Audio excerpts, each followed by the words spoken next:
When police in Ashland, Ohio first got a distress 911 call about a woman being held hostage in a home, they did not know what to think.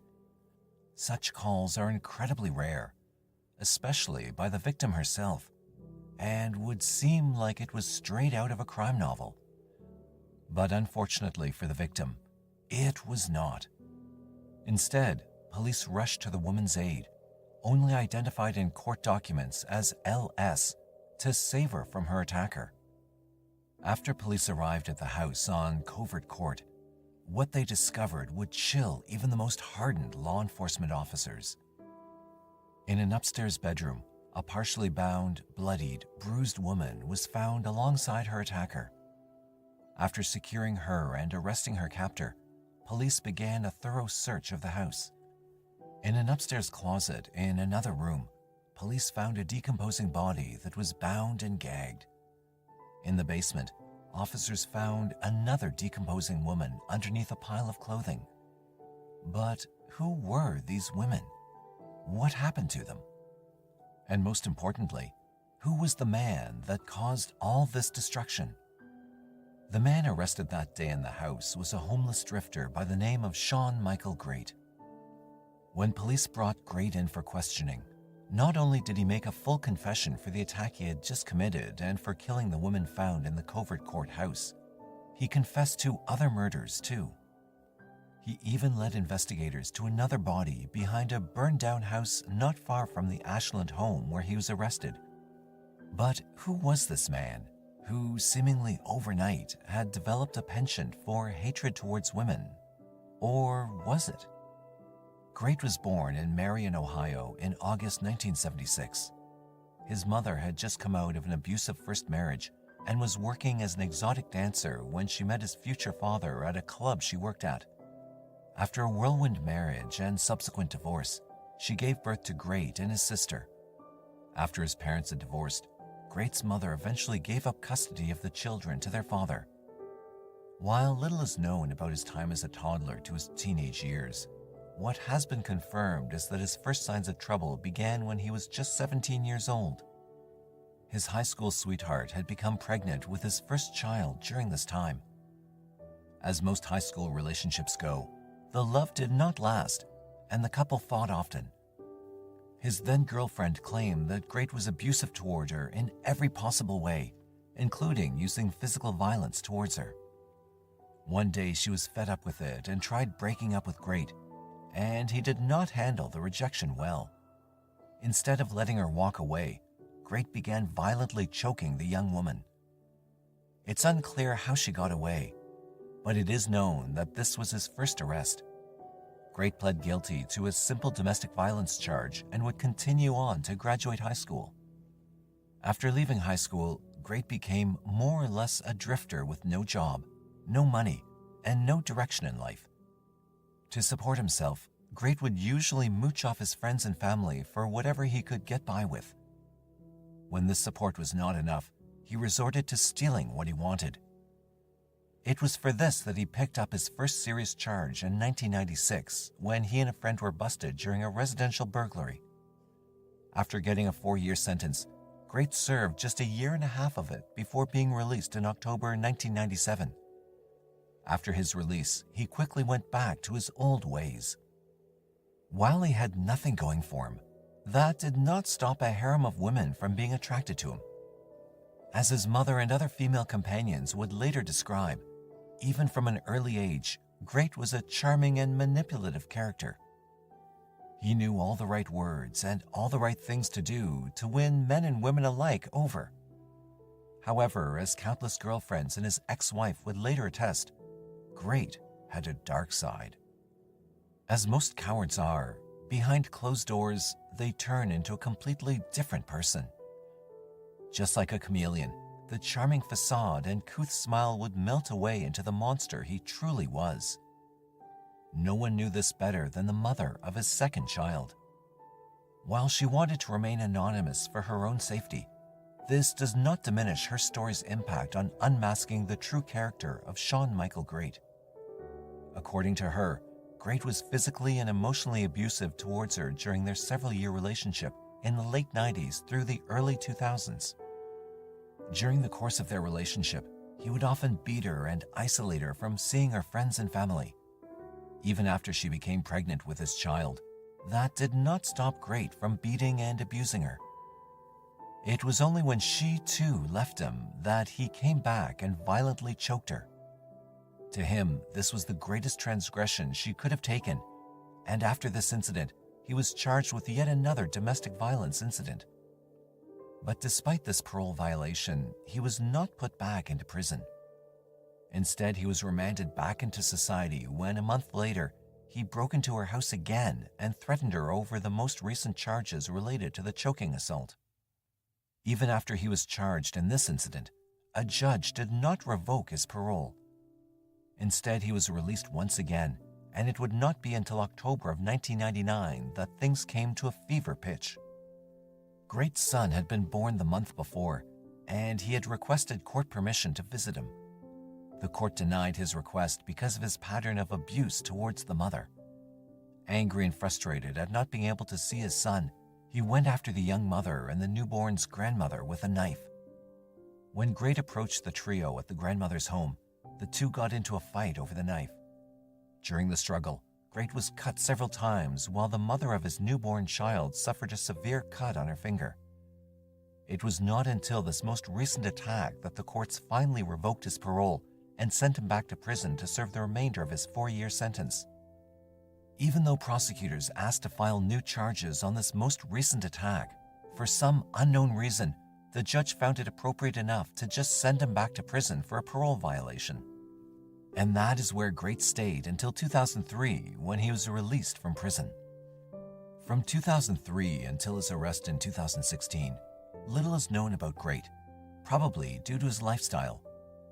After being released from prison, according to friends and family, Grate was lazy and refused to find a job. Instead, he continued to support himself through thefts and trying to win over a series of increasingly younger and more vulnerable women. After befriending these women with his charismatic charm, he often lived with them for free. Whenever he got tired of them, or they left due to his violence, he would just find another woman to repeat the cycle. While little remained steady for Grate as he bounced around northern Ohio for the next 13 years, the one constant in his life was his need to batter and abuse women who were close to him. Over those 13 years, at least 3 women testified about the abuse that they had suffered at the hands of Shawn Grate. One of these women was an ex-girlfriend named Christina Hildreth. After meeting Grate in 2005, she was instantly smitten with him. But soon after the honeymoon phase was over, Grate began his usual pattern of beating and controlling her. After suffering years of abuse, things finally came to a head during one beating when he was punching her, and she threw her hand up to defend herself. During this assault, Grate broke her hand, and he then decided to take her to the hospital. When they first arrived, Hildreth first stated that she had fallen down and put her hand out to brace herself. It was not until Grate had left the room that she confided in the nurse that he had, in fact, been beating her. When hospital staff called the police, Grate fled. Grate tried to hide for several days, but after 4 days on the run, he returned to her home where police then arrested him. After first charging him for the assault, police also charged him for some of the other attacks he had done to her she had not previously reported. From hitting her multiple times in the face to choking her, police charged him with numerous domestic violence offenses. Perhaps most interesting in this case was the harbinger of what was to come for his future murders. Christina claimed that despite having 2 other children from prior relationships, Grate did not want the kids living at her house with them.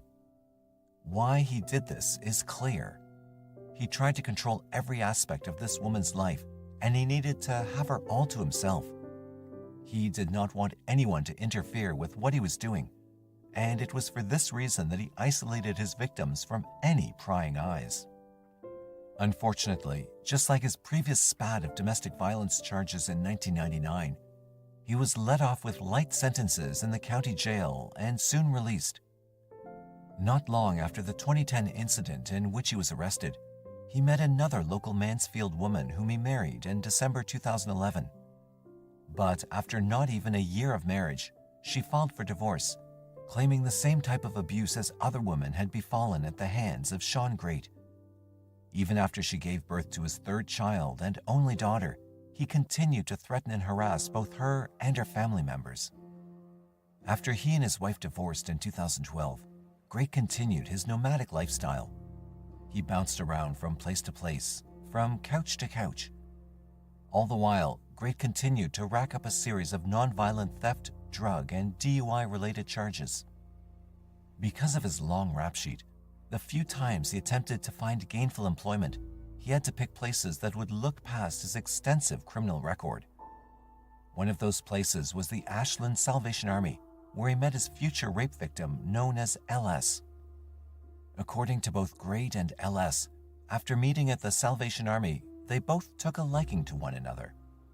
They bonded over their love of the Bible and would often eat lunch together during work and then take long walks or play badminton at a local park. According to LS, they actually shared a great relationship, albeit a totally platonic one. Though Grate had asked her for her number and asked her out numerous times, she always politely declined. Grate never seemed to take offense to his advances being rebuffed, and LS said that he never got violent with her. However, all that would change on September 10, 2016. On that day, Grate told LS after work he was going to give her a bag of women's clothes he'd found.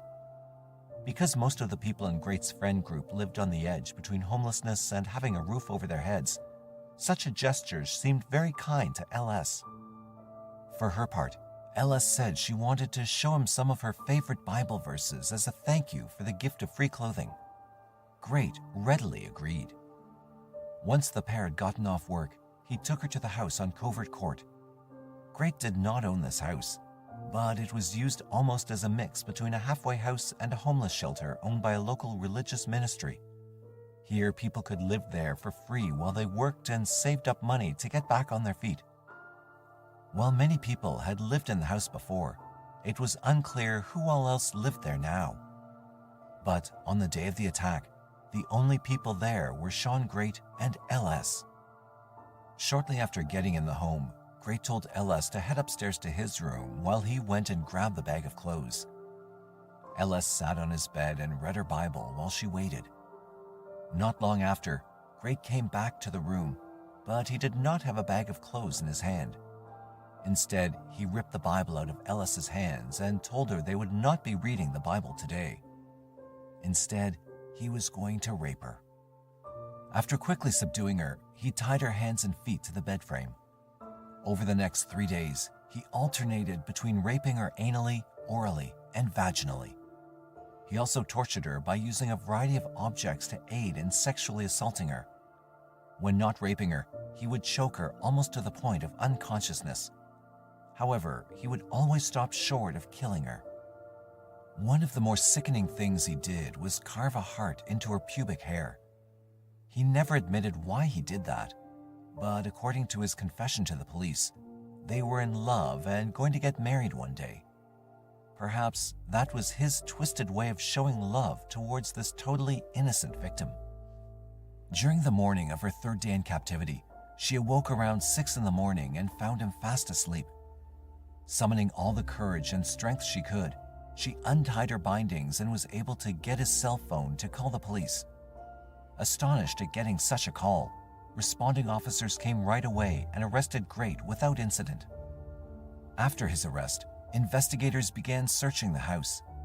In an upstairs closet, police found a woman's body, later identified as Elizabeth Griffin, bound and gagged. A woman, later identified as Stacy Stanley, was found in the basement. But while investigators were still trying to identify these women, police at Ashland Police Station were busy interviewing Grate about the kidnapping and rape.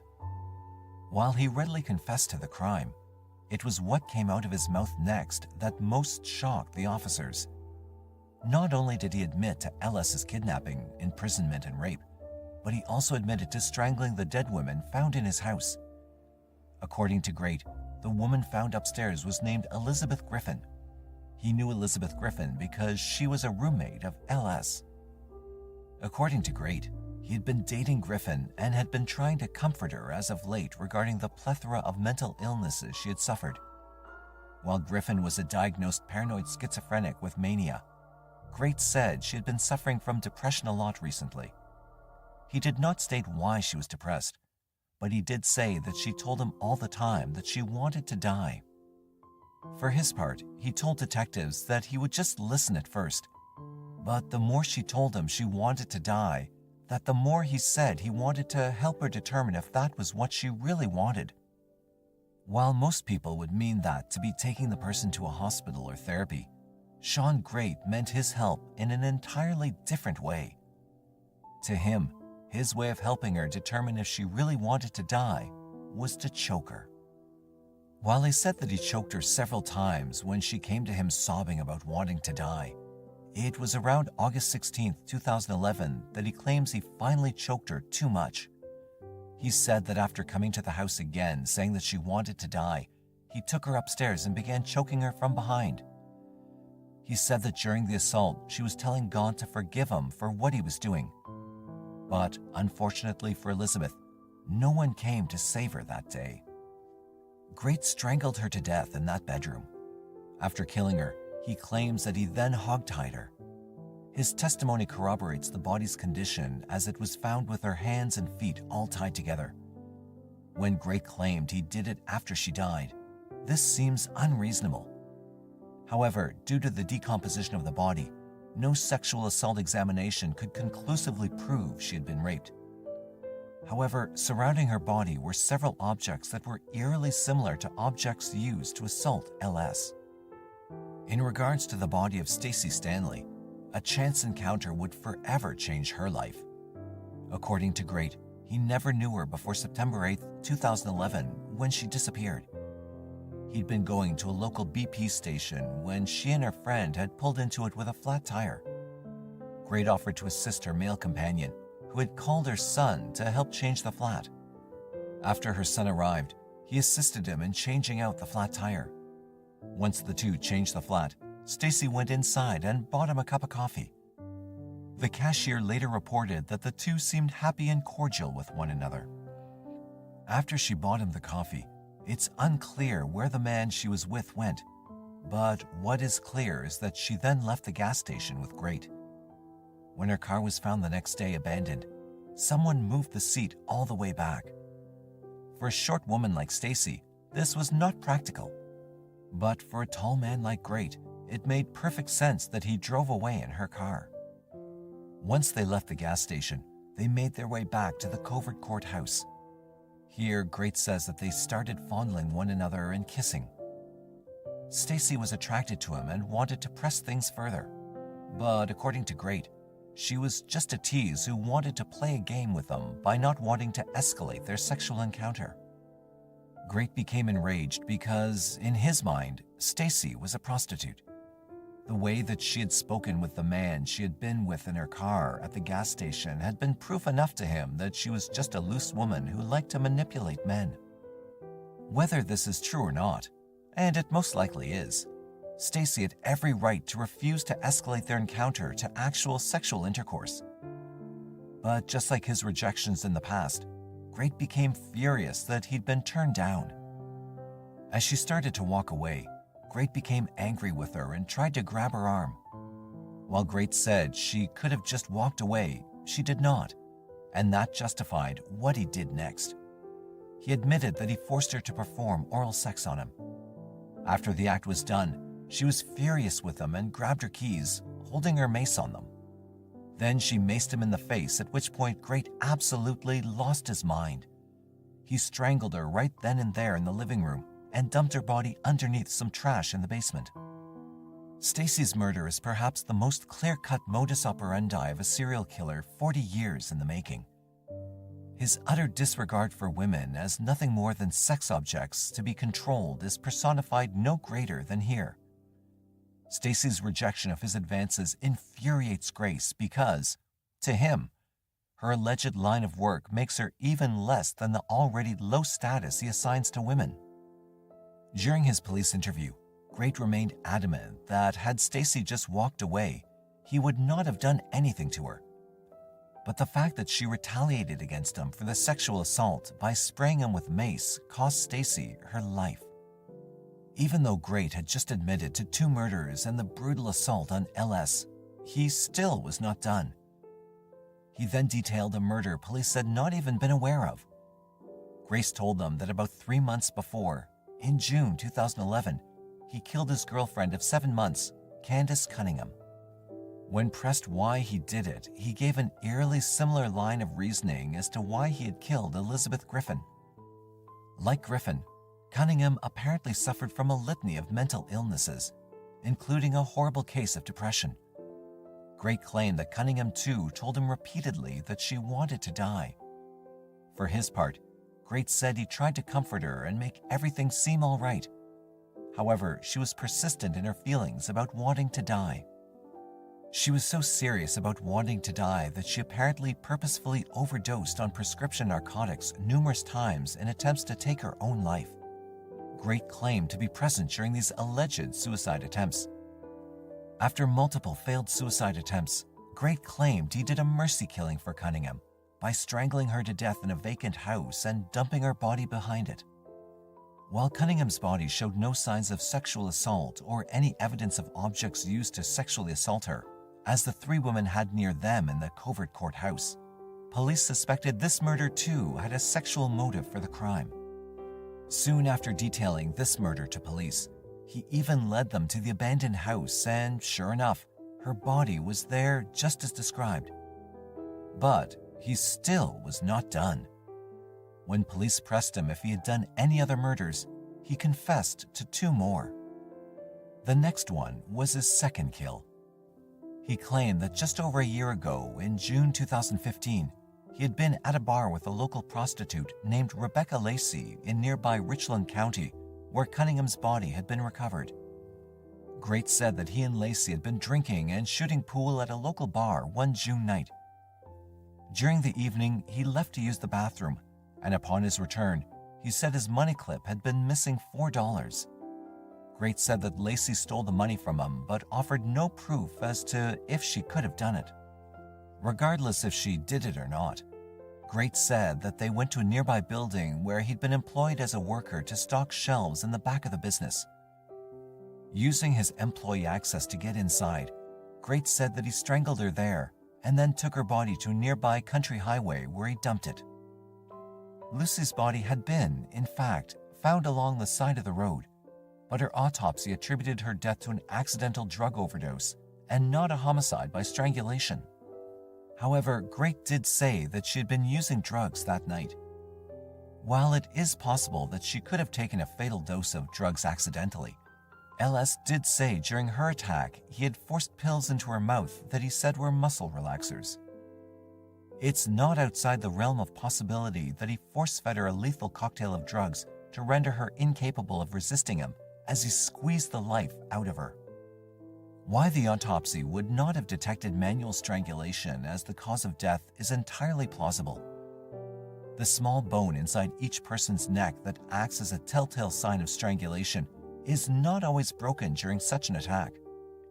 Manual strangulation may not leave as intense bruising as strangulation by a ligature would.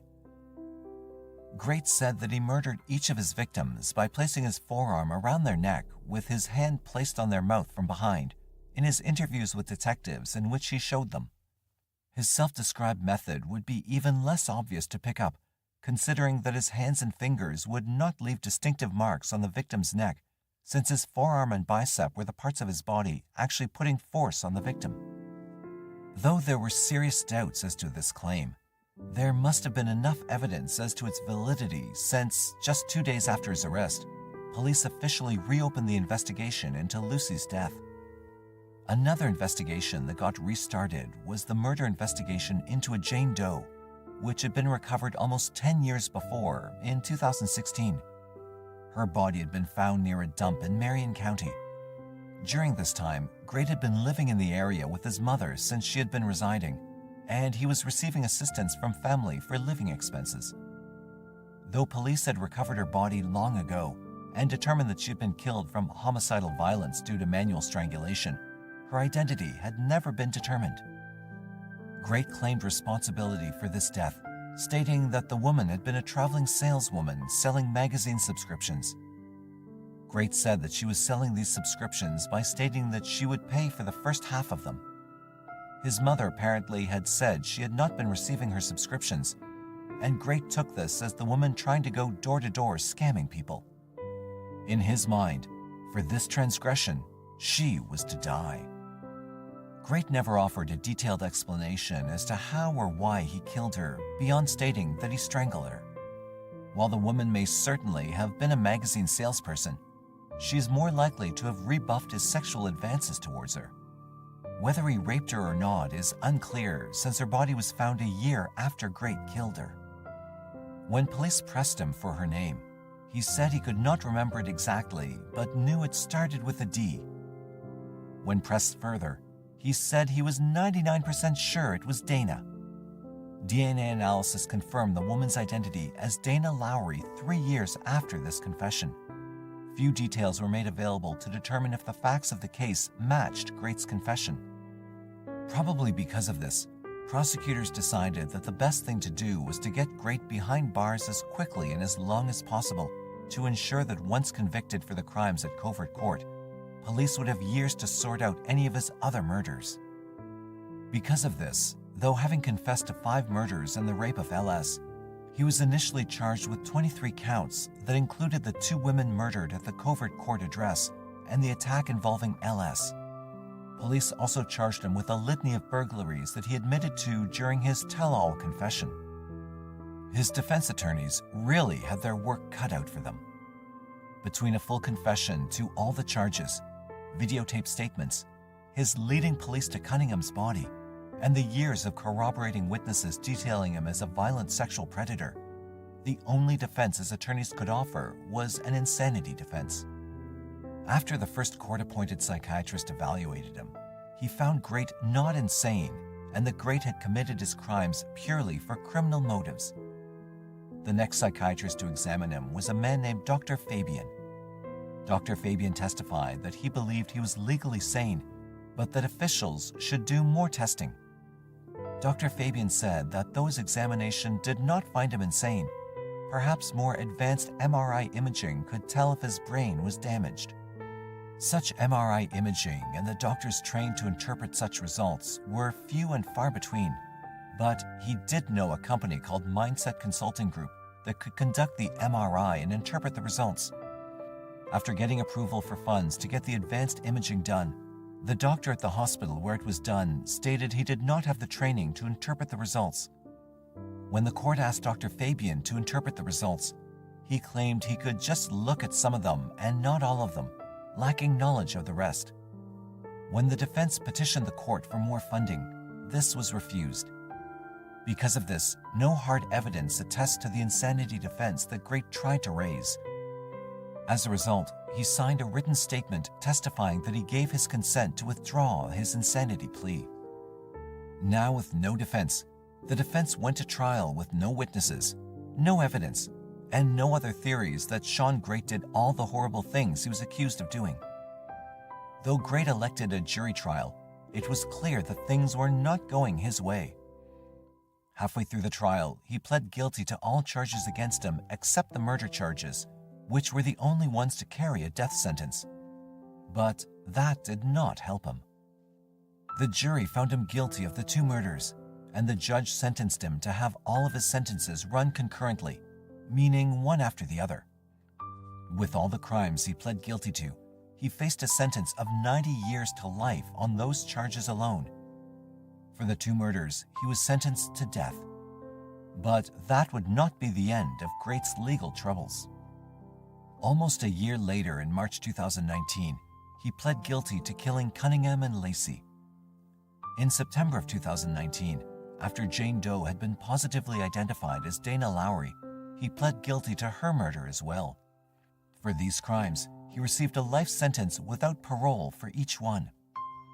Even after withdrawing his insanity plea, Grate has been fighting his death sentence ever since. Among his claims, one of his most outlandish had to have been his kidnapping charge for LS.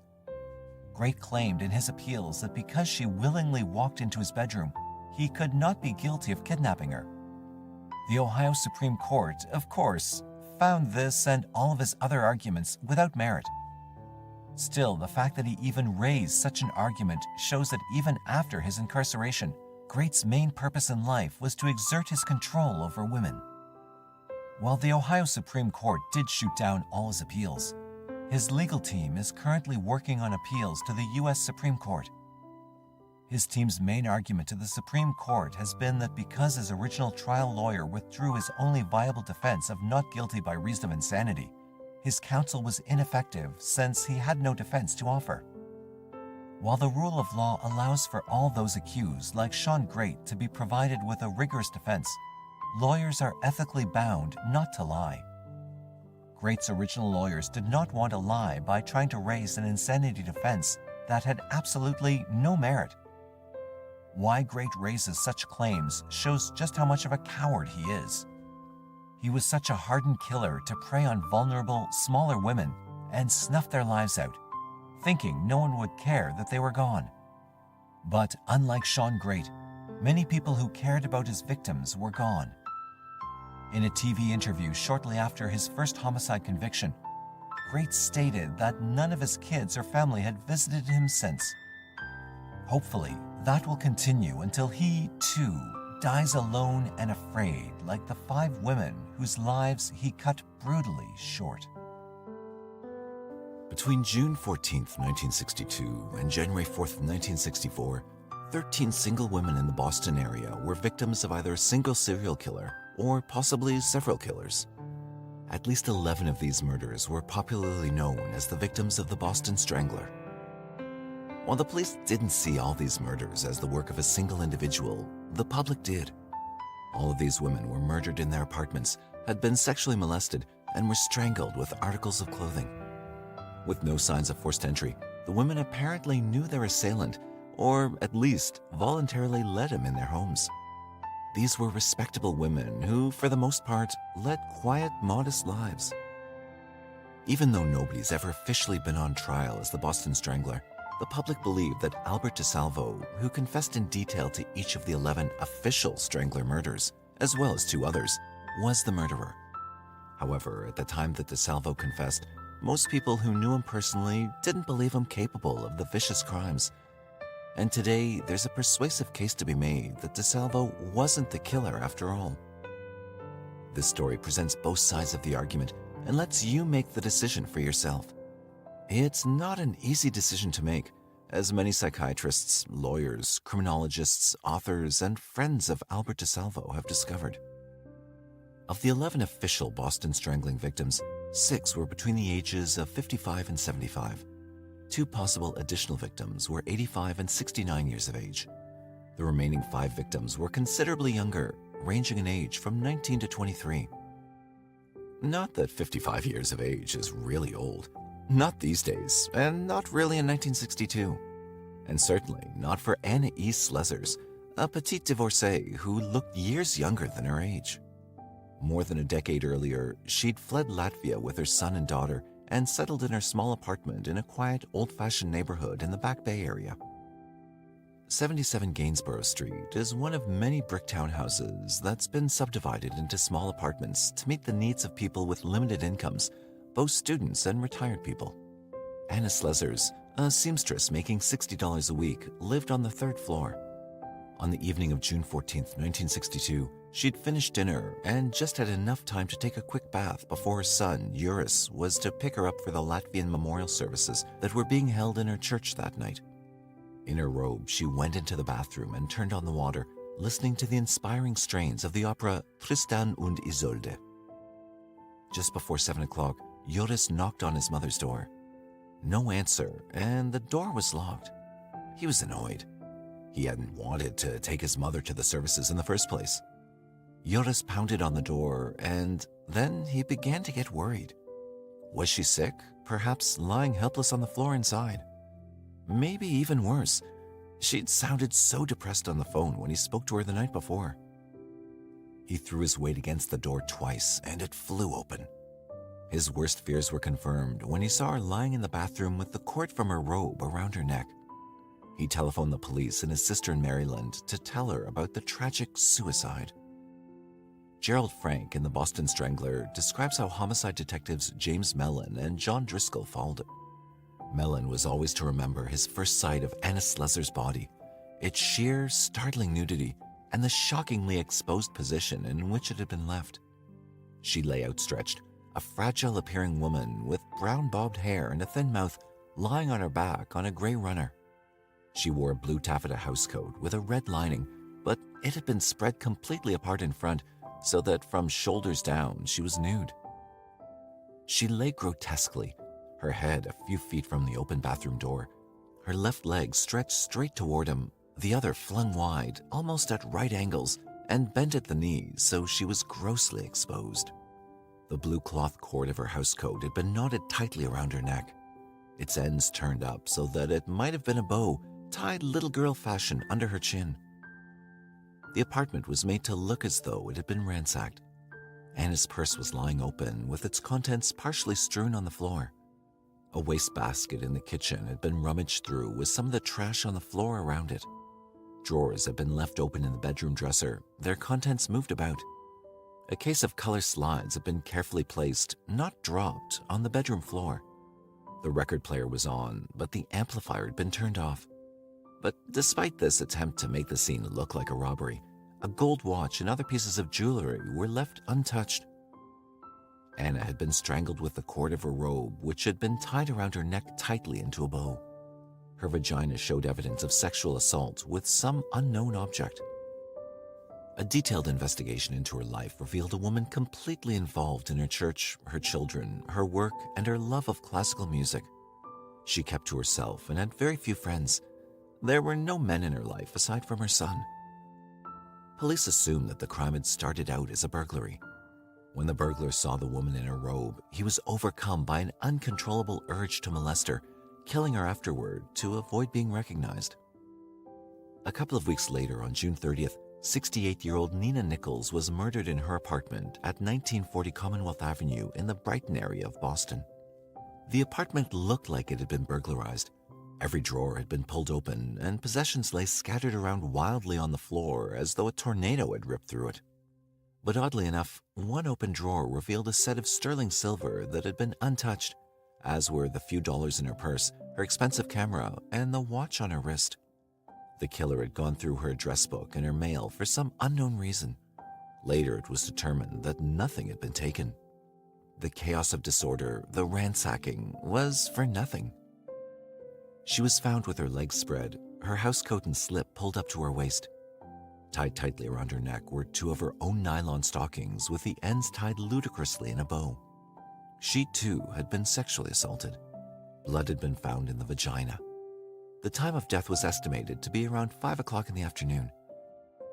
The retired psychotherapist led a very quiet and modest life. She'd been widowed for 2 decades and had no male friends except for her brother-in-law. That very same day, some 15 miles north of Boston in the suburb of Lynn, Helen Blake met a similar death sometime between 8 and 10 a.m. The 65-year-old divorcee had been strangled with one of her nylons. Her brassiere had been looped around her neck over the stockings and tied in a bow. Both her vagina and anus had been lacerated, but there was no trace of spermatozoa. She was found lying face down nude on her bed with her legs spread apart. Her apartment had also been thoroughly ransacked. It appeared as though the 2 diamond rings that Helen wore had been pulled from her fingers and taken. The killer had tried unsuccessfully to open a metal strongbox and a footlocker. Police Commissioner Edmund McNamara was very alarmed. A warning went out to women in the Boston area to lock all their doors and be wary of strangers. He canceled all police vacations and transferred all detectives to work for homicide. A thorough investigation began of all known sex offenders and violent former mental patients. They were looking for a madman, one that probably attacked older women because of some hatred of his mother. A former FBI man, McNamara called on the Bureau to hold a seminar on sex crimes for his 50 best detectives. On August 19th, 75-year-old Ida Erga, a very shy and retiring widow, fell victim to the Strangler. She was found 2 days later in her apartment at 7 Grove Avenue in Boston's West End. As in the other deaths, there was no sign of forced entry. Whoever killed her, she had probably let in voluntarily. Police Sergeant James McDonald described how he found her. Upon entering the apartment, the officers observed the body of Ida Erga lying on her back on the living room floor, wearing a light brown nightdress which was torn, completely exposing her body. There was a white pillowcase knotted tightly around her neck. Her legs were spread approximately 4 to 5 feet from heel to heel, and her feet were propped up on individual chairs, and a standard bed pillow, less the cover, was placed under her buttocks. It was an alarming parody of an obstetrical position, which faced the front door of the apartment and was the first thing anyone saw when coming through the entrance. Most of these details were withheld from the press. She had died from manual strangulation. Dried blood covered her head, mouth, and ears. She too had been sexually tampered with, although no spermatozoa were present. Within 24 hours of Ida Erga's murder, a 67-year-old nurse named Jane Sullivan was killed in her apartment at 435 Columbia Road in Dorchester, across town from where Ida lived. She'd been dead for some 10 days before she was found. Police found her on her knees in her bathtub with her feet up over the back of the tub and her head underneath the faucet. She too had been strangled by her own nylons, probably in the kitchen, bedroom, or hall where blood was found on the floors. She may have been sexually assaulted, but the corpse was so badly decomposed that it couldn't be determined. However, there were bloodstains on the handle of a broom. There was no sign of forcible entry, nor was the apartment ransacked, even though Jane's purse was found open. Panic gripped all of Boston. Boston got a 3-month breather, which gave the police a chance to check out absolutely everyone they wanted to check out. Nothing much came of this flurry of diligent activity, except a long list of people who probably were not the Strangler. The vacation ended on December 5, 1962, when Sophie Clark, a popular and attractive 21-year-old African-American student at the Carnegie Institute of Medical Technology, was found by her 2 roommates. The apartment Sophie shared was at 315 Huntington Avenue in the Back Bay area, a couple of blocks away from Anna Slezer's apartment. Sophie lay nude with her legs spread wide apart in the living room, strangled by 3 of her own nylon stockings, which had been knotted and tied very tightly around her neck. Her half slip had also been tied around her neck. There was evidence of sexual assault, and semen was found on the rug near her body. There was no sign of forcible entry, but Sophie was very security conscious and had insisted on having a second lock on the apartment door. She was so cautious that she even questioned friends who came to the door before she let them in, yet her killer had somehow convinced her to let him in. Sophie had struggled with the murderer. The killer had rummaged through the drawers in the apartment and had examined her collection of classical records. Sophie had been writing a letter to her boyfriend when she was interrupted, probably by the Strangler. She didn't date anyone in the Boston area and was very reserved with the opposite sex. There were some differences now that hadn't surfaced in the earlier Strangler murders. Sophie was black and she was young, and she didn't live alone. Also, for the first time, there was evidence of semen at the scene of the crime. When police questioned the neighbors, Mrs. Marcella Lilka, who lived in the same building, mentioned that around 2:20 that afternoon, a man had knocked on her door and said that the super had sent him to see about painting her apartment. He then told her that he'd have to fix her bathroom ceiling and complimented her on her figure. "Have you ever thought of modeling?" he asked her. She put her finger to her lips and the man became angry. His character seemed to change completely. "My husband is sleeping in the next room," she told him. He then said he had the wrong apartment and left hurriedly. She described him as between 25 and 30 years old, of average height and with honey-colored hair, wearing a dark jacket and dark green trousers. Was this the Strangler? Very likely, since the building superintendent had not dispatched anyone to check on his tenants. Also, 2:30 in the afternoon was approximately the time that Sophie Clark had been murdered. 3 weeks later, 23-year-old Patricia Bissett, a secretary for a Boston engineering firm, was discovered on Monday, December 31st, 1962, when her boss became worried about her. He went to her apartment that morning to pick her up for work, but she hadn't answered the door. When she never arrived at work, he went back to her apartment building at 515 Park Drive in the Back Bay area in which Anna Slezer's and Sophie Clark had lived. Her apartment was locked, so her boss, with the help of the custodian, climbed through a window into the apartment. They found her face up in bed with the covers drawn up to her chin, looking like she was taking a nap. Underneath the covers, she lay there with several stockings knotted and interwoven with a blouse tied tightly around her neck. There was evidence of recent sexual intercourse, and she was in an early stage of pregnancy. There had been some damage to her rectum. The killer had searched her apartment. Things were quiet for a couple of months. The police took the opportunity to backtrack and look for any clue that would link these people together. Any person that they may have all known or met, any place they may have all visited or shopped. Creeps, nuts, and perverts were checked again, but with no significant results. In early March of 1963, 25 miles north of Boston in Lawrence, 68-year-old Mary Brown was found beaten to death in her apartment. She'd also been strangled and raped. The murder scene moved back to Boston 2 months later. On Wednesday, May 8, 1963, Beverly Sammons, a pretty 23-year-old graduate student, missed choir practice at the Second Unitarian Church in Back Bay. Her friend went to her apartment and opened it with the key she'd given to him. The moment he opened the door, she lay directly in front of him on a sofa bed, her legs spread apart. Her hands had been tied behind her with one of her scarves. A nylon stocking and 2 handkerchiefs tied together were tied and knotted around her neck. Over her mouth, a cloth had been placed. Under it, a second cloth had been stuffed into her mouth. While it appeared that Beverly had been strangled, she had, in fact, been killed by the 4 stab wounds to her throat. She'd sustained 22 stab wounds in all, 18 of which were in a bullseye design on her left breast. The ligature around her neck was decorative and not tied tightly enough to strangle her. The bloody knife was found in her kitchen sink. She had not been raped by a man or object, nor was there any spermatozoa present in her body. It was estimated that she'd been dead for approximately 48 to 72 hours and had probably been killed between late Sunday evening or Monday morning. She was studying to be an opera singer and had planned to try out for the Met in New York that year. Police speculated that because of her singing, she'd developed very strong throat muscles that may have made strangulation more difficult and resulted in her stabbing. The police were getting desperate. Someone had put them in touch with an ad copywriter named Paul Gordon, who supposedly had special ESP qualities, who claimed that he knew who the Strangler was and what he looked like.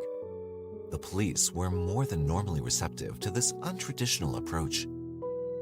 Paul began his description of the man who killed Anna Slezers. I picture him as fairly tall, bony hands, pale white skin, red bony knuckles, his eyes hollow set.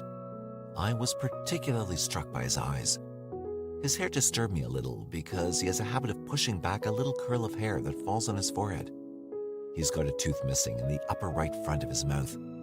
He's in a hospital or some kind of home. He's not confined.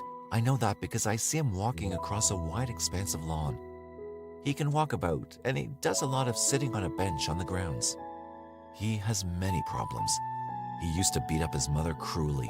She was a domineering woman, and his 2 sisters lived unhappy lives. The family comes from Maine or Vermont. He's terribly lonely when he's in the city. I see him sleeping in cellars, but he likes to wander around the street watching women, wanting to get as close as possible to them. You see, the poor fellow's in a continual search for his mother, but he can't find her because she's dead. One of the detectives brought out a number of photos of men who'd been caught mugging or breaking and entering into buildings in the Back Bay area. Gordon identified one of them, and Arnold Wallace, as the Strangler, who matched the description that Gordon had given earlier. Wallace was a 26-year-old mental patient at Boston State Hospital who had ground privileges. A few days earlier, he'd wandered away and was sleeping in the basement of apartment houses. He was violent and had beaten his mother on occasion. Then Gordon switched to the murder of Sophie Clark, correctly describing her apartment in minute detail as though he'd been there. The killer, Gordon said, was a large, husky black man whom Sophie knew. The detectives were flabbergasted by the detail in which he described the apartment. Not only that, Louis Barnett, who fit Gordon's description, was a suspect in Sophie's murder. He dated her once, and it was possible that she would have let him into her apartment. Gordon said that the Strangler would identify himself soon and confess. And when this fellow confesses, it's going to be like a big carpet rolled out in front of you, and all the answers will be so simple, you'll kick yourself for months at a time that you couldn't see it. When the police went to check on Arnold Wallace, they found out that he'd escaped the hospital 5 or 6 times, which happened to coincide with the strangling deaths. Gordon also went to the hospital so that he could see Arnold Wallace in the flesh. "He's the man," Gordon told them positively. The police decided to look into Gordon's activities before they went any further with Arnold Wallace. Gordon had been to the hospital before he talked to the police, so he could have seen Arnold on the grounds. Maybe the whole thing was a hoax. Maybe Gordon was the strangler. Arnold, whose IQ was between 60 and 70, was given a lie detector test. His low intelligence and his inability to distinguish between fantasy and reality made communication difficult. The test was inconclusive. He was taken back to the hospital while police tried to check out all of the circumstantial evidence. There was another quiet period during the summer of 1963. June, July, and August passed without another strangling. Then, on September 8, 1963, in Salem, Evelyn Corbin, a pretty 58-year-old divorcee who passed herself off as more than a decade younger, was found murdered. She'd been strangled with 2 of her nylon stockings. She lay across the bed face up and nude. Her underpants had been stuffed into her mouth as a gag. Around the bed were lipstick-marked tissues that had traces of semen as well. Spermatozoa were found in her mouth, but not in her vagina. Her locked apartment had been searched, but apparently nothing was stolen. A tray of jewelry had been put on the floor, and her purse had been emptied onto the sofa. One strange clue couldn't be explained. Outside her window on the fire escape was a fresh donut, which was not deposited or thrown there by anyone in the building. On November 25th, the Boston area was still grieving the loss of their beloved President John F. Kennedy, who'd been assassinated 3 days earlier. While most Americans stayed numbly glued to their television sets, Joanne Graff was raped and murdered in her ransacked Lawrence apartment. The very conservative and religious 23-year-old industrial designer had died shortly before the president. 2 nylon stockings had been tied in an elaborate bow around her neck. There were teeth marks on her breast. The outside of her vagina was bloody and lacerated. At 3:25 p.m., the student that lived above her heard footsteps in the hall. His wife had been concerned that someone had been sneaking around in the hallways, so he went to the door and listened. When he heard a knock on the door of the apartment opposite his, the student opened his door to find a man of about 27 with pomaded hair, dressed in dark green slacks and a dark shirt and jacket. "Does Joan Graff live here?" he asked, mispronouncing Joanne's name. The student told him that Joanne lived on the floor below the apartment at which he was knocking. Moments later, he heard the door open and shut on the floor beneath them and assumed that Joanne had let the man into her apartment. 10 minutes later, a friend telephoned Joanne, but there was no answer. The morning before Joanne's death, in the apartment down the hall from Joanne's, a woman heard someone outside her door. Then she saw a piece of paper being slipped under her door. She watched, mesmerized, as it was being moved from side to side soundlessly. Then suddenly the paper vanished and she heard footsteps. A little over a month later, on January 4th, 1964, 2 young women came home after work to their apartment at 44A Charles Street. They were stunned to find their new roommate, 19-year-old Mary Sullivan, murdered in the most grotesque and shocking fashion. Like the other victims, she'd been strangled. First with a dark stocking, and over the stocking, a pink silk scarf tied with a huge bow under her chin, and over that, another pink and white flowered scarf. A bright Happy New Year's card had been placed against her feet. It got worse. She was in a sitting position on the bed, with her back against the headboard. Thick liquid was dripping from her mouth onto her exposed breasts. A broomstick handle had been rammed 3.5 inches into her vagina. Enough was enough. Certainly, people faulted the police for many things, but the reality was that serial killers are very difficult to find, especially smart ones that don't leave clues. In spite of the panic that women experienced all over Boston and its suburbs, the fact was that women were continuing to let the killer, or killers, into their apartments. The police could only guess whether these women admitted him to their homes because they knew him, or because he was able to trick them into letting a stranger inside. A couple of weeks after the murder of Mary Sullivan, Massachusetts Attorney General Edward Brooke took over. On January 17, 1964, the highest-ranking law enforcement officer in the state made the case his own, showing the city that it was his topmost priority. Brooke was no ordinary law enforcement type, nor was he an ordinary politician. He was a very handsome, intelligent, and polished professional.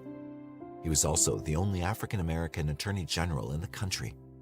Even more remarkable was the fact that he was a Republican in a solidly Democratic state. There were some real political risks to doing this, particularly if the Strangler was never captured, but Brooke's plan made a great deal of practical sense.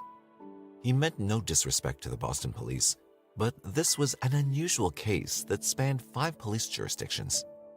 The group Brooke was putting together would coordinate the activities of the various police departments. There'd be permanent staff assigned to the Strangler who would not be pulled off to work on other crimes. There'd be no withholding of information between the area's police departments because of petty jealousies or feuds. Furthermore, Brooks's task force would mollify the newspapers. 2 women reporters, Jean Cole and Loretta McLaughlin, for the Record American, had made a crusade out of exposing the Boston Police Department's mistakes, charging them with extreme inefficiency. To head up this task force, formerly called the Special Division of Crime Research and Detection, he selected a close friend, Assistant Attorney General John S. Bottomley. Bottomley was a controversial choice because of his lack of experience in criminal law. However, as Bottomley's supporters pointed out, he was exceptionally honest and bubbled over with enthusiasm. It was a non-traditional case, and Bottomley was a man of non-traditional methods. Not everyone shared the enthusiasm about Bottomley's qualifications. Edmund McNamara, the Boston Police Commissioner, reportedly said, "Holy Jesus, what a nutcake." Novelist George V. Higgins, who worked for the Associated Press at the time, said that he never heard a reference to Bottomley without the word asshole attached as either a suffix or a prefix. I started to think maybe it was part of the guy's name. Bottomley's top team consisted of Boston Police Department's Detective Philip DiNatale and Special Officer James Mellon, Metropolitan Police Officer Stephen Delaney, and State Police Detective Lieutenant Andrew Tooney. Dr. Donald Kenneth headed up a medical psychiatric advisory committee with several well-known experts in forensic medicine. 2 months later, Governor Peabody offered a $10,000 reward to any person furnishing information leading to the arrest and conviction of the person who had committed the murders of the 11 official victims of the Strangler. The Strangler Bureau, as the task force became known, had several major pieces of business before it could hit the ground running. It had to collect, organize, and assimilate over 37,000 pages of material from the various police departments that had been involved in the case. For the medical committee, they had the task of developing the profile of the kind of person who would commit the murders. Forensic medical experts saw important differences between the murders of the older women and the younger women. For that reason, they thought it was unlikely that one person was responsible for all the killings. In other words, there were copycats. What kind of person would be capable of such murders? Dr. Kenneth reported what his team believed the police should be looking for. He was at least 30 years old, probably a good deal older. He's neat, orderly, and punctual. He either works with his hands or has a hobby involving handiwork. He's most probably single, separated, or divorced. He would not impress the average observer as crazy. He has no close friends of either sex. At Bottomley's suggestion, Brooke finally consented to a risky move, the involvement of Peter Hurkos, the well-known Dutch psychic. 2 private groups paid for Hurkos' services and expenses. He was a difficult person to work with and ultimately got into difficulty for allegedly impersonating an FBI agent. Hurkos did identify a suspect, one whom the Strangler Bureau had investigated. The suspect was a shoe salesman with a history of mental illness. However, there was no evidence whatsoever to link the shoe salesman with the murders. Eventually, the man committed himself to an institution. The Strangler Bureau's credibility suffered on account of Hurkos. A couple of years before the strangling murders began, a series of strange sex offenses began in the Cambridge area. A man in his late 20s would knock at the door of an apartment, and if a young woman answered, he'd introduce himself. "My name is Johnson, and I work for a modeling agency. Your name was given to us by someone who thought you'd make a good model." He'd hasten to assure her that the modeling would not be in the nude or anything like that, just evening gowns and swimsuits. The pay was $40 an hour. He'd been sent to get her measurements and other information if she was interested.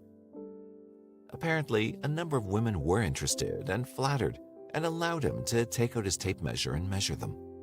He seemed like a nice enough person with a charming boyish smile. When he was finished, he told them that Mrs. Lewis from the agency would contact them if the measurements were suitable. Of course, there was never any call from Mrs. Lewis because neither she nor the modeling agency existed. Eventually, some of the women contacted the police.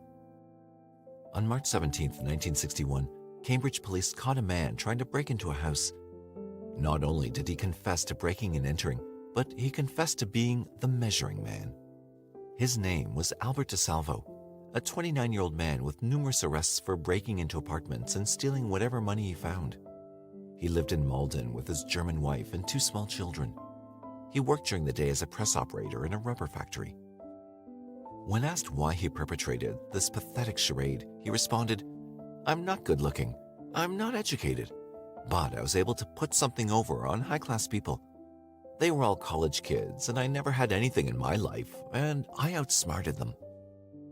The judge, ultimately sympathetic to DeSalvo's role as a bread earner, reduced the sentence he received to 18 months. With good behavior, DeSalvo was released in April of 1962, 2 months before the first victim of the Strangler, Anna Slesers, was found. Albert DeSalvo was born in Chelsea, Massachusetts on September 3, 1931. His parents, Frank and Charlotte, had 5 other children. His father was a violently abusive man who regularly beat his wife and children. As a boy, he was delinquent and arrested more than once on assault and battery charges. Throughout his adolescence, he went through periods of very good behavior and then lapsed into petty criminality. His mother, Charlotte, remarried and did her best to keep her son out of trouble. Their relationship, aside from the disappointments she suffered when he got into trouble, was a reasonably good one. He was in the army from 1948 through 1956 and was stationed for a while in Germany. There, he met his wife, Irmgard Beck, an attractive woman from a respectable family. At one time, he was promoted to Specialist E5, but later was demoted to private for failing to obey an order. He received an honorable discharge. In 1955, he was arrested for fondling a young girl, but the charge was dropped. That year, his first child was born. Judy had a physical handicap in the form of congenital pelvic disease. This problem had a large impact on DeSalvo's home life. His wife was terrified that she'd have another child with a physical handicap and did everything she could do to avoid sex. DeSalvo, on the other hand, had an abnormally voracious sexual appetite, requiring sex many times a day. Between 1956 and 1960, he had several arrests for breaking and entering. Each time he received a suspended sentence. In 1960, his son Michael was born without any physical handicaps. In spite of his brushes with the law, Albert seemed to stay employed. After he worked as a press operator at American Built-Right Rubber, he worked in a shipyard and subsequently as a construction maintenance worker. Most people who knew Albert DeSalvo liked him. His boss characterized him as a good, decent family man and a good worker. He was a very devoted family man and treated his wife with love and tenderness. Aside from being a thief, he had another serious character weakness. He was a confirmed braggart. He always had to top the other guy, no matter what the situation was. Police Commissioner Edward McNamara summarized the problem. DeSalvo's a blowhard. Early in November of 1964, almost 3 years after he'd been released from jail, DeSalvo was arrested again. This time the charges were more serious than breaking and entering and measuring prospective models. On October 27th, a newly married woman lay in bed dozing just after her husband left for work. Suddenly, there was a man in her room who put a knife to her throat. "Not a sound or I'll kill you," he told her. He stuffed her underwear in her mouth and tied her in a spread-eagle position to the bedpost with her clothes. He kissed her and fondled her, and then he asked her how to get out of the apartment. "You be quiet for 10 minutes. Finally, he apologized and fled. She got a very good look at his face. The police sketch reminded the detectives of the measuring man. They brought DeSalvo to the station, where she was able to observe him through a one-way mirror. There was no doubt about it. He was the man. DeSalvo was released on bail. Routinely, his photo went over the police teletype network, and soon calls came in from Connecticut where they were seeking a sexual assailant they called the Green Man because he wore green work pants. Police arrested him at home and arranged for the victims to identify him. He was mortified that his wife would see him in handcuffs. His wife wasn't surprised. Albert was obsessed with sex. No one woman would ever be enough for him. In fact, the Green Man had assaulted 4 women in one day in different towns in Connecticut. His wife told him to be completely truthful and not to hold anything back. He admitted to breaking into 400 apartments and a couple of rapes. He had assaulted some 300 women in a 4-state area. Given DeSalvo's tendency to aggrandize, it was difficult to tell if the number was really that high.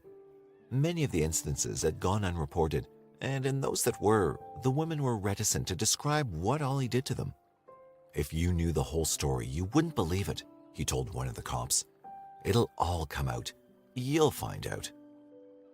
DeSalvo was sent to Bridgewater State Hospital for observation. While the police didn't believe that DeSalvo could be the Strangler, they wanted the psychiatrist there to examine him. Shortly after DeSalvo arrived at Bridgewater, a dangerous man named George Nassar also became an inmate. He'd been charged with a vicious execution-style murder of a gas station attendant. Nassar was no ordinary thug. His IQ approached genius level, and his ability to manipulate people was highly developed. While in prison for an earlier murder, he'd been studying Russian and other subjects. He was put in the same ward with DeSalvo and became his confidant. In early March of 1965, DeSalvo's wife Irmgard got a call at her sister's house in Denver from a man named F. Lee Bailey, who said he was Albert's attorney.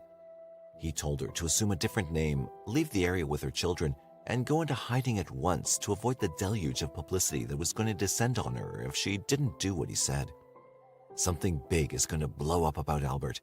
It'll be on the front pages of every newspaper in 24 hours. I'm flying out to see you tomorrow so I can help you myself."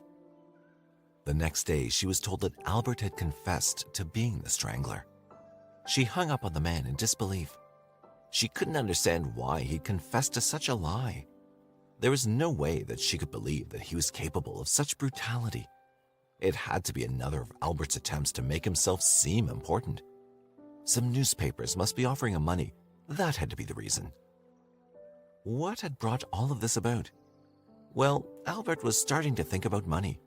Money specifically to support his family while he was in jail.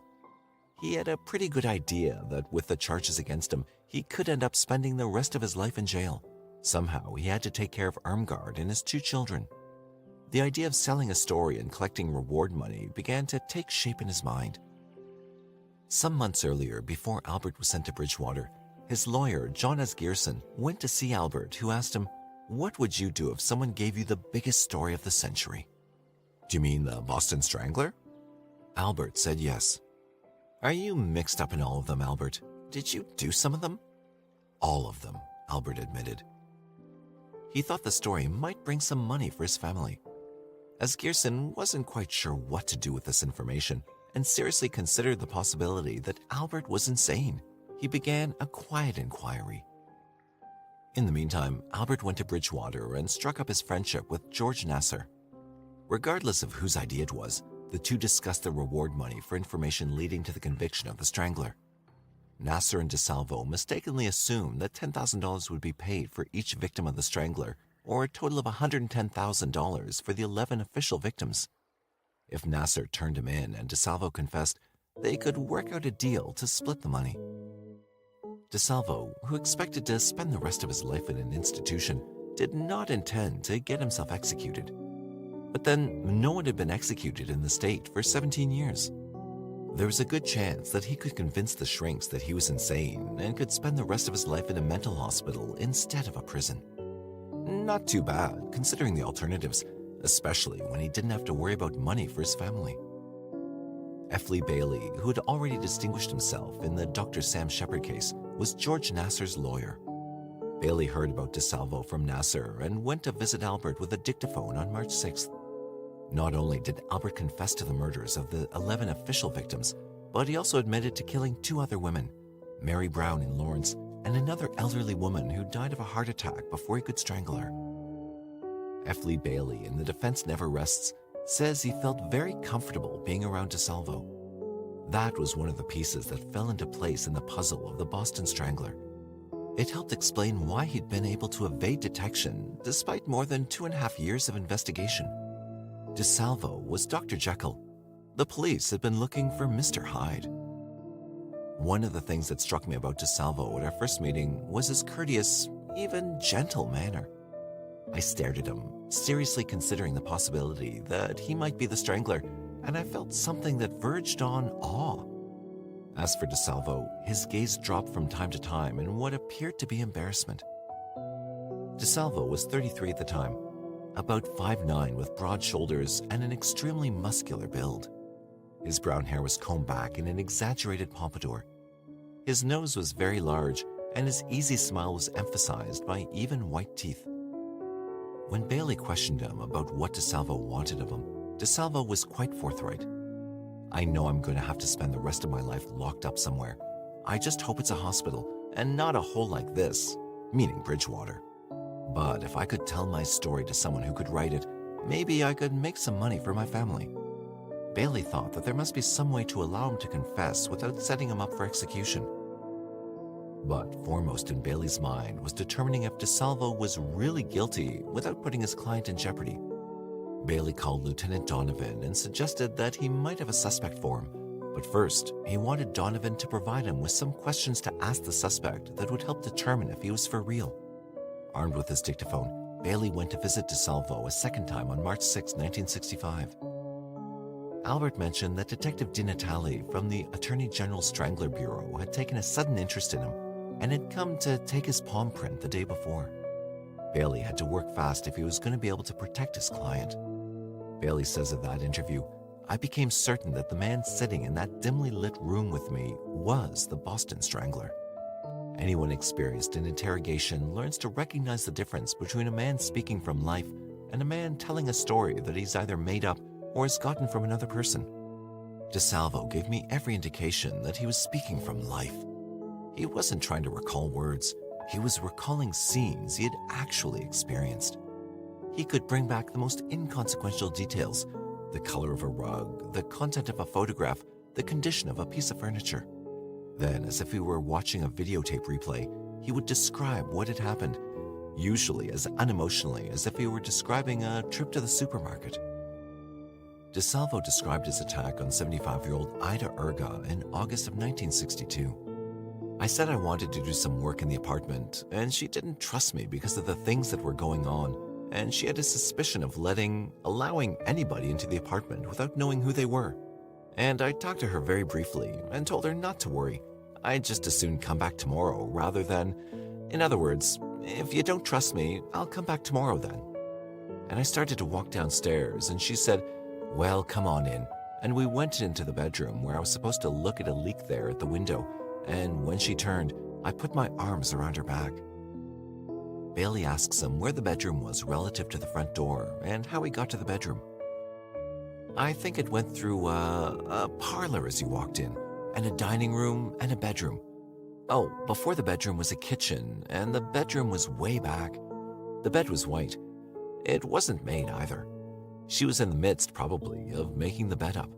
And there was an old dresser there, and I opened the drawers up, and there was nothing in them. Nothing at all. They were empty. And when I did get her by the neck and strangled her..." Bailey asks if he grabbed her from behind. "Yes, manually.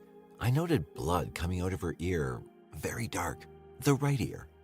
I remember that, and then I think there was the dining room set in there, a very dark one, and there were brown chairs around it, and I recall putting her legs up on the two chairs in a wide position, one leg in each chair." Bailey asked him why he'd choose such an old woman to attack. DeSalvo told him that attractiveness has nothing to do with it. She was a woman, that was enough. DeSalvo then described the attack on Sophie Clark, the 22-year-old student who was killed in December of 1962. She was wearing a very light, flimsy housecoat, and she was very tall, well-built, about 36, 22, 37. Very beautiful. Her apartment had a yellowish door, a faded yellow door, and she didn't want to let me in, period, because her roommates weren't there at the time.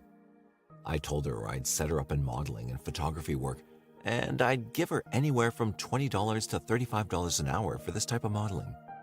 There was a place where there would be, what do you call it, a flatbed, where you put something over it, but you take it off. You can use it to sit on, like a couch. It had fancy little pillows on it, colorful ones, purple ones. It looked like a purple or black cover. There were so many details that he remembered that could be checked with the police. Bailey called Lieutenant Donovan and his colleague Lieutenant Sherry to his office, and they listened to the dictaphone, which Bailey played at different speeds to disguise Albert's voice. The detectives listened very closely when DeSalvo described the attack on Sophie Clark. First, DeSalvo said that when he attempted intercourse with Sophie, he discovered she was menstruating. He described the napkin he removed from between her legs and the chair that he'd thrown it behind. Second, he said that as he was going through Sophie's bureau looking for a stocking to knot around her neck, he knocked a pack of cigarettes to the floor. He named the brand and described the place on the floor where he left them. At this, Sherry grabbed the briefcase and pulled out a photo showing a bureau and a pack of cigarettes just as Albert had described them. On the back of the photo, there was an inscription: Homicide, Clark, Sophie, December 5th, 1962. Taken from The Defense Never Rests. Commissioner McNamara and Dr. Ames Roby, the psychiatrist at Bridgewater, were called into the consultation.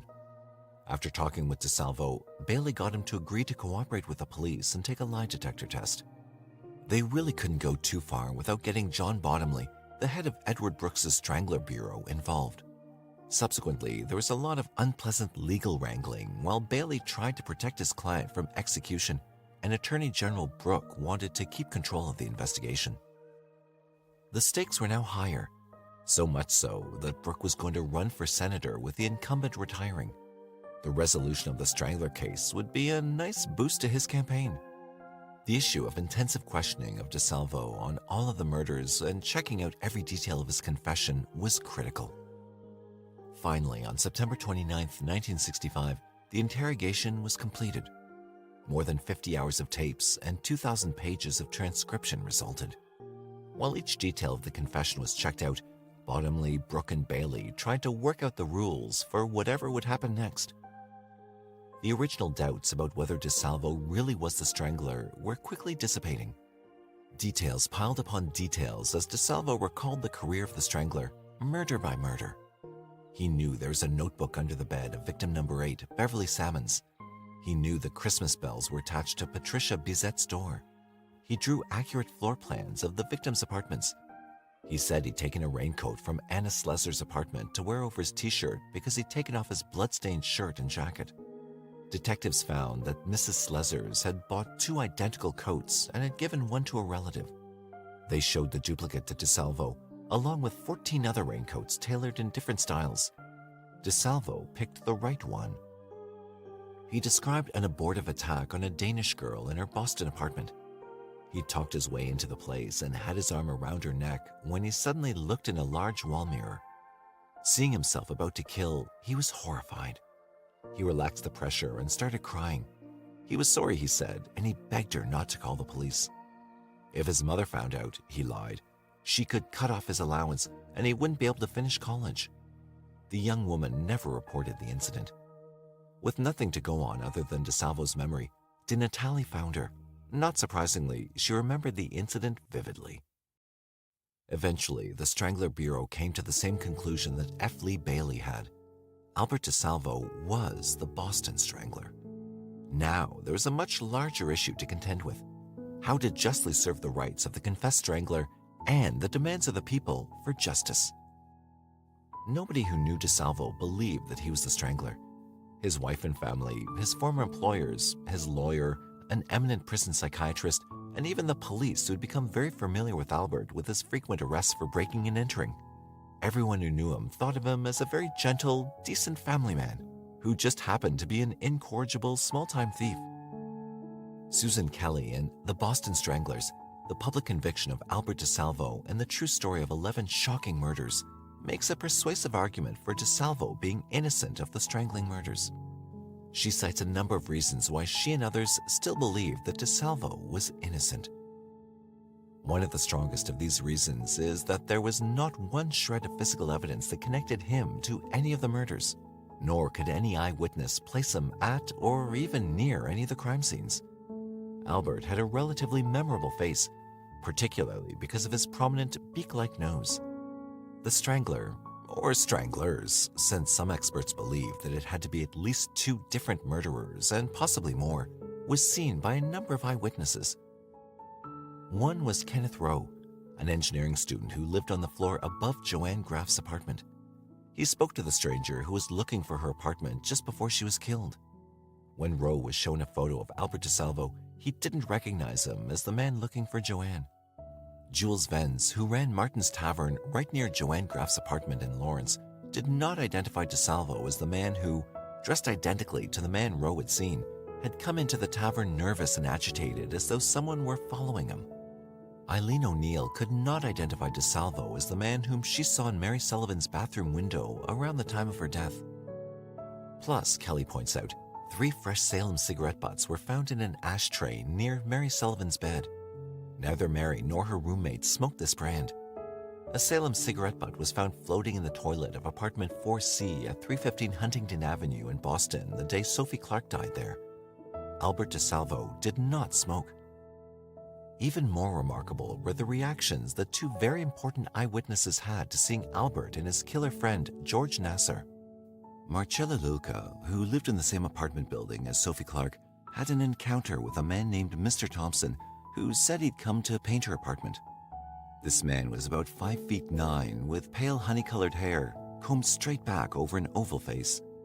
She said he could have been a light-skinned black or a white man. She estimated his age at about 25 years old. She got rid of him by telling him that her husband was asleep inside her apartment. This encounter was just before Sophie Clark was murdered. Mrs. Luca later sketched for police a portrait of Thompson. It showed a delicately featured young man with a long, narrow face, a very thin nose, a pointy chin, and large almond-shaped eyes. It looks nothing like Albert DeSalvo. When Albert began confessing to the stranglings, Bottomley rounded up Mrs. Lulka and Gertrude Gruen so that they could secretly view Albert in prison. Gertrude Gruen was considered at that time the only woman who survived an encounter with the Strangler. She'd given her attacker a good fight and he fled. Both women thought that they were coming to view one man, Albert DeSalvo. Neither realized that they would see another man also, George Nasser. The women posed as visitors in the prison's visiting room. Nasser was the first one to enter the room to meet with a prison social worker. Gerald Frank describes this unexpected reaction. George Nasser darted a sharp glance at her, Gruen, and then a second. She thought there's something upsetting, something frightening familiar about that man. Could he know her? At that moment, DeSalvo entered and took his place across the table from Dr. Allen. Miss Gruen looked at him. No, he was not the man who talked with her, attempted to strangle her, the man with whom she fought, the man who fled when her screams brought workers on the roof peering into her windows. But the man now talking to the social worker, the man who had turned his dark eyes on her so sharply. Moments later, in Dr. Roby's office, surrounded by police, she said agitatedly, "I don't know what to say. I'm so upset." She appeared on the verge of a breakdown. Finally, she was able to talk. It was not Albert DeSalvo, she said. When she'd been shown his photographs a week earlier, she'd thought she saw certain similarities. "Now I know he's not the man," she said. But the first man who entered, George Nasser, I realized how shocked I was when I saw him. To see this man, his eyes, his hair, his hands, the whole expression of him. He looked like the man who attacked her, walked, carried himself like him, his posture. My deep feelings are that he had very great similarities to the man who was in my apartment. But she was not sure. She wept with frustration. She wanted so badly to identify this man. And Marcella Lulka, who had also been brought to identify DeSalvo? She hadn't been sure when shown his photographs a few days before. Now, she said, seeing him in person, she must definitely eliminate him. But the prisoner who preceded him, Nasser, when she saw him enter, her heart jumped. In every way but one, his eyes, his walk, his furrowed face, his dark speculative gaze. He was her mysterious caller of that dreadful afternoon. Only his hair was different. Mr. Thompson had honey-colored hair, as she had told detectives. This man's hair was black. Might it not have been dyed the day she saw him? The motive for DeSalvo confessing to the crimes remains the same whether he actually committed them or not. He believed that he'd be spending the rest of his life in jail for the Green Man attacks and wanted to use the confession to raise money to support his wife and children. Plus, to a braggart like DeSalvo, being the notorious Boston Strangler would make him world famous. Dr. Roby testified that Albert so badly wanted to be the Strangler.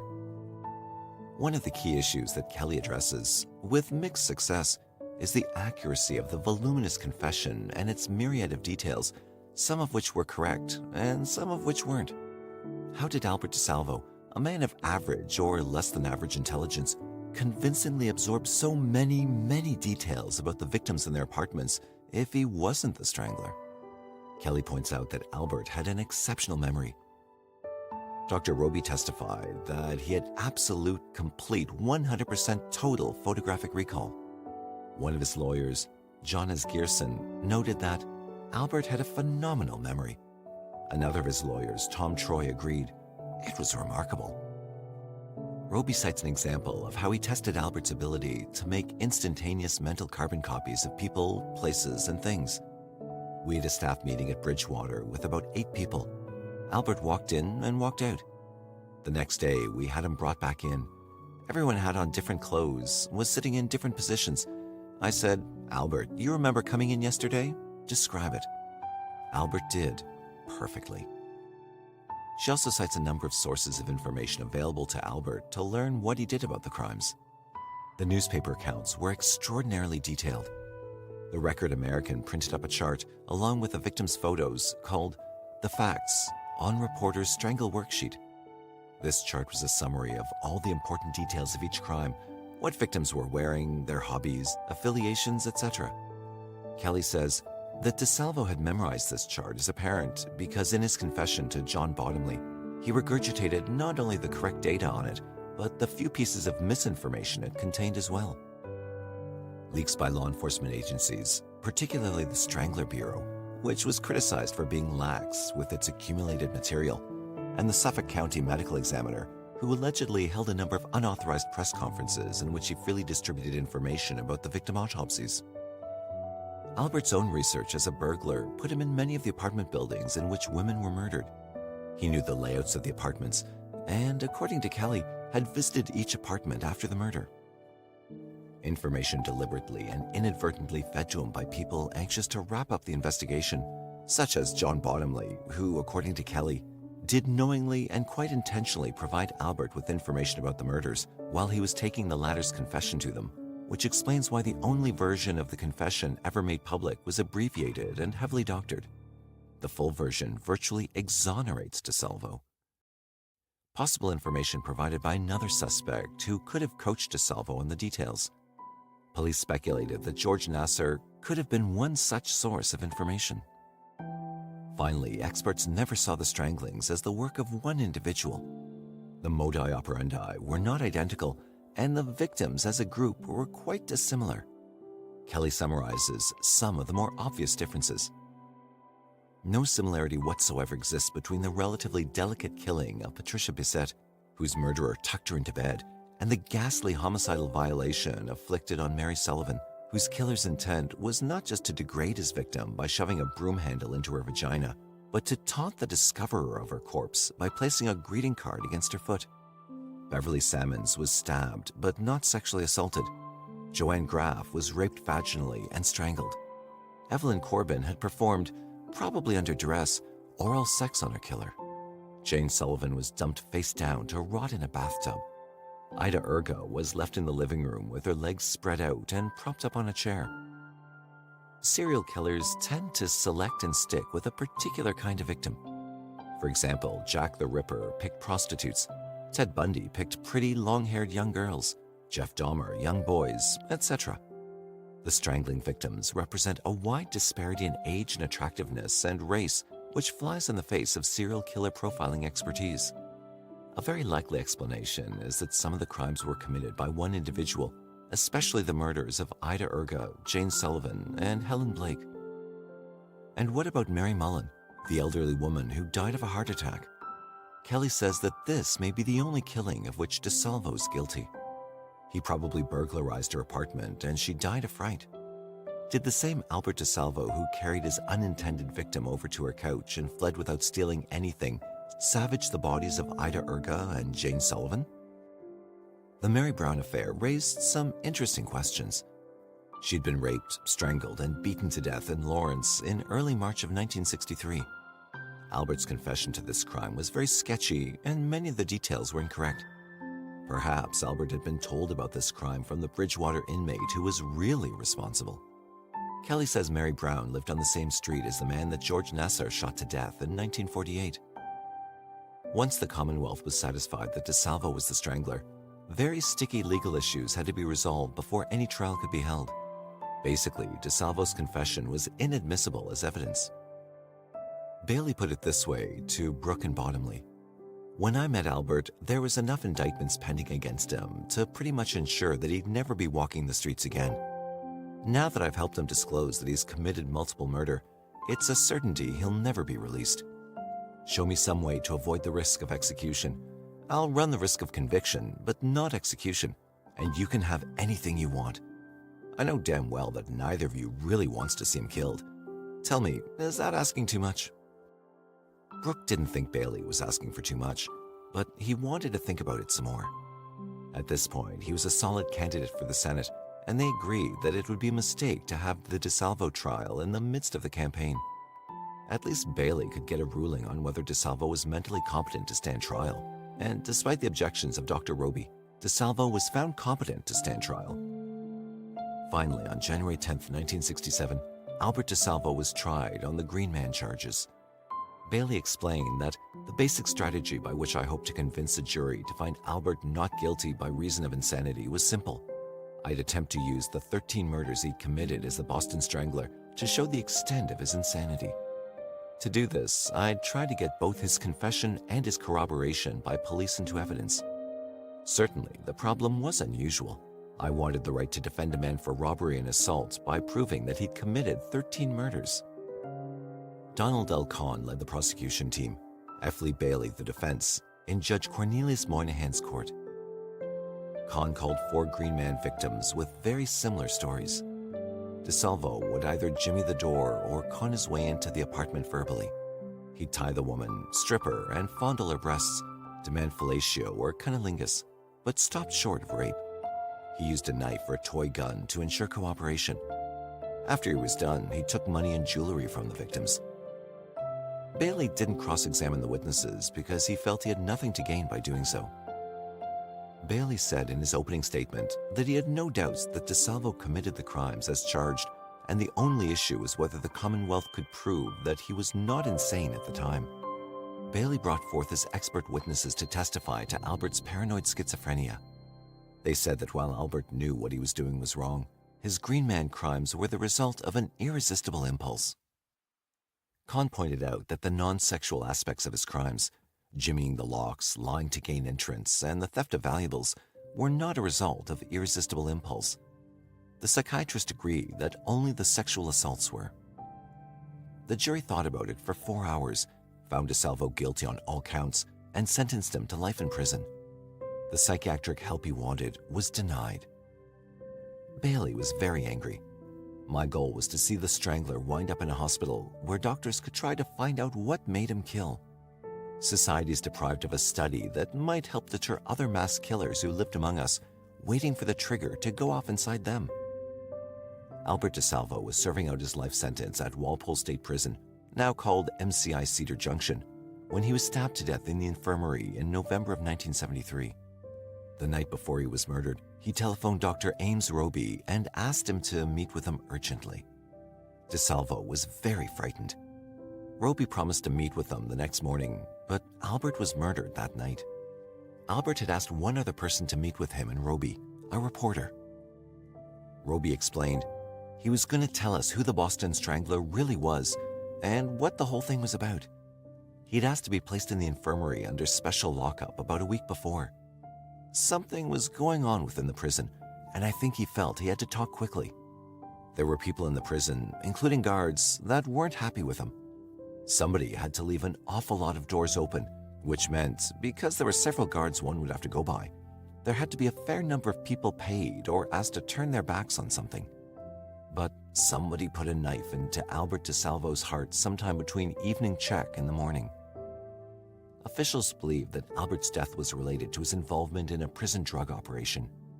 3 men were tried, but twice the trials ended in hung juries. Albert wrote this poem a few years before his death. Here is the story of the Strangler yet untold. The man who claims he murdered 13 women, young and old. The elusive Strangler, there he goes. Where his wanderlust sends him, no one knows. He struck within the light of day, leaving not one clue astray. Young and old, their lips are sealed, their secret of death never revealed. Even though he's sick in mind, he's much too clever for the police to find. To reveal his secret will bring him fame, but burden his family with unwanted shame.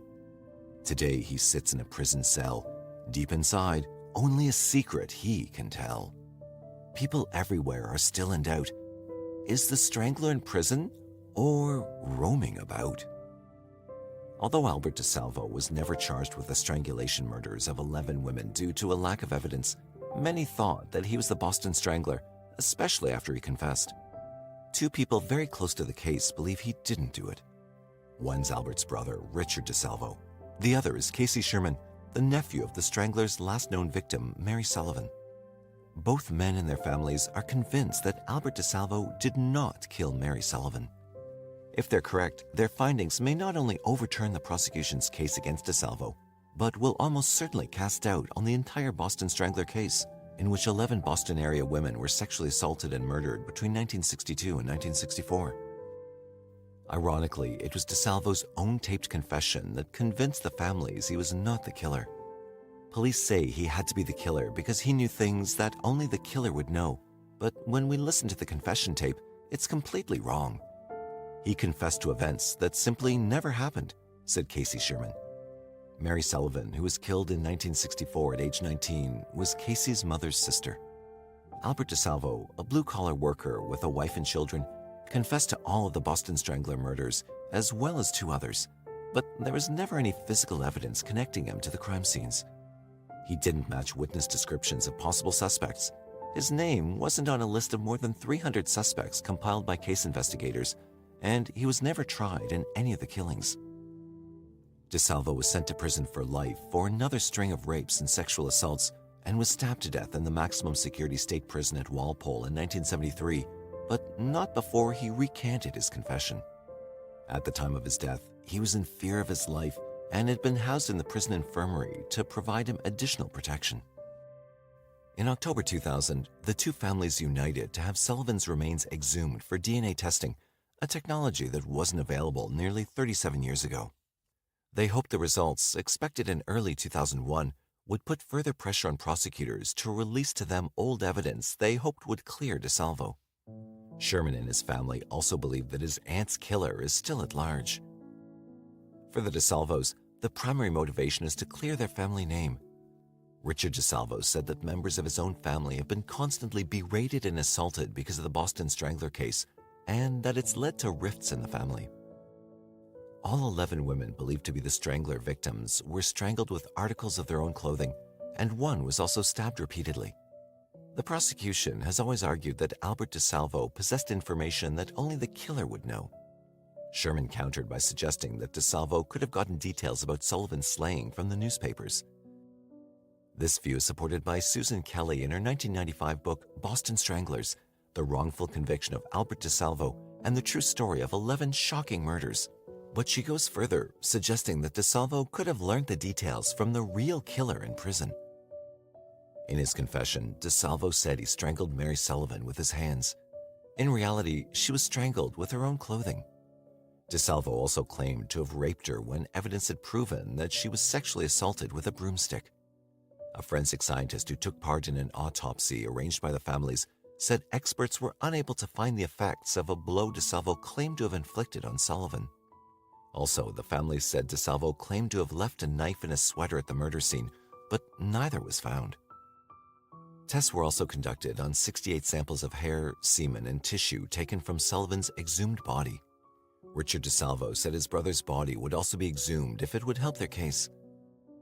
Sherman said a prime suspect in his aunt's death is a former boyfriend of one of her roommates, as there was no evidence of forced entry into her apartment.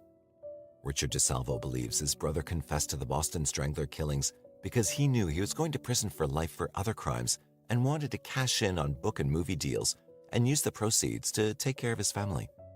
According to the families, DeSalvo's lawyer, F. Lee Bailey, convinced him that if he confessed, he would go to a mental institution rather than prison.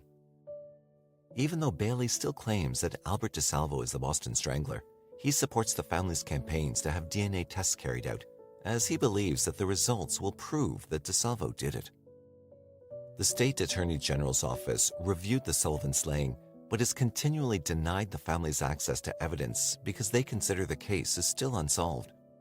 In October 2000, a judge ordered the two sides to try to work out a compromise, but the Boston authorities were less than cooperative.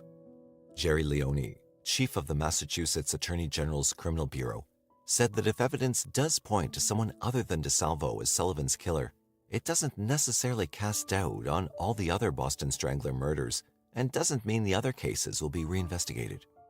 We're looking into the Sullivan case because it's the only case that has any evidence that can be used in a viable prosecution right now, Leone said. On the other hand, Richard DeSalvo believes that if it's proven his brother didn't kill Mary Sullivan, it raises a serious question about who really killed the others. Attorney General Thomas Riley made it very clear that he'd not allow the release of any evidence causing the families to reactivate their lawsuit against the state of Massachusetts. On February 23, 2001, Judge William G. Young reinstated the lawsuit, which called for the release of all evidence pertaining to the original investigation so that the families can pursue their own investigation. The state has since sought a motion of dismissal. After a private investigation conducted by Casey Sherman, both families are even more convinced that DeSalvo was coerced into confessing in the belief that he'd receive favorable attention if he did. To support their case, the family offered the results of the forensic tests carried out on Mary Sullivan's remains, which have shown no indication of head trauma and damage to the fragile neck bones normally associated with strangulation. The matter rested with Judge Young. Should the lawsuit be successful, the authorities would be ordered to hand over to the families all evidence pertaining to the Boston Strangler investigation for the purposes of private analysis. If the lawsuit failed, the family was expected to launch an appeal. More importantly, if the DNA results proved conclusively that DeSalvo was not the killer, the entire case may be reopened and a new hunt instigated for the real Boston Strangler. On October 20, 2001, new DNA tests would be performed on evidence taken from the remains of Mary Sullivan, one of 11 victims attributed to the alleged Boston Strangler, Albert DeSalvo. Thomas Riley, the Massachusetts Attorney General, had ordered the test to be performed. The family has raised legitimate questions in terms of the way it was investigated. They've asked us to look into things, and we are. The family of Mary Sullivan has long argued that she wasn't a victim of the Boston Strangler and believes that her real killer was still alive. This latest development was a direct result of individual investigations that were mounted by relatives of both Sullivan and DeSalvo, which brought additional pressure on authorities to reconsider their findings. A week later, on Friday, October 26, 2001, a report by Associated Press described how Albert DeSalvo's body had been exhumed from a gravesite in Massachusetts and taken to a forensic laboratory in York College, Pennsylvania for examination. The following Saturday, an autopsy was conducted on the remains in the hopes of attempting to prove DeSalvo's innocence of the murders and possibly to identify his killer. James E. Stars, a professor of forensic sciences at George Washington University, led the team of scientists who performed the autopsy. Stars is best known for his identification work on other high-profile cases, including the Lizzie Borden Hatchet murders, the Lindbergh baby kidnapping, and the outlaw Jesse James. He told AP, "The family has been unsatisfied all these many years concerning the death of Albert DeSalvo and failure to find anyone guilty of the death."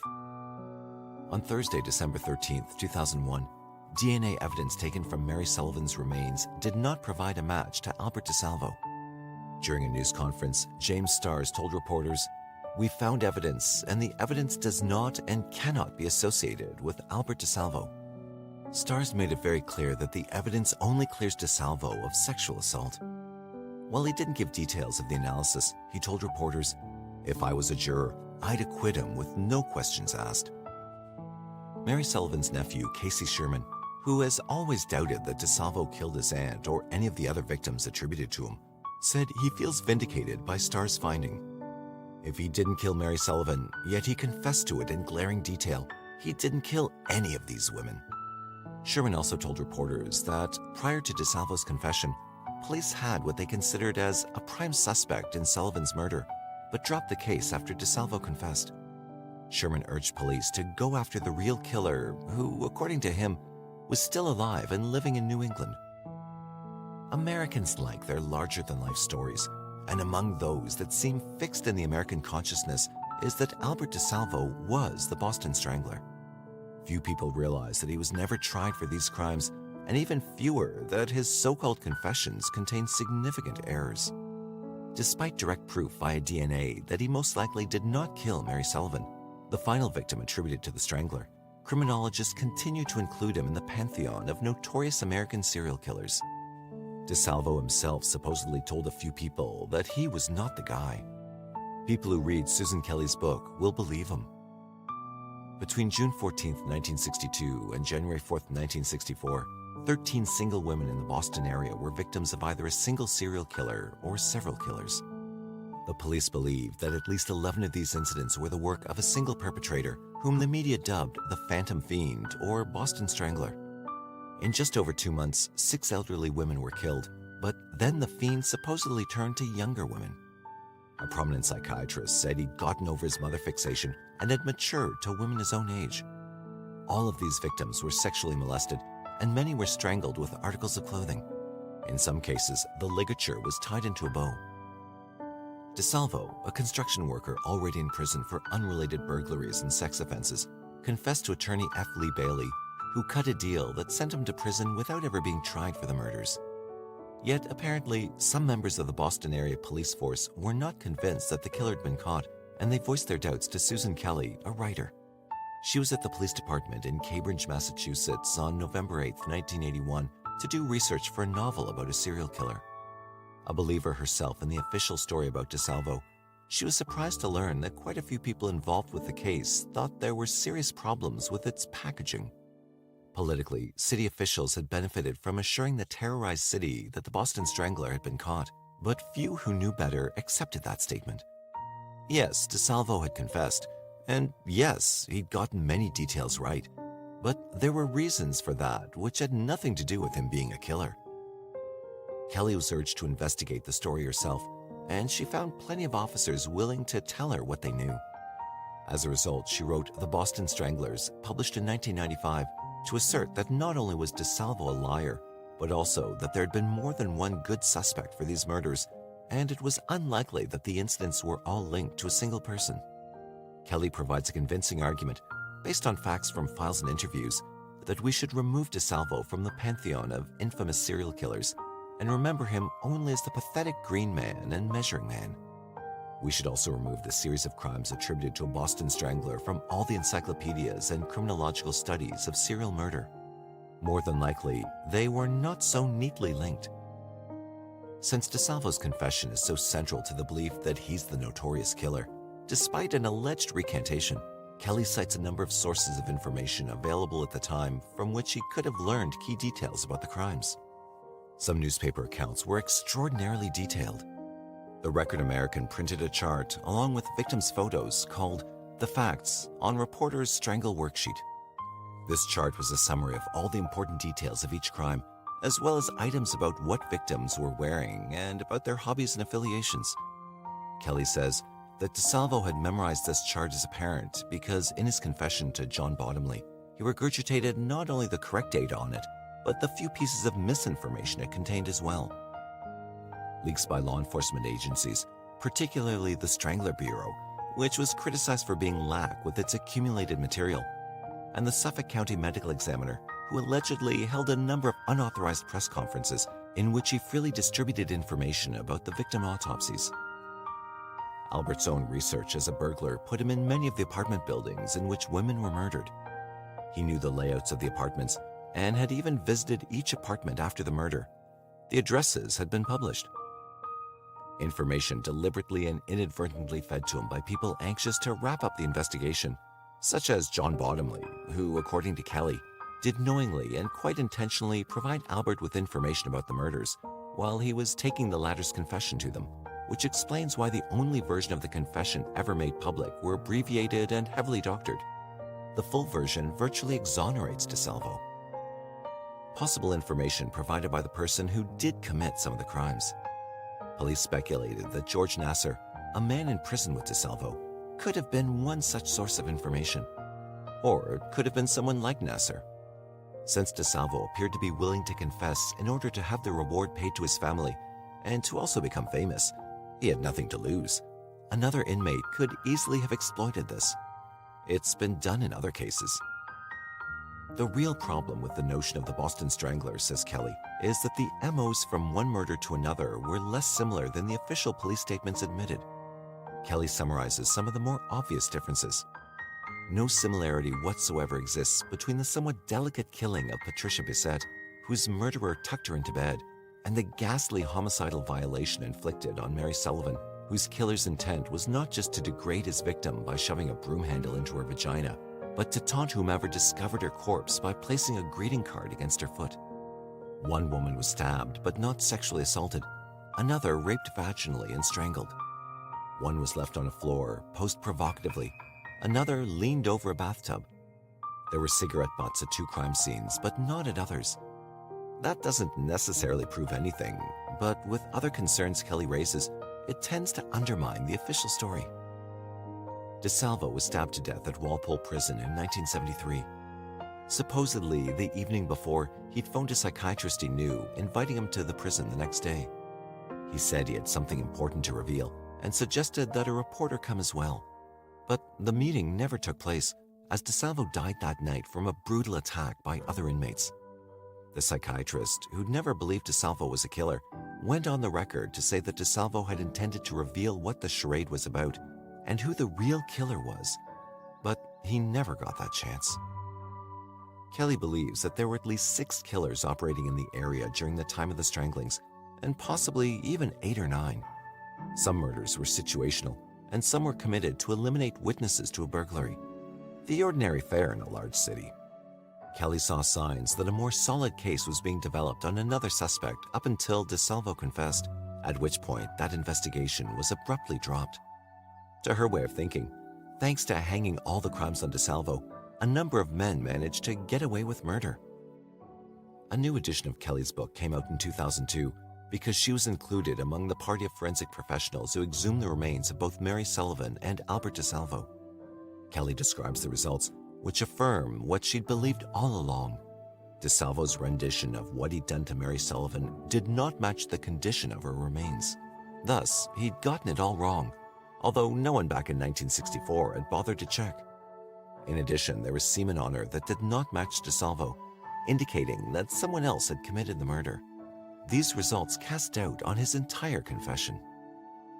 Perhaps one day the encyclopedias and textbooks will recognize the extraordinary work Susan Kelly has done to set the record straight. DeSalvo was never convicted of these crimes, and there was never any physical evidence to corroborate his confession. Kelly shows enough alternate evidence to place his confession in substantial doubt. He had motives to falsely confess, and any good investigation wouldn't accept a confession at face value. Kelly is to be commended for her work, but unfortunately, American myths generally die hard. Anyone truly interested in this case would be remiss not to read The Boston Stranglers. Jacksonville, Florida, a major tourist hotspot known for its seaport's vibrant neighborhoods and scenic coastline. But not far from the bustling beaches, there's a low-income neighborhood that will become the backdrop for a perverse and mysterious series of crimes.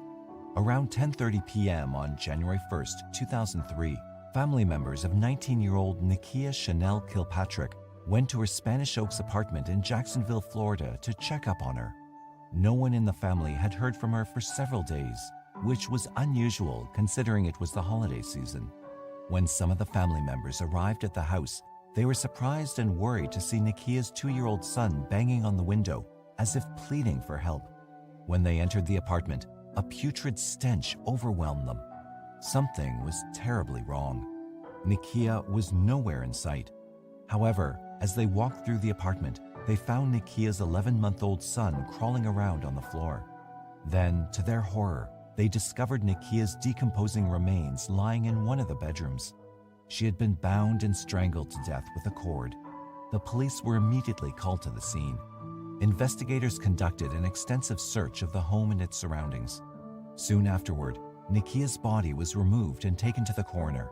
The medical investigation later revealed evidence pointing to Nikia having non-consensual sex and being murdered up to 48 hours before the discovery of her body. Further examination of the body revealed that she had been 6 months pregnant at the time of her death. Although Nikia's 2 small children were unharmed, they suffered from malnutrition as well as the trauma of being confined with their mother's corpse. The boys managed to survive by eating dried food from the kitchen. They were put in the care of Nikia's family.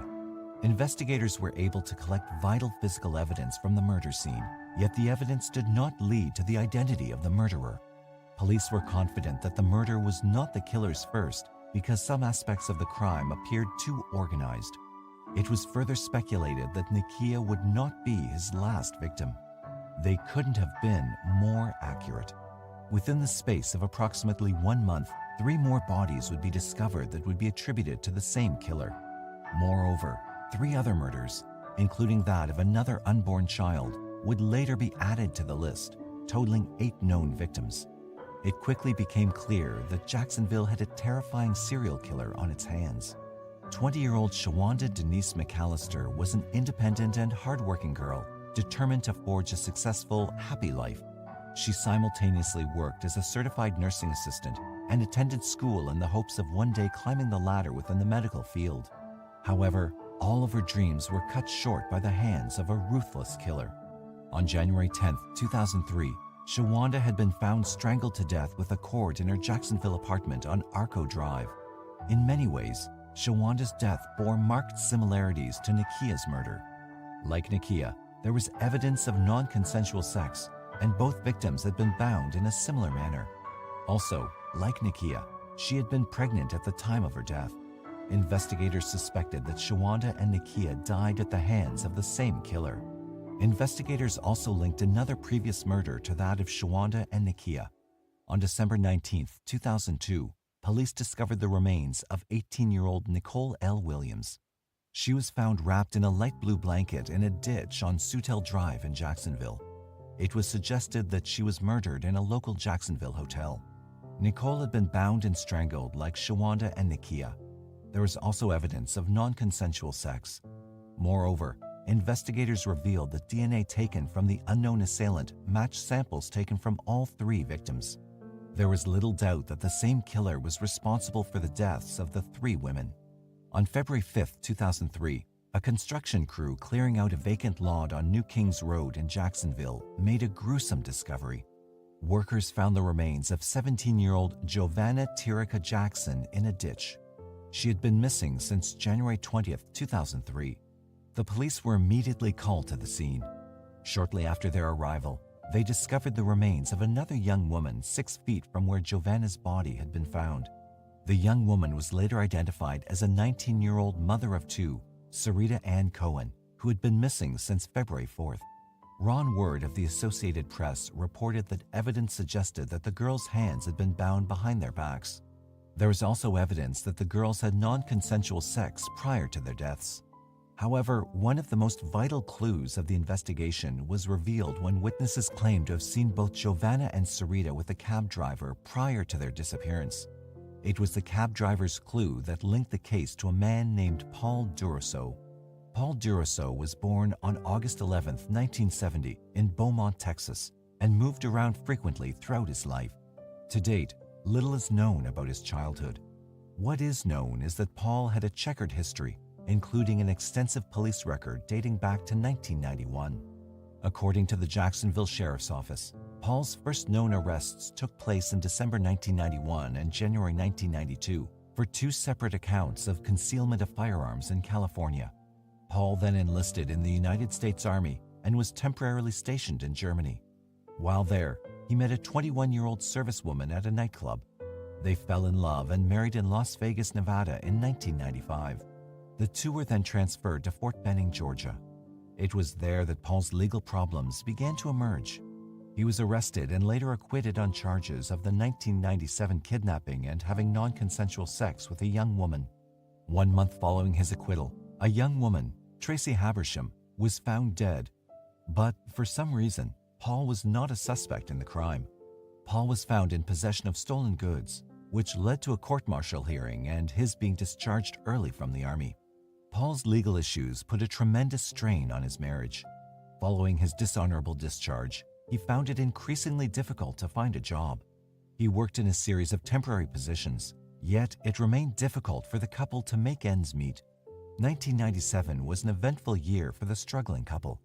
They relocated to his wife's hometown of Jacksonville, where they moved into an apartment on Moncrief Road. Soon after, they welcomed the birth of a new baby girl into their family, which was quickly followed by the birth of another little girl approximately 1 year later. Interviews with friends and neighbors of the couple suggested that they continued to experience tremendous marital strain during the late 1990s. Paul was described by acquaintances as a lewd womanizer who often fought with his wife over financial problems, his inability to maintain a job, and his adulterous behavior. Paul frequently made sexually suggestive comments to area women and attempted to seduce young girls in the neighborhood. On occasion, the couple's marital spats would escalate to the point of physical violence.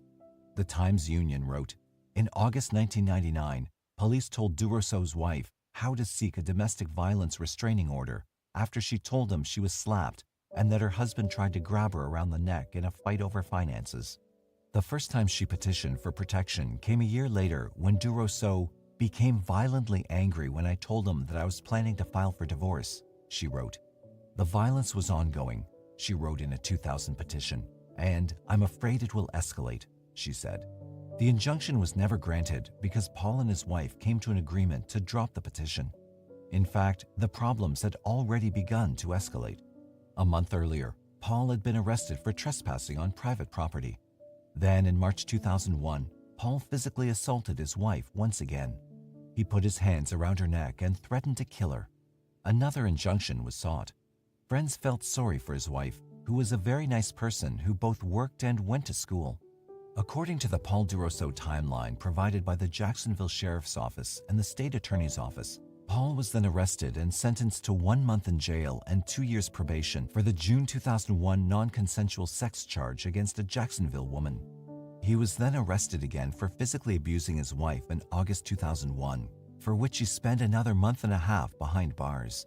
Paul's criminal files expanded even more following his arrest in April 2002 for burglary, although he was later acquitted of the charge. By many accounts, Paul had a lengthy police record. However, despite the fact that he was a convicted felon, Paul had no difficulty finding temporary work. In August 2001, he worked for several weeks as a school bus driver, as well as in other temporary positions, such as an animal control worker. In January 2003, he also worked for Gator City Taxi, a local Jacksonville cab company. During his job as a cab driver, it was believed that Paul became acquainted with many women, including murder victims Cohen and Jefferson. At the time of their murders, Paul was already a leading suspect in the investigation due to his outstanding police record and clues linking him to some of the victims. One important clue came from Giovanna's mother. Giovanna was last seen getting into a cab driven by a man referred to as D. When Giovanna failed to return home, her aunt called her cell phone, which was answered by the cab driver. The man told the aunt that he would return Giovanna soon, yet she never made it back home. Worried for her daughter, Giovanna's mother went to the cab company to inquire about the man named D who had driven her daughter prior to her disappearance. They quickly learned that the driver was Paul Durousseau. The clue was an important lead. However, there was not enough evidence yet available to charge him. At around the same time, the strains of an unhappy relationship had already taken their toll on the couple. After approximately 8.5 years of marriage, Paul and his wife separated in January 2003. She and the couple's 2 girls moved to another house in Jacksonville. Paul continued to live at what was once the house's family on Patterson Avenue. However, he spent the majority of his available time at his wife's new house. On February 6, 2003, during one of his visits to his wife and children, police arrested Paul. Initially, he was not charged in any of the murders, although he was considered a key suspect. Instead, he was arrested for violation of his probation for the 2001 non-consensual sex case. While incarcerated in the Duval County Jail, investigators continued to accumulate evidence linking Paul to the murders. It didn't take long for them to hit pay dirt. During the murder investigation, police began to find clear links between Durousseau and the deaths of Kilpatrick, Williams, McAllister, Jefferson, and Cohen. Evidence including DNA sample matches, fiber analysis, cab and cell phone records could all be traced from the victims and crime scenes to Paul Durousseau. Some of the evidence included the fibers from a blanket in which Nicole Williams was found, which were later matched to those found in Durousseau's home. Furthermore, DNA samples taken from some of the crime scenes and victims matched with samples obtained from Durousseau. Jewelry belonging to Sarita and Giovanna was also found during a search of his car, and cell phone records from the 2 girls showed that they called him prior to their disappearance. Moreover, Times Union staff writer Veronica Chapin states that a bank surveillance tape shows Shawanda drawing money from an automated machine on the day she died, allegedly with Durousseau's cab in the background. One of the unique characteristics that linked the murders was that in most of the cases, the killer's MO was very similar. The killer used cords such as extension or coaxial cable cords as a ligature around the victims' necks. Sheriff Nat Glover stated that the killer fashioned the cord into a peculiar slipknot during his strangulation of the women. The evidence increasingly supported the investigators' case against Durousseau. Finally, on June 17, 2003, he was charged with 5 counts of first-degree murder in the deaths of Nikia Kilpatrick, Shawanda McAllister, Nicole Williams, Sarita Cohen, and Giovanna Jefferson. Shortly after his arrest, Durousseau was linked to yet another murder in Columbus, Georgia, that took place several years earlier when he was at Fort Benning. In September 1997, Tracy Habersham went missing after attending a party at Fort Benning's NCO club. A couple of days following her disappearance, a man walking his dog found her nude body in a ditch in the area where Tracy grew up. She had been strangled. The murder case remained unsolved for years until after Durousseau's arrest on February 6, 2003. The profile of Habersham's murder was similar to the deaths of the 5 Jacksonville victims, prompting a further analysis of the case. DNA samples from Tracy's body were obtained and compared with samples taken from the other murders. Investigators quickly learned that the same person who was responsible for the deaths of the 5 Jacksonville women and the 2 unborn children was also responsible for Tracy's murder. The authorities stated that most of the women had non-consensual sex. However, they would not reveal if Tracy had also been abused. Ron Word of the Associated Press wrote that warrants for Durousseau's arrest in connection with Tracy's murder were pending in Georgia. If Durousseau was found guilty of the Florida murders, it was likely that he would never be directly tried for Tracy's murder. Paul Durousseau had been arrested in the 1999 murder of Teresa Mack, a mother of 3. The DNA at the scene of the crime matched with samples of Durousseau's. Prosecutors felt that they had a very strong case against Durousseau to take to court. On August 11th, prosecutors confirmed they would seek the death penalty in the trial of Durousseau. The court set his pretrial hearing for mid-September 2003. Several days following his arrest, a grand jury indicted Durousseau on 5 counts of first-degree murder. The indictment was essential if the state were to seek the death penalty. State Attorney Harry Shorstein, prosecuting the case against Durousseau, was said to have welcomed the indictment, which would facilitate the granting of his request for the death penalty at Durousseau's upcoming trial. Although Shorstein planned to seek the death penalty, he stated that he would not pursue the matter of fetal rights. It's believed that charging Durousseau with the deaths of the unborn children would likely cause more complications in the case. Pursuing the matter would have a tendency to interject an ancillary issue that could have a negative impact on the legal process down the road. The Business Journal in Jacksonville reported that the parents of 3 of the victims have filed suit against Gator City Taxi. The suit contends that their daughters were murdered because the cab company failed to perform an adequate background check when hiring accused serial killer Paul Durousseau as a cab driver. Durousseau was convicted of the murder of Teresa Mack and in December 2007 was sentenced to death by lethal injection. In January 2017, Durousseau's death sentence was overturned by the Florida Supreme Court. The jury that sentenced Durousseau was split 10-2, and the High Court declared a split decision unconstitutional in capital sentencing. He was resentenced to life in prison without parole on December 10, 2021, after a jury split 10-2 in favor of another death sentence. He's now 51 years old, and he's incarcerated in Walton Correctional Institution. It takes more than a few homicides to get the attention of the people in a city the size of Los Angeles. Murders are a daily occurrence, particularly when one involves a person living a high-risk lifestyle like a prostitute. So when 3 women were found strangled and dumped naked on hillsides northeast of the city between October and early November of 1977, very few people lost sleep over it. Only a couple of sharp homicide detectives became nervous that this was just the beginning. Everything changed Thanksgiving week when 5 young women and girls were found on hillsides in the Glendale Highland Park area. These 5 young women, one of which was 12, another only 14, were not prostitutes but nice girls who had been abducted from their middle-class neighborhoods. Newspapers and television stations talked about rape, torture, abduction, and murder. The collective consciousness of a populace numbed by violence was suddenly and unpleasantly engaged. The city went into a panic. The term Hillside Strangler was coined by the media, even though police were convinced that there was more than one person involved. People did what they always do in a panic. They warned their children to be careful, buy large dogs, install new locks on their doors, take self-defense classes, carry guns and knives to protect themselves. None of this seemed to work, however, since the Strangler still did not have any problems getting new victims. On Sunday, November 20th, 1977, LAPD Homicide Detective Sergeant Bob Grogan was hoping to be able to enjoy his day off when he was called to an obscure area in the hills between Glendale and Eagle Rock. As he tried with difficulty to locate the site, he thought to himself that whoever was using this area to dump bodies must be very familiar with the neighborhood to even know this place existed.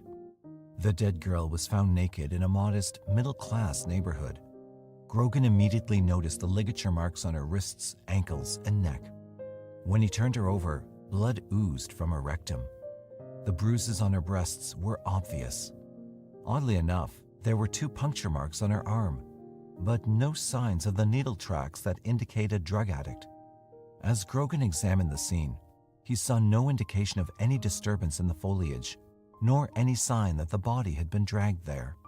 He made a mental note to himself that the murder occurred somewhere else, and a man, maybe 2 men, had carried her body and dumped it there in the grass.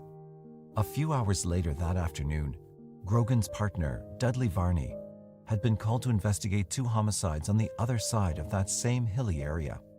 The 2 dead girls had been found by a 9-year-old boy who had been treasure hunting in a trash heap on the hillside. It was a pretty horrible sight, made all the more grotesque by the decay and army of insects that had taken over the flesh. Again, there was no indication that the murders had occurred where the bodies were found, nor was there any evidence that the bodies had been dragged there.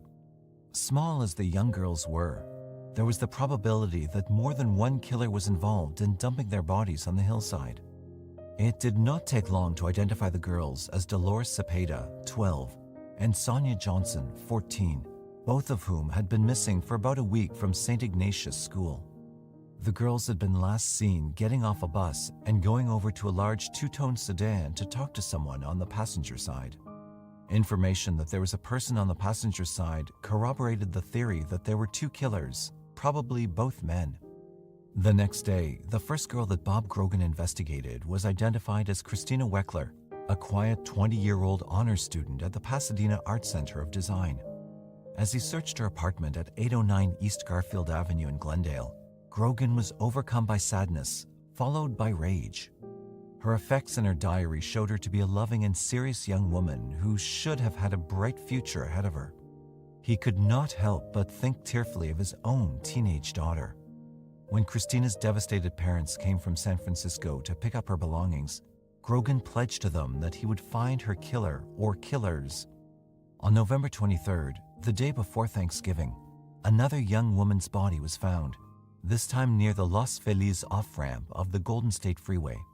Her maggot-covered body was estimated to have been there for some 2 weeks. She'd been strangled like the others, but it was not certain if she'd been raped. Some 2 weeks earlier, the young woman had been a vibrant and attractive blonde with a figure like a model. Jane King was 28 at the time of her death. The authorities lost no time in creating a task force, initially composed of 30 officers from LAPD, the Sheriff's Department, and the Glendale Police Department. Like every other task force formed in a high-profile case, the officers were soon overwhelmed with worthless tips and suggestions from well-meaning citizens. The killers took the holiday weekend off, but that was all. On Tuesday, November 29th, Grogan was called to the hills around Glendale's Mount Washington area. The naked body of a young woman was found lying partially in the street. The ligature marks on her ankles, wrists, and neck were the Hillside Stranglers' calling card. But something was different. It looked as though she had burns on her palms. Like the strange puncture marks on Christina Weckler's arms, it looked as though the killers were experimenting, possibly with methods of torture. There was also something else that was different, a shiny track of some sticky liquid which had attracted a convoy of ants. If this substance was semen or saliva, there was the possibility that the killer's blood type could be determined. Tests on semen found in the earlier victims had revealed nothing. That same day, the young woman was identified as Lauren Wagner, an 18-year-old student who lived with her parents in the San Fernando Valley. Her parents had gone to bed the previous night, expecting her to come home before midnight. The next morning, they found her car parked across the street with the door ajar. When Lauren's father questioned the neighbors, he found that the woman who lived in the house where Lauren's car had been parked saw her abduction. Beulah Stauffer, the neighbor, said that she had seen Lauren pull over to the curb around 9 o'clock in the evening.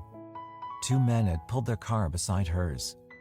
There was some kind of disagreement, and Lauren ended up in the car with 2 men. Grogan went to talk to Beulah immediately. Her Doberman barked furiously at him when he went to her door. Beulah was a bespectacled asthmatic in her late 50s and almost at the point of nervous collapse. She had just had a phone call from a man with a New York accent. "You the lady with the dog?" he asked her. When she said that she had a dog, he told her to keep her mouth shut about what she had witnessed, or he would kill her. Beulah did not realize that Lauren had been abducted. She thought she had just witnessed a quarrel, and she wasn't even sure it had been Lauren. Beulah described the killer's car as a large and dark vehicle with a white top. One of the men had dragged Lauren from her car into his. She heard Lauren cry out, "You won't get away with this." Beulah was so terrified by the incident that she did not even tell her husband, who had been at home the whole time. The horror of the whole thing had thrown her into a violent asthma attack. She was sure that there were 2 men. One was tall and young with acne scars. The other was Latin-looking, older and shorter with bushy hair. She was certain that she could identify them again. Even though Beulah claimed that she was standing in her window when Lauren was attacked, her description of the men were too vivid to have been seen at such a distance. The window was a good 30 feet from the street. Grogan was sure that Beulah had really been out in her front yard and hid in the bushes when the commotion began. Otherwise, with her dog barking the whole time, she could not have heard Lauren tell her captors that they would never get away with it. Perhaps Beulah would tell the whole truth when and if it became necessary. Now, with the abduction of Lauren Wagner, the killers saw the whole city as their cruising ground. Nowhere was safe. At least when the crimes were confined to Hollywood and Glendale, police could intensify their efforts in those areas. Now it was a crapshoot. Nobody knew where the Stranglers would strike the next time. The rampage of Thanksgiving week threw into the spotlight 3 earlier murders of prostitutes or suspected prostitutes, beginning in October. On October 17, 1977, a tall, leggy prostitute called Yolanda Washington was raped and strangled. Her nude body was dumped near the Forest Lawn Cemetery. Almost 2 weeks later, Sergeant Frank Salerno, a detective with the Los Angeles County Sheriff's Department, was called to the town of La Crescenta north of the Glendale area to investigate the homicide of a woman. It was a pretty grim sight for that Halloween morning of 1977. The naked body of the woman lay close to the curb in a middle-class residential area, covered with a tarp by the property owner so as to shield the body from the children in the neighborhood. The bruises on her neck showed that she had been strangled. She had ligature marks on both wrists and ankles, as well as her neck. Insects feasted on her pale skin. On her eyelid was a small piece of light-covered fluff that Salerno saved for the forensic experts. It did not appear that she'd been murdered there in La Crescenta. The body was placed deliberately where it would be found quickly, a nasty wake-up call to that respectable middle-class neighborhood. There was no indication that the victim had been dragged to the spot where she lay, so Salerno theorized that she'd been carried from a car, possibly by more than one person.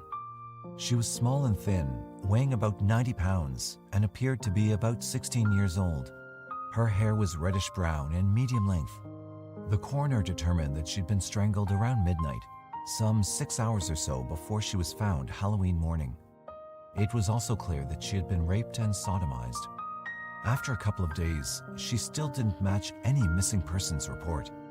Salerno persuaded the newspapers to run a small story on her, along with a sketch and a request to contact the police if anyone recognized her. Still, no one came forward to identify her. Salerno took to the streets around Hollywood Boulevard, which was a mecca for runaways, addicts, prostitutes, and the homeless. With her sketch in hand, he showed it to hundreds of street people. The name Judy Miller kept surfacing as a young, destitute whore.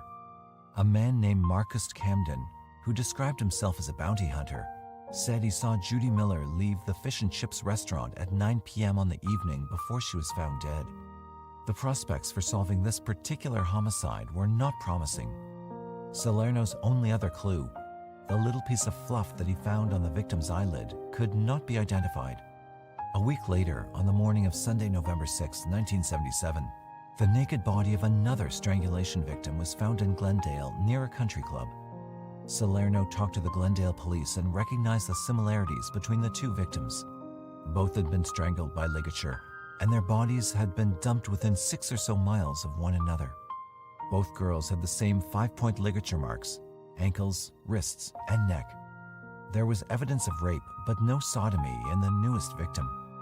Looking at the scene where the body had been deposited, Salerno was certain that at least 2 men were involved.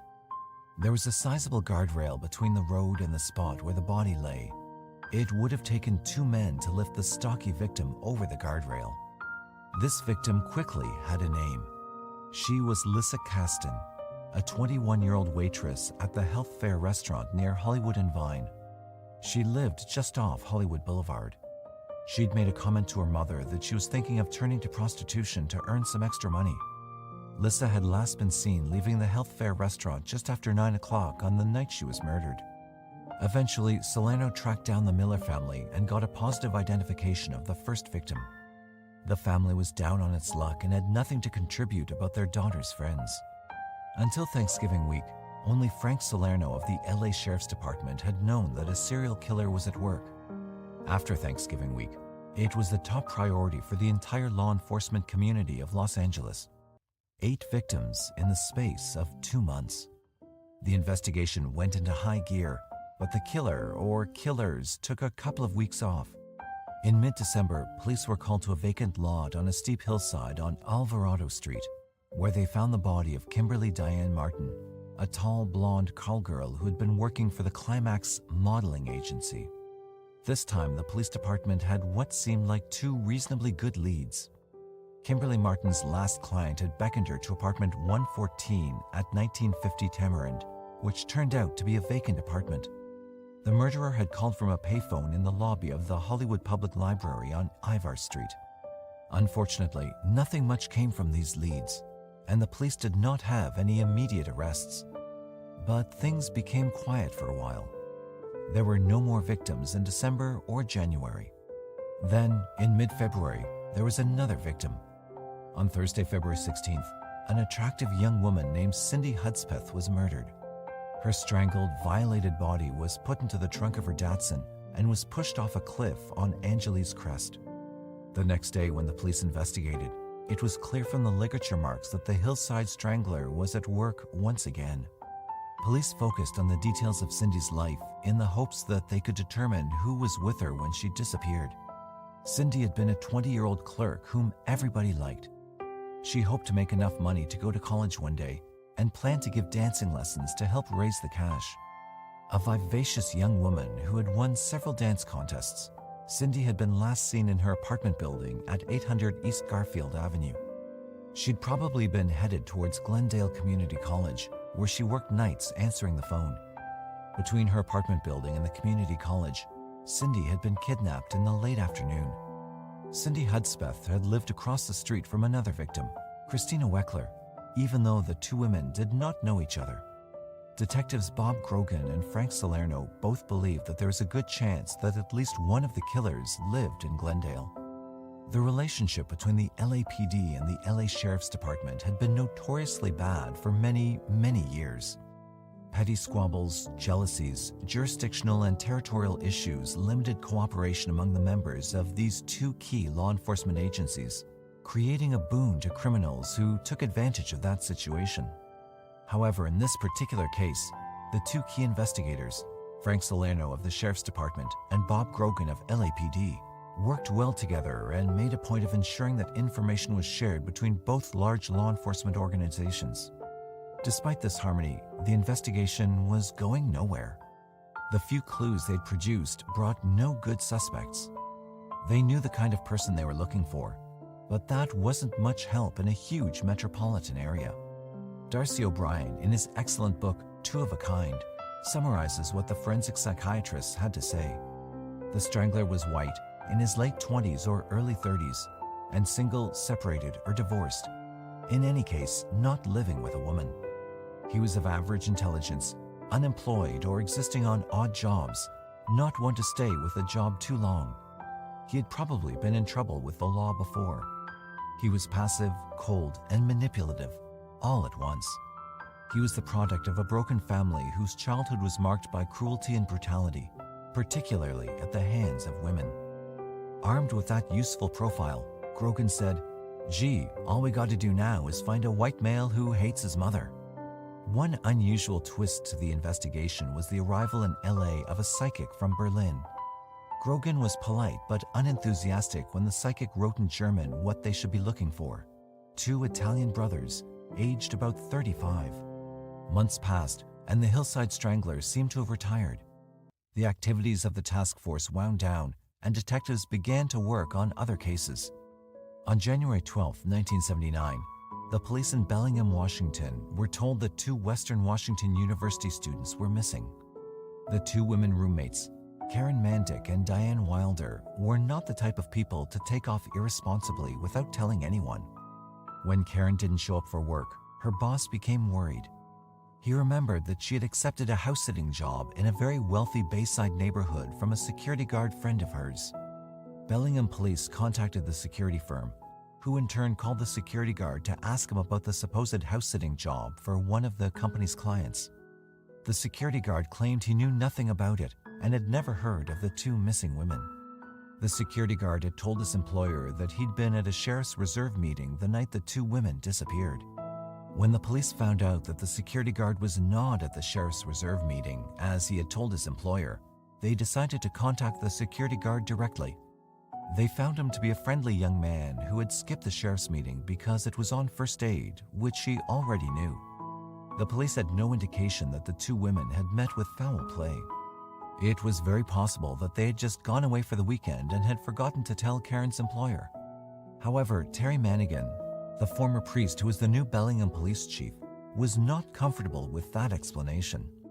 When he visited the girls' home, he found a hungry cat, an unusual situation for an otherwise very pampered pet. In their home, he found the address of the Bayside house where the two of them were to house sit. A look at the records of the security firm brought up the name of that same security guard in conjunction with the address in which the girls were to house sit. Also, police learned that the security guard had used a company truck the night the women disappeared, supposedly to take it into a shop for repair. However, the guard never took the truck in for servicing. Chief Mangan was becoming increasingly concerned about the safety of the two missing women. He asked the highway patrol to check on sites that might be used to dump bodies or abandoned cars. "I think we have to consider this a kidnapping and maybe a homicide." The next step was for the police to search the Bayside address where the girls were supposed to house sit. They found a wet footprint in the kitchen that had been left a few hours earlier, but there was no sign of the girls or Karen Mandick's car. Police found a neighbor who had been contacted by a security guard and had been asked to check on the house each day, except for the night that the girls disappeared. That night, the guard told the neighbor that there was special work being done to the alarm system, and he didn't want her to be taken as an intruder. Next, Chief Mangan enlisted the help of the news media, requesting that they describe the missing women and the car to their audiences. Shortly thereafter, a woman called about a car that had been abandoned near her home in a heavily wooded area. Inside the car were the bodies of Karen Mandick and Diane Wilder. Both had been strangled. Other bruises suggested that they had been subjected to other injuries as well. While the missing women were sent to the morgue, Chief Mangan ordered that the security guard be picked up for questioning. They needed to proceed cautiously since this suspect was a trained security officer. As it turned out, the security guard gave them no trouble whatsoever when they picked him up. He was a handsome, friendly, intelligent, and articulate husband and father by the name of Kenneth Bianchi. Kenneth Bianchi was almost 6 feet tall and was a trim, muscular man. His dark hair was well groomed and he wore a mustache. He lived with his longtime girlfriend, Kelly Boyd, and their infant son. Kelly could not believe that someone as kind and gentle as Kenny could be a suspect in a murder case. Nor could Kenny's employer, who considered him a valuable and responsible member of his staff. The Bellingham police mounted the first-class investigation of all the forensic evidence. They were exceptionally thorough in the handling of every hair and fiber. Pubic hairs fell from Diane Wilder's body as they lifted it from Karen's car, but the Bellingham police had a white sheet ready to catch any stray, unattached fibers or hairs that could have easily slipped away. More pubic hairs were found on the steps at the Bayside home. Fibers from the carpets of that house matched the fibers found on the dead girl's shoes and clothes. Would these hairs and fibers conclusively link Kenny to the murdered girls? The answer would take several days to determine. Meanwhile, the police wanted to keep Kenny under lock and key. This was made easier when they found stolen goods in his home, items stolen from job sites he had been managing.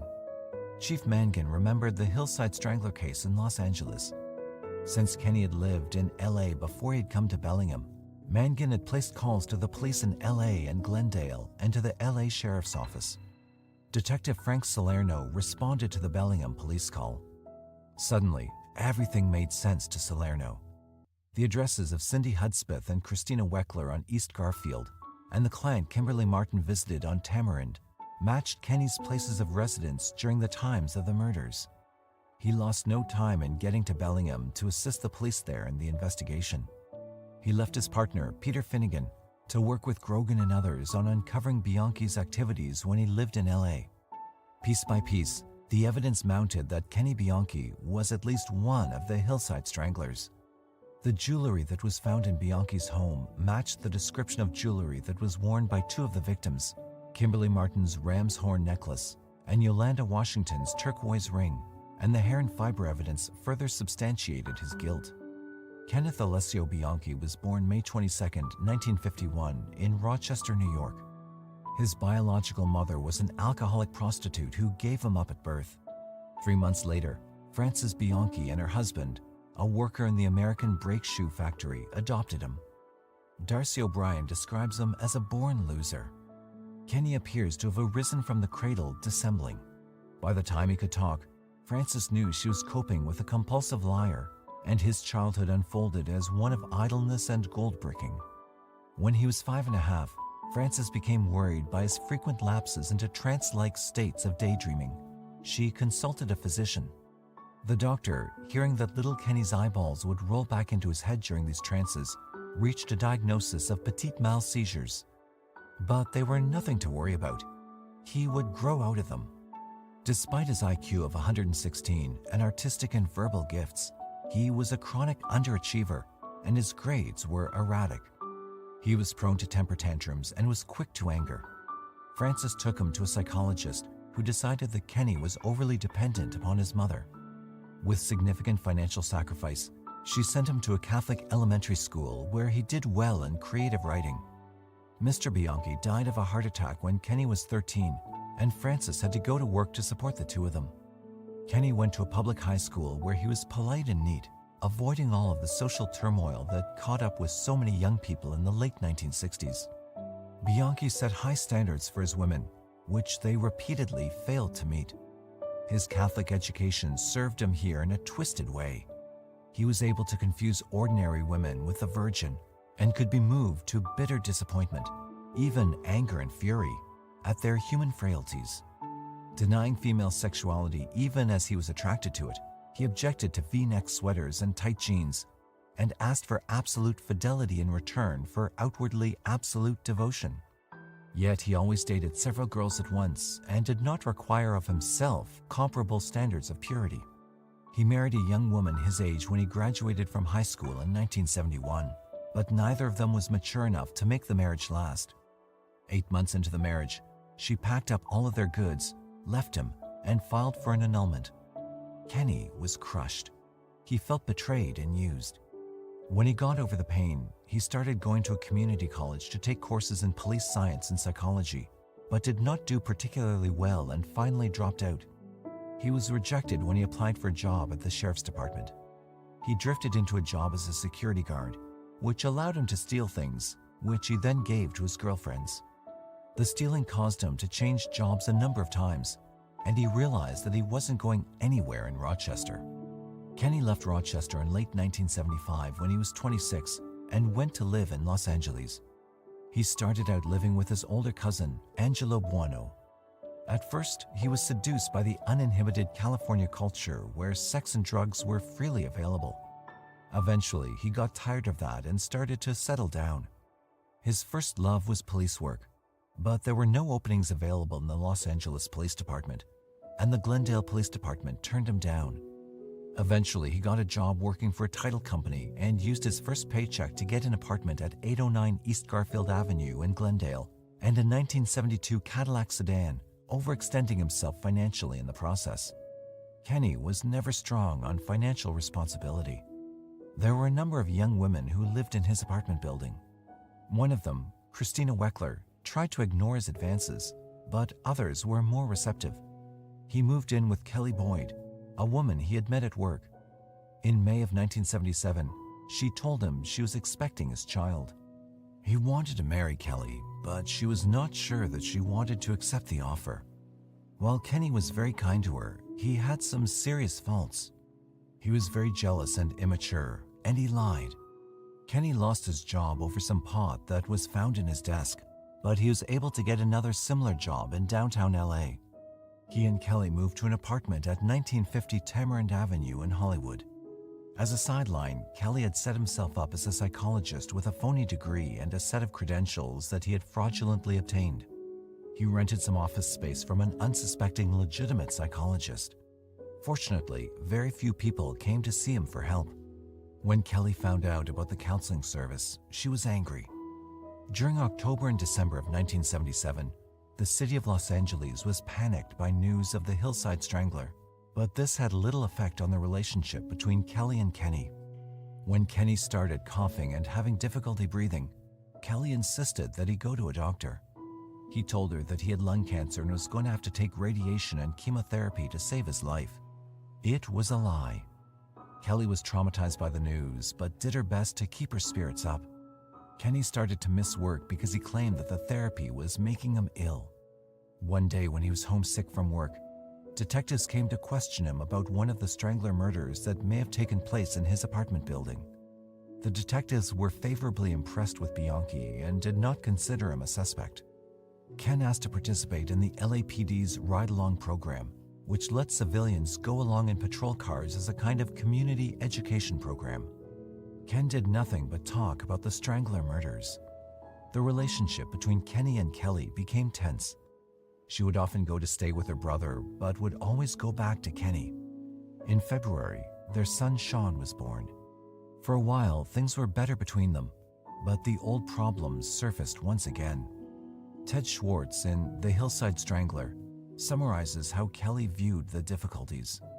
Ken was irresponsible about work and about money. He would goof off, going over to play cards with Angelo after calling in sick. He owned a used Cadillac, then couldn't make the payments. She had hoped that the baby would cause him to have a sense of purpose, to encourage him to change his ways. But it didn't. Kelly went back home to Bellingham to start over. Her parents and old friends were there to help. Ken was devastated by the decision. Once again, his woman abandoned him. Once she was gone, he wrote to her constantly. Finally, she agreed to give him another chance, and he drove to Bellingham in May of 1978. The police in Los Angeles released a photo of Bianchi to the news media and received a call from a lawyer named David Wood. Wood had rescued one of two girls, Becky Spears and Sabra Hannon, from Bianchi and his cousin, Angelo Buono, who had forced the young women into prostitution by threats and brutality. While Salerno was in Bellingham, Grogan and Salerno's partner, Pete Finnegan, went to have a little chat with Angelo Buono. The detectives had a strong hunch that this Angelo character was the other Hillside Strangler. Angelo Buono was an ugly man, physically, emotionally, and intellectually. He was coarse, vulgar, selfish, ignorant, and sadistic. He was also a big hit with the ladies and called himself the Italian Stallion. He had been married several times and had a number of children, all of whom he abused at least physically and sometimes sexually. At the time the detectives interviewed him, Angelo was in his 40s with dyed black hair, poor teeth, and a nose that dominated his face. He was born in Rochester, New York on October 5, 1934. When his mother and father were divorced, he moved with Jenny, his mother, and his older sister Cecilia to the south part of Glendale, California in 1939. His mother supported the family by doing piecework in a shoe factory. Angelo was brought up Catholic, but neither his religion nor his public education had much impact on him. He remained uneducated throughout his life, spiritually, morally, and academically. Despite his need for sex and the practicality of occasionally being decent to a woman in order to get as much sex as he needed, he has a deep loathing for women and a desire to humiliate and injure them. He called his mother a whore and worse to her face, but was emotionally tied to her until her death in 1978. Even as a 14-year-old boy, he boasted to his friends about raping and sodomizing girls. It's not surprising that Angelo got in trouble with the law. He was sent to the Pablo Robles School for Boys after he was convicted of grand theft auto. His proclaimed hero and role model was the notorious rapist Carl Chessman. Chessman had demonstrated the possibilities of a police ruse. The red light he had attached to his car enabled him to con lovers parked in the hills of Los Angeles into opening their car windows and doors to him. They took him for a policeman. Showing a .45, Chessman would force the girl into his car, drive her to another secluded spot, and usually make her perform oral sex. To Angelo, he was a heroic combination of guts and brains, said O'Brien. Angelo impregnated a girl from his high school in 1955 and married her. He left her less than a week later. Geraldine Vinal gave birth to Michael Lee Buono in 1956. Angelo refused to give her a cent for his support and refused to let the boy call him dad. Angelo was in jail again for car theft when Michael was born. At the end of 1956, Angelo had sired another son, Angelo Anthony Buono III. In 1957, he married the mother, Mary Castillo, who then gave birth every year or two. Peter Buono in 1957, Danny Buono in 1958, Louis Buono in 1960, and Grace Buono in 1962. In 1964, Mary filed for divorce because of his violence and perverse sexual needs, plus she got tired of a steady torrent of insulting verbal abuse. Darcy O'Brien recounts a night in their first year together when Angelo tied Mary spread-eagled to the bedposts and raped her so violently that she was afraid that he was going to kill her. Her pain seemed to give him his greatest pleasure, and when she failed to respond to his pinches and slaps and pile-driver poundings, he would tell her she was a dead piece of ass. Nor did she share his passion for anal intercourse. But Angelo was not a man to be denied. Although he never drank, he beat and kicked her when she failed to please him. and far from caring whether the children witnessed the beatings, he seemed to want them to watch. Angelo again successfully avoided paying any child support, and Mary went on welfare to feed the children. She went to see Angelo about reconciliation, but he handcuffed her, shoved a gun into her stomach, and threatened to kill her. That was the last time she thought about reconciliation with Angelo. In 1965, Angelo started to live with a 25-year-old mother of 2 children named Nanette Campina. With Nanette, he had Tony in 1967 and Sam in 1969. She was treated just as well as Mary was, but she stayed with him because he made it clear that he would kill her if she didn't. By 1971, Nanette decided to risk everything to get away from Angelo, who had begun to abuse her 14-year-old daughter. "She needs breaking in," Angelo said. Angelo bragged to his friends that he'd raped his stepdaughter and then turned her over to his sons for their pleasure. True or not, Nanette took her children and left the state for good. In 1972, Angelo married Deborah Taylor on a whim, but they never lived together and never got around to getting a divorce. By 1975, Angelo had built himself a reasonable reputation as an auto upholsterer. He bought a place at 703 East Colorado Street for his residence and his upholstery shop. He had no use for employees, so the new place gave him privacy to do any horrible thing he wanted. Through some streak of perversity, young girls were attracted to Angelo. He was cocky, independent, direct, and very, very much in charge. He became a magnet for teenage girls in the neighborhood. They were usually naive and had no idea about sex, so he had no trouble convincing them that his outrageous demands were normal. In late 1975, when cousin Kenny arrived, he found Angelo with dyed black hair, gold chains around his neck, a large gaudy turquoise ring on his finger, red silk underwear, and a virtual harem of jailbait girls. Angelo provided a strong role model for the easygoing Kenny. He taught Kenny how to get a whore free by flashing a badge in her face after he got what he wanted. "You can't let a cunt get the upper hand," he instructed Kenny. "Put them in their place." When Kenny was short of money, Angelo came up with the idea of getting some girls to work for them as prostitutes. Kenny's charm could be used to recruit the girls, and Angelo's connections could be used to get the customers. 2 teenage runaways, Sabra Hannon and Becky Spears, fell under their influence.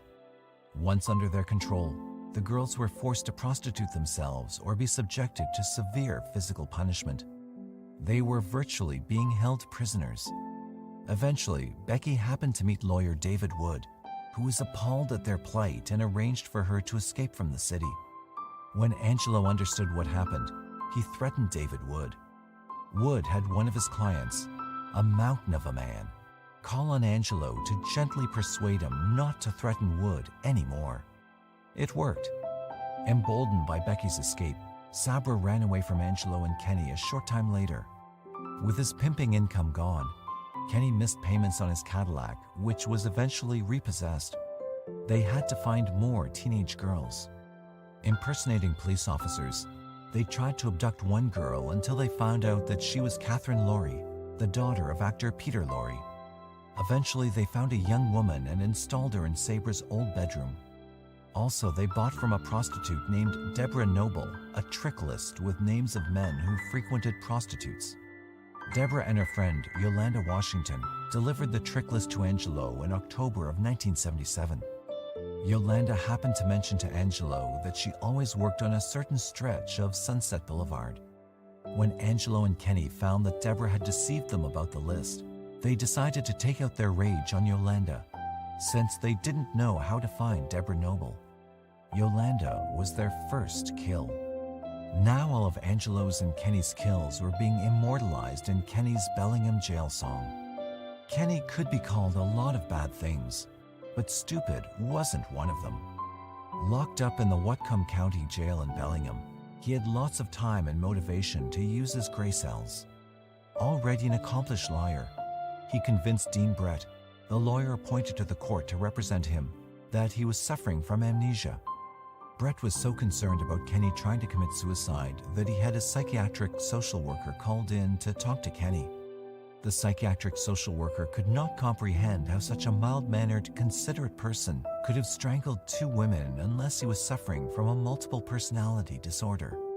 Kenny got the message and created a wonderful scam. Using his sprinkling of psychology from college and whatever he gleaned from seeing the movie classic The Three Faces of Eve years before. Then Kenny got lucky. The movie Sybil, another story of multiple personalities, was being shown on television just before Kenny was to be interviewed by Dr. John G. Watkins, an expert on multiple personalities and amnesia. This was the first step in an insanity defense. So Salerno and Finnegan caught a plane to Washington State. Kenny was very well prepared for his performance. Shortly after Dr. Watkins believed that he had hypnotized Kenny, Kenny went into his evil persona routine. It was Steve Walker, Kenny's supposed alter ego, who killed the girls in Los Angeles with his cousin Angelo. Steve also made Kenny strangle the two women in Bellingham. Despite Kenny's preparations, he slipped up a number of times when he was pretending to be Steve and referred to Steve as he when it should have been I. Salerno picked up these slips immediately, but Dr. Watkins did not seem to notice. Dismayed that Dr. Watkins was completely falling for Kenny's act, Salerno called Grogan to tell him what was going on. Grogan answered, "Okay, I got a great idea." The judge says to Bianchi, "Mr. Bianchi, I tell you what I'm going to do. I'm going to let Ken off." Ken is acquitted, but Steve gets the chair. Distressing as it was for the detectives to watch Kenny create his insanity defense, it did have the advantage of implicating Angelo. Later, Salerno presented a photo lineup to Marcus Camden, the man who had seen Judy Miller get into a car the night she died. He picked out Angelo from the photo lineup immediately, but did not recognize Kenny. The only downside to this positive identification was that Marcus had checked himself into a mental hospital for depression, something that a defense lawyer would try to use to discredit Marcus's testimony. Grogan had a similar experience when he showed the photo lineups to Beulah Stauffer, the woman who had seen Lauren Wagner abducted. She selected Bianchi and Buono right away. When Bianchi's lawyer indicated that Dr. Watson's testimony would be the basis for Kenny filing a plea of not guilty by reason of insanity, the court brought in additional expertise. Dr. Ralph B. Allison, a psychiatrist who was an expert on the subject of multiple personalities, talked with Kenny. Dr. Allison was even more taken in than Dr. Watkins was by Kenny's now practiced performance. According to Darcy O'Brien, Dr. Allison seemed to be frightened by the threatening persona of Steve that Kenny created for him. Salerno thought the name of Kenny's evil persona sounded familiar. In going through Kenny's papers, they found it. Thomas Stephen Walker was the name on a letter Bianchi had signed to apply to a California State University diploma that he would use to fraudulently offer psychological counseling services. The prosecution had no intention of letting Kenny get away with this insanity defense. Dr. Martin T. Orne, a major authority on hypnosis, was called upon to determine if Kenny was faking. Dr. Orne had developed procedures by which he could determine whether a subject was actually hypnotized or was just pretending to be. Kenny's responses to 3 out of 4 tests proved that he was faking. Dr. Orne had another little trap for Kenny. He told Kenny that there might be a problem with the diagnosis of multiple personalities. That's pretty rare for there just to be 2 personalities, Dr. Orne told him. Usually there were 3, and often many more than that. Dr. Orne wanted to establish that Kenny was reacting to cues and clues thrown out by doctors. If Kenny was faking multiple personality disorder, he would find a way to invent a 3rd personality, said O'Brien. Not one to disappoint the doctor, Kenny had been listening closely and quickly invented a new persona named Billy. Soon there were 2 new additional personalities to please Dr. Orne. Kenny's head was getting crowded. The prosecution also brought in Dr. Saul Feierstein to interview Kenny. Feierstein did nothing to coddle Kenny, and Kenny became worried that his performance was not playing to a receptive audience this time. When Dean Brett presented the findings of Drs. Watkins and Allison to support Kenny's insanity defense, the prosecution brought forward Drs. Orne and Feierstein, both of whom stated that Kenneth Bianchi was competent to stand trial. The Los Angeles County District Attorney's Office offered Kenny a deal. If he pled guilty to the Washington murders and to some of the Hillside Strangler murders, he would get life with the possibility of parole, and he'd be able to serve his time in California, where the prisons were supposedly more humane than in Washington. In return, Bianchi was to agree to testify truthfully and fully against Angelo Buono. For Bianchi, the choice was between death in Washington or life in California, wrote O'Brien. Kenny agreed. Now the Los Angeles detectives got a crack at him to see if he could provide credible testimony. A number of investigators, including LA County Deputy District Attorney Roger Kelly, participated in the interviews. They all hoped that the interviews would produce information that would help convict Angelo. In California at that time, a person could not be convicted only on the testimony of an accomplice. However, if other evidence confirmed the accomplice's testimony, it could be used for conviction. Kenny described how he and Angelo pretended to be policemen. They had fake badges to support that charade. With the victims who were prostitutes, it was surprisingly easy for them to convince the victims to get into the car. The nice girls were much harder to manipulate. An important moment in these interviews came when Salerno asked Kenny what type of material was used to blindfold Judy Miller. Kenny thought it was foam that Angelo used in his auto upholstery business. The little piece of fluff that Salerno had found on the dead girl's eyelids could be just the kind of corroborating evidence they needed to nail Angelo. Salerno also found out that the hillside dump sites for the victims were selected because Angelo was familiar with that area, since one of his girlfriends lived in the area. The investigators also learned about their attempt to pick up Peter Lorre's daughter. Kenny went on, describing each murder in detail, as in a cocktail conversation. There was no remorse or concern about the victims as human beings. He answered the mystery of the long, torturous death of Christina Weckler by gas asphyxiation. The murder was so horrible that even Kenny didn't want to talk about it. She was brought out to the kitchen and put on the floor, and her head was covered with a bag, and the pipe from the newly installed stove, which wasn't fully installed yet, was disconnected, put into the bag, and then turned on. There may have been marks on her neck because a cord was put around her neck with the bag and tied to make a more complete sealing. It took about an hour and a half of suffering before she died. Eventually, the reality of his situation dawned on him, and Kenny looked to place the blame on someone else. His lawyer, armed with the evidence against him, convinced Kenny that he had no choice but to admit his guilt and accept punishment. Kenny was ordered to serve 2 life sentences in the state of Washington.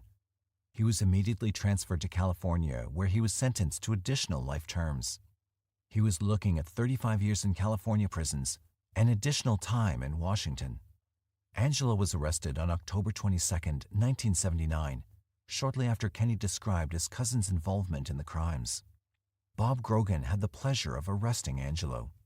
Later, they found Angelo's wallet, which clearly showed the outline of the police badge he had used to get his victims to cooperate with him. But the prosecutorial environment in California was going against bringing Angelo to trial. The DA had dropped the 5 California murder charges against Bianchi, so that he no longer had the threat of the death penalty hanging over him. There was less incentive for Kenny to cooperate. Also, Kenny was becoming unmanageable. The police in California hated him and made it clear. Kenny could not accept their disapproval and started to make up stories to exculpate himself. He dreamed up a second man who was responsible for the killings. Eventually, he started to feel guilty for implicating Angelo. He began to change his story about Angelo's involvement. His credibility as a witness against Angelo was virtually destroyed. Very much in the back of Kenny's self-serving performances was the prisoner code: death to informers. If acting like a nutcase allowed Angelo to go free, Kenny wouldn't be targeted as a snitch. Whereas if his testimony put his cousin in jail, Kenny's existence in prison would be jeopardized. As bizarre as Kenny's state of mind was, it did not compare with that of his creative girlfriend, Veronica Compton. She was supposedly writing a play called The Mutilated Cutter about a woman serial killer. She wanted desperately to talk to him to understand better the mind of a murderer. Veronica fell in love with Kenny immediately. Kenny saw an opportunity in this relationship.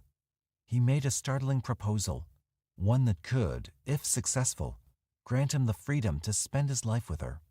If she could just go to Bellingham and strangle a girl to make it look like the same man who killed Karen Bandick and Diane Wilder, maybe even plant semen on the murdered girl.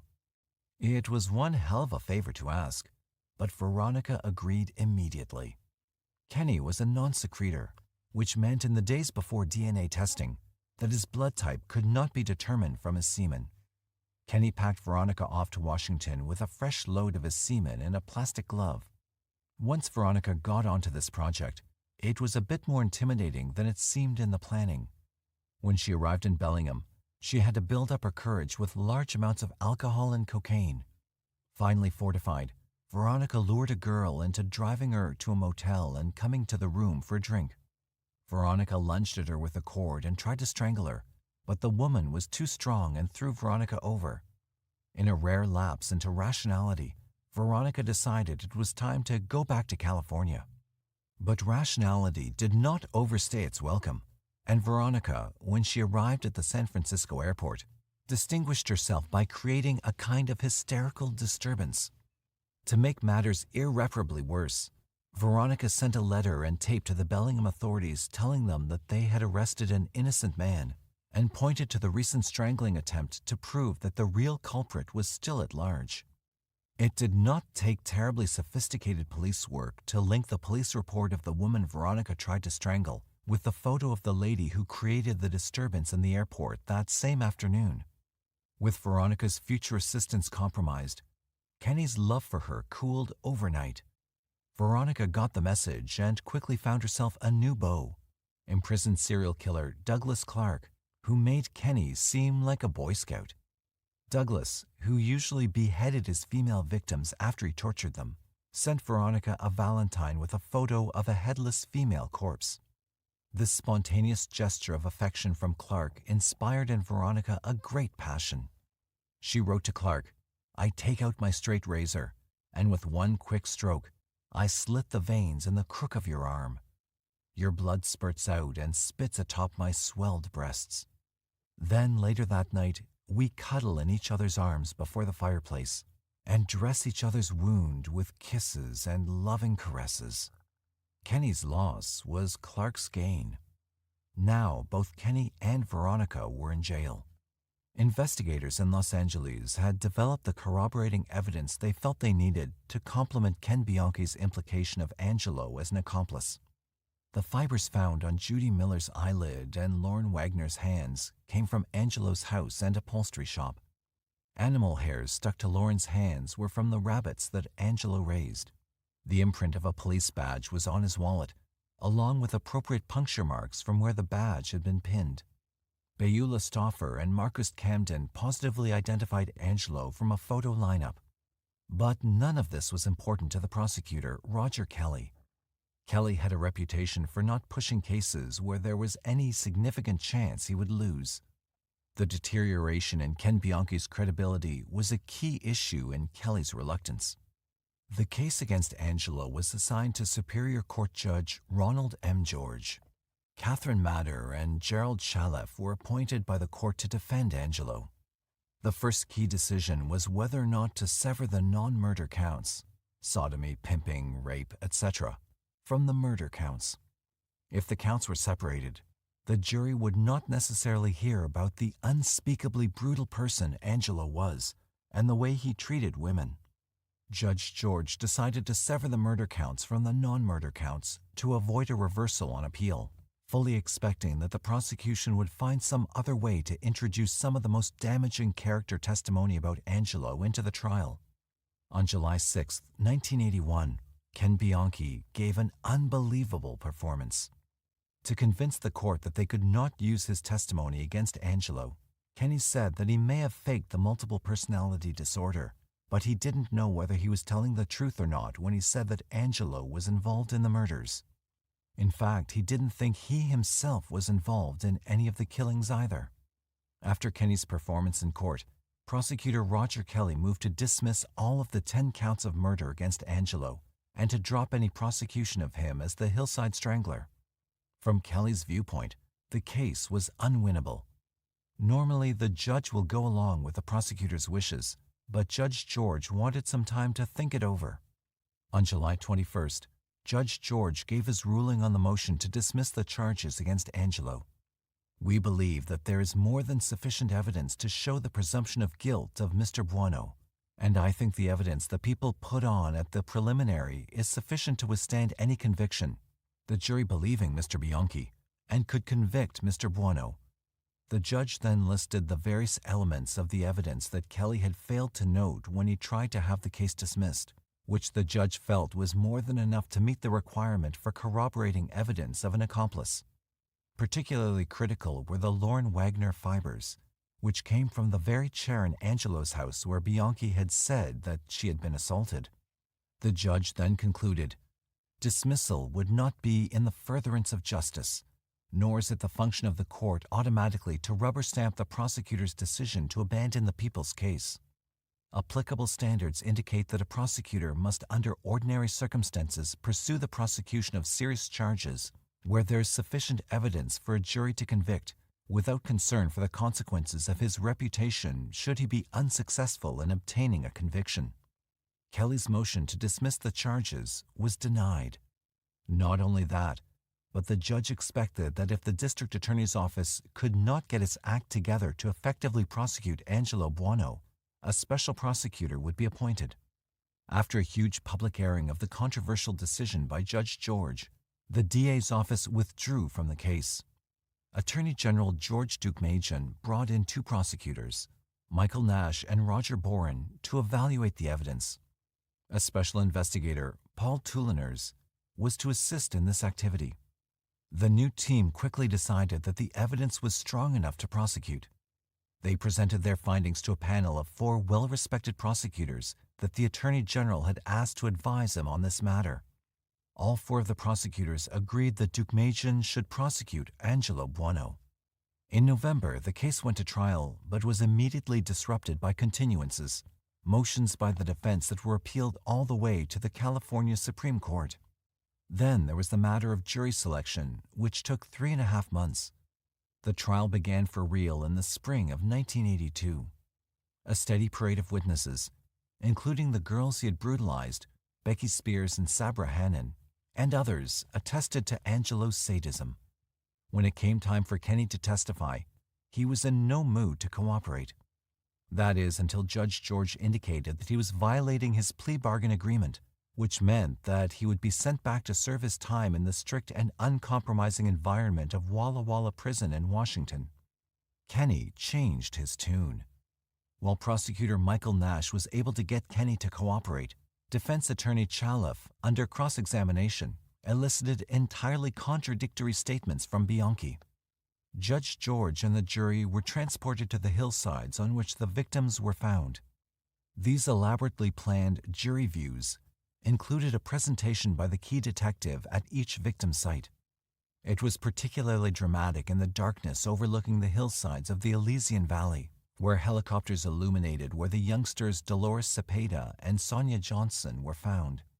It was pointed out to the jurors that Angelo's mother's house and the house where he lived with his former wife were close to these remote spots. After more than 1,000 exhibits and 250 witnesses, the prosecutors got an excellent break. The woman whom Angelo terrorized in the Hollywood Library while he was waiting for Kenny to make his calls to the Climax Model Agency the night they killed Kimberly Martin, came forward to testify that Angelo was the man that had menaced her. This testimony tied Angelo to the payphone, which had been used to summon Kimberly to her death. Finally, the prosecution was finished, and the defense team began its efforts. Angelo was not cooperating with his attorneys. Their presentation was considerably shorter. They tried to impugn the testimony of Marcus Camden based on mental instability, but were not very successful. Then the defense put on a ridiculous attempt to show that a sticky substance that had been found on Lorne Wagner's breast was left by someone other than Buono or Bianchi. Unfortunately for the defense, Their arguments were demolished when it was proven that the substance was secretions from the mouths of the ants that were feasting on Lauren's flesh. Then, inexplicably, defense attorney Catherine Mader decided to put Kenny's friend Veronica Compton on the stand. She unfolded a vague and unlikely story about a conspiracy between Kenny and herself to frame Angelo. Darcy O'Brien, who experienced this testimony firsthand, said, "The logic and sequence of this conspiracy were impossible to follow, and her manner, that of a starlet courting recognition on a television talk show, coquettish, then dramatic, tearful, giggly, self-caressing, was far more arresting than her conspiracy story." Prosecutor Michael Nash cross-examined Veronica and, in doing so, inquired about her plans to open a mortuary with serial killer Douglas Clark so they could both enjoy sex with the dead. He expected her to deny it, but she didn't. In fact, she said that she was seriously considering it. Not only did Nash succeed in getting Veronica to talk about all the kinky things that she and Clark were planning to do together, but he also got her to admit that she was angry at Bianchi for talking her into the attempted strangling in Bellingham. So much for the credibility of that defense witness. Roger Bourne gave the closing arguments, which took him 11 full days. He addressed every issue in what had become the longest criminal trial in U.S. history at that time. The defense, at the end of their argument, said that you could be fooled by Kenneth Bianchi. I will say to you that in the face of all this evidence, both the corroboration of Kenneth Bianchi and independent of Kenneth Bianchi, if in the face of reason Angelo Buono is not convicted of the murder of these 10 women, then you will have been fooled by Kenneth Bianchi. You'll have been fooled by him, and you'll also have been fooled by Angelo Buono over there and by his 2 attorneys. The evidence supports his guilt and a finding of guilt beyond a reasonable doubt. The jury was sequestered, and even though the jurors had been a harmonious group for the daunting 2 years of the trial, it was not at all clear that they would come to an agreement about Angelo's guilt. They began deliberating on October 21st. Finally, the jury came to an agreement on October 31st, 1983, at least on the murder of Lauren Wagner. Angelo was found guilty. On November 3rd, they voted that Angelo was not guilty of the murder of Yolanda Washington. A few days later, he was found guilty of Judy Miller's murder. Under California law at that time, as a multiple murderer, Angelo faced either the death penalty or life in prison without the possibility of parole. Angelo then took to the stand briefly to show his contempt for the entire process. "My morals and constitutional rights have been broken." The jury, which was to decide whether to give him the death penalty or life in prison, deliberated for only an hour before sparing him the death penalty. The judge was not happy. Angelo Buono and Kenneth Bianchi subjected various of their murder victims to the administration of lethal gas, electrocution, strangulation by rope, and lethal hypodermic injection. Yet the 2 defendants are destined to spend their lives in prison, housed, fed, and clothed at taxpayer expense, better cared for than some of the destitute, law-abiding members of our community. Angelo Buono was initially sent to Folsom Prison, where he stayed in his cell, fearing injury from other inmates.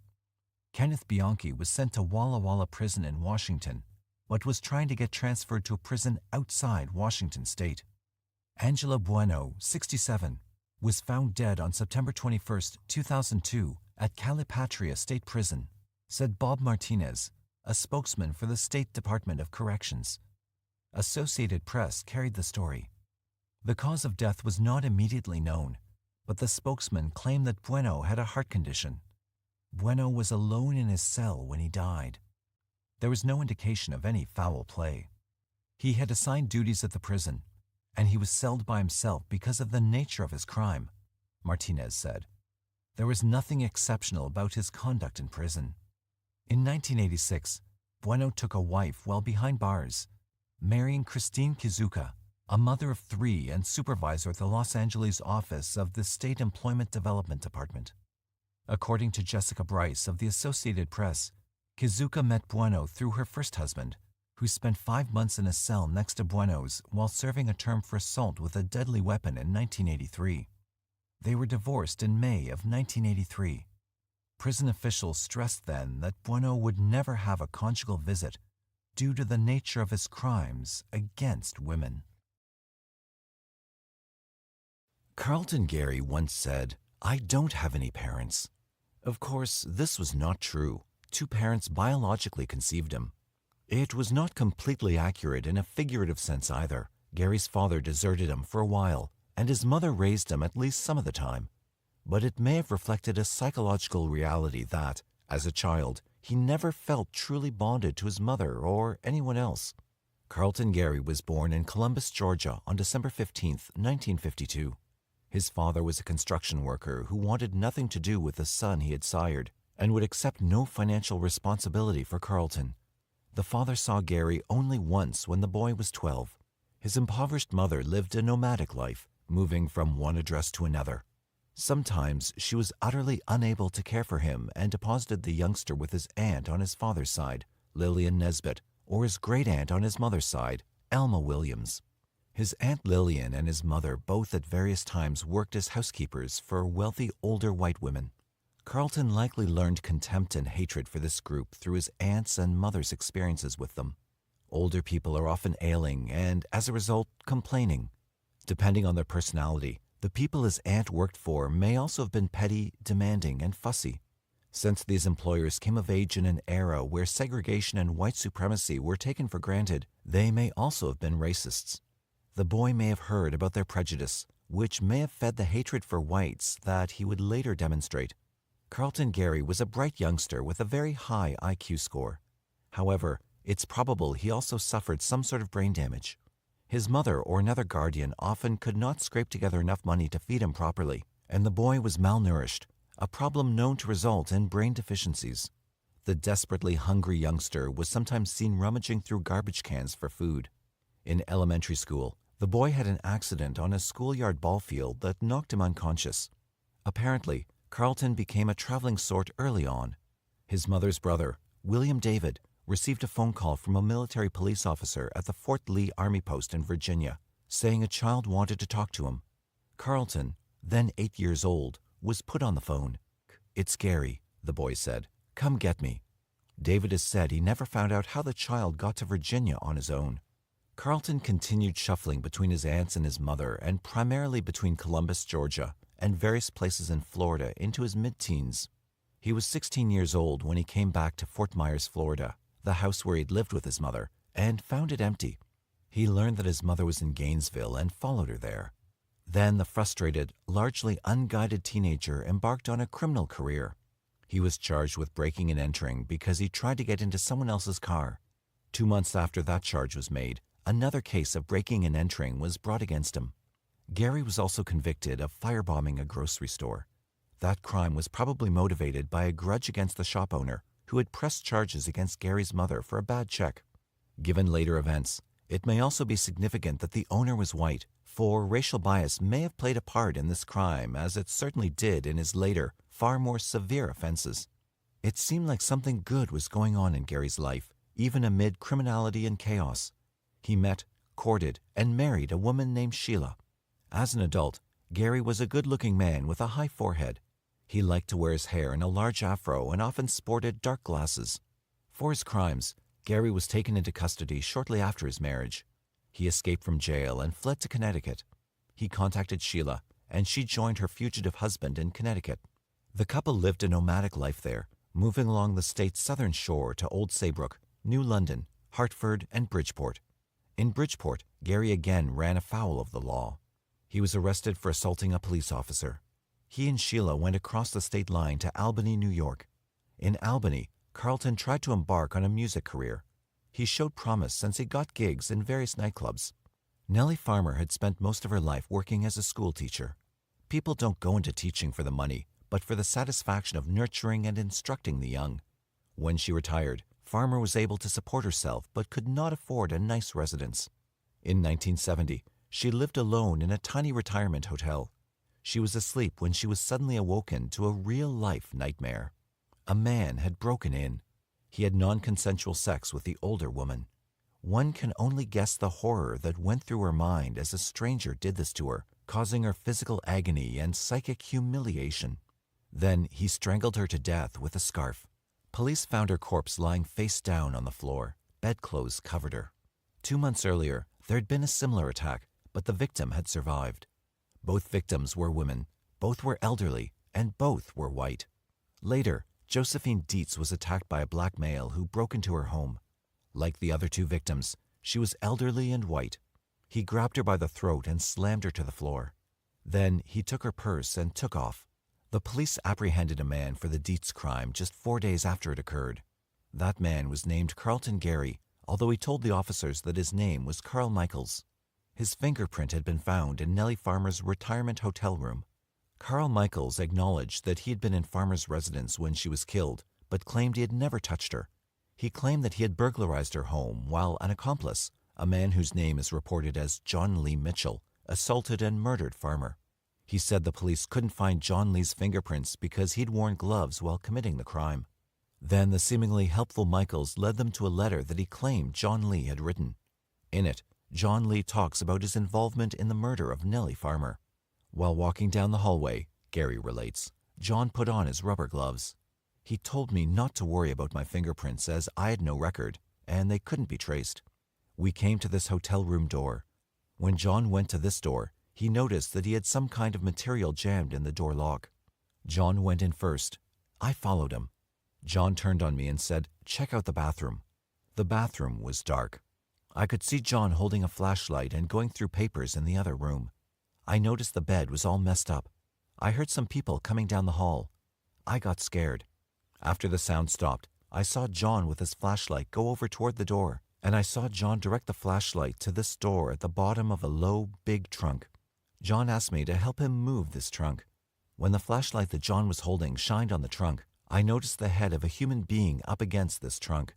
The head of this human being was stretched out on the floor. I could tell this was a woman's body, a white woman. I saw John reach down and grab this human head by the hair and throw it to one side. I did not step over the body, but John asked me to help him put this trunk on the bed. I reached down, and with my hands I picked up the trunk, and with John helping me, we put the trunk on the messed up bed. John started to work on the lock of the trunk. There were some pots and pans and some household stuff in the trunk. We searched through the stuff in the trunk. I picked up John's snow boots and walked out of the hotel room. I walked around the hallway and down to the elevator. John was still in the room. I waited there about 25 or 30 minutes, and then John came up State Street and he joined me. Gary readily agreed to testify against his partner. Mainly based on that testimony, John Lee was convicted. Gary later recanted his story, and John Lee had his conviction overturned on appeal. Further investigation convinced authorities that John Lee had nothing to do with the Farmer killing. It seemed that Gary had successfully escaped punishment by throwing suspicion on an acquaintance since, as Jordan wrote, no one was ever successfully tried for the murder of Nellie Farmer. When Gary was freed from prison in 1975, he went to Syracuse, New York. On December 31st, 1976, a man broke into a 59-year-old woman's Syracuse home, had non-consensual sex with her, and choked her with a pillowcase. The victim survived. Police would later become convinced that the attempted murderer was Gary. 4 days later, on January 3rd, 1977, a 55-year-old white woman named Jean Frost is believed to have had the great misfortune of meeting Carlton Gary.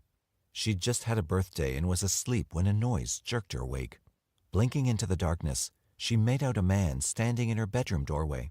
Then he jumped on top of her. A panicked Frost tried to escape from her attacker, and he angrily told her, "You shouldn't have struggled." He ripped her nightgown and shoved part of it into her mouth. Repeatedly and furiously, he hit the older woman in the face as she choked on the crude gag. Despite the darkness, Frost was confident she saw that her attacker was a mustached black man. Then he wrapped a scarf around her neck, choked her, and she blacked out. Jean Frost survived. When she came to her senses, she was aware of an extraordinary physical pain in her vagina. She was bleeding profusely from her genital area. Because of that, doctors would be unable to do the tests usually done in non-consensual sex cases for the presence of semen. The next day, January 4th, 2 men were arrested at a Syracuse bank. They were trying to turn $191 worth of coins into cash. The coins had been stolen from a man who lived in the same apartment building as Jean Frost. One of the men arrested, Carlton Gary, tried to resist being taken into custody. Marijuana was found on him, as was a gold watch that belonged to Jean Frost. He told the police that his name was Carlton Michaels. When Gary was interrogated, he admitted he had gone to Jean Frost's apartment complex, but claimed he'd been a lookout for his crime partner, the same man with whom he'd been arrested. Jean Frost could not identify Michaels as the man who tried to kill her. There was no direct physical evidence linking either man to the crime scene.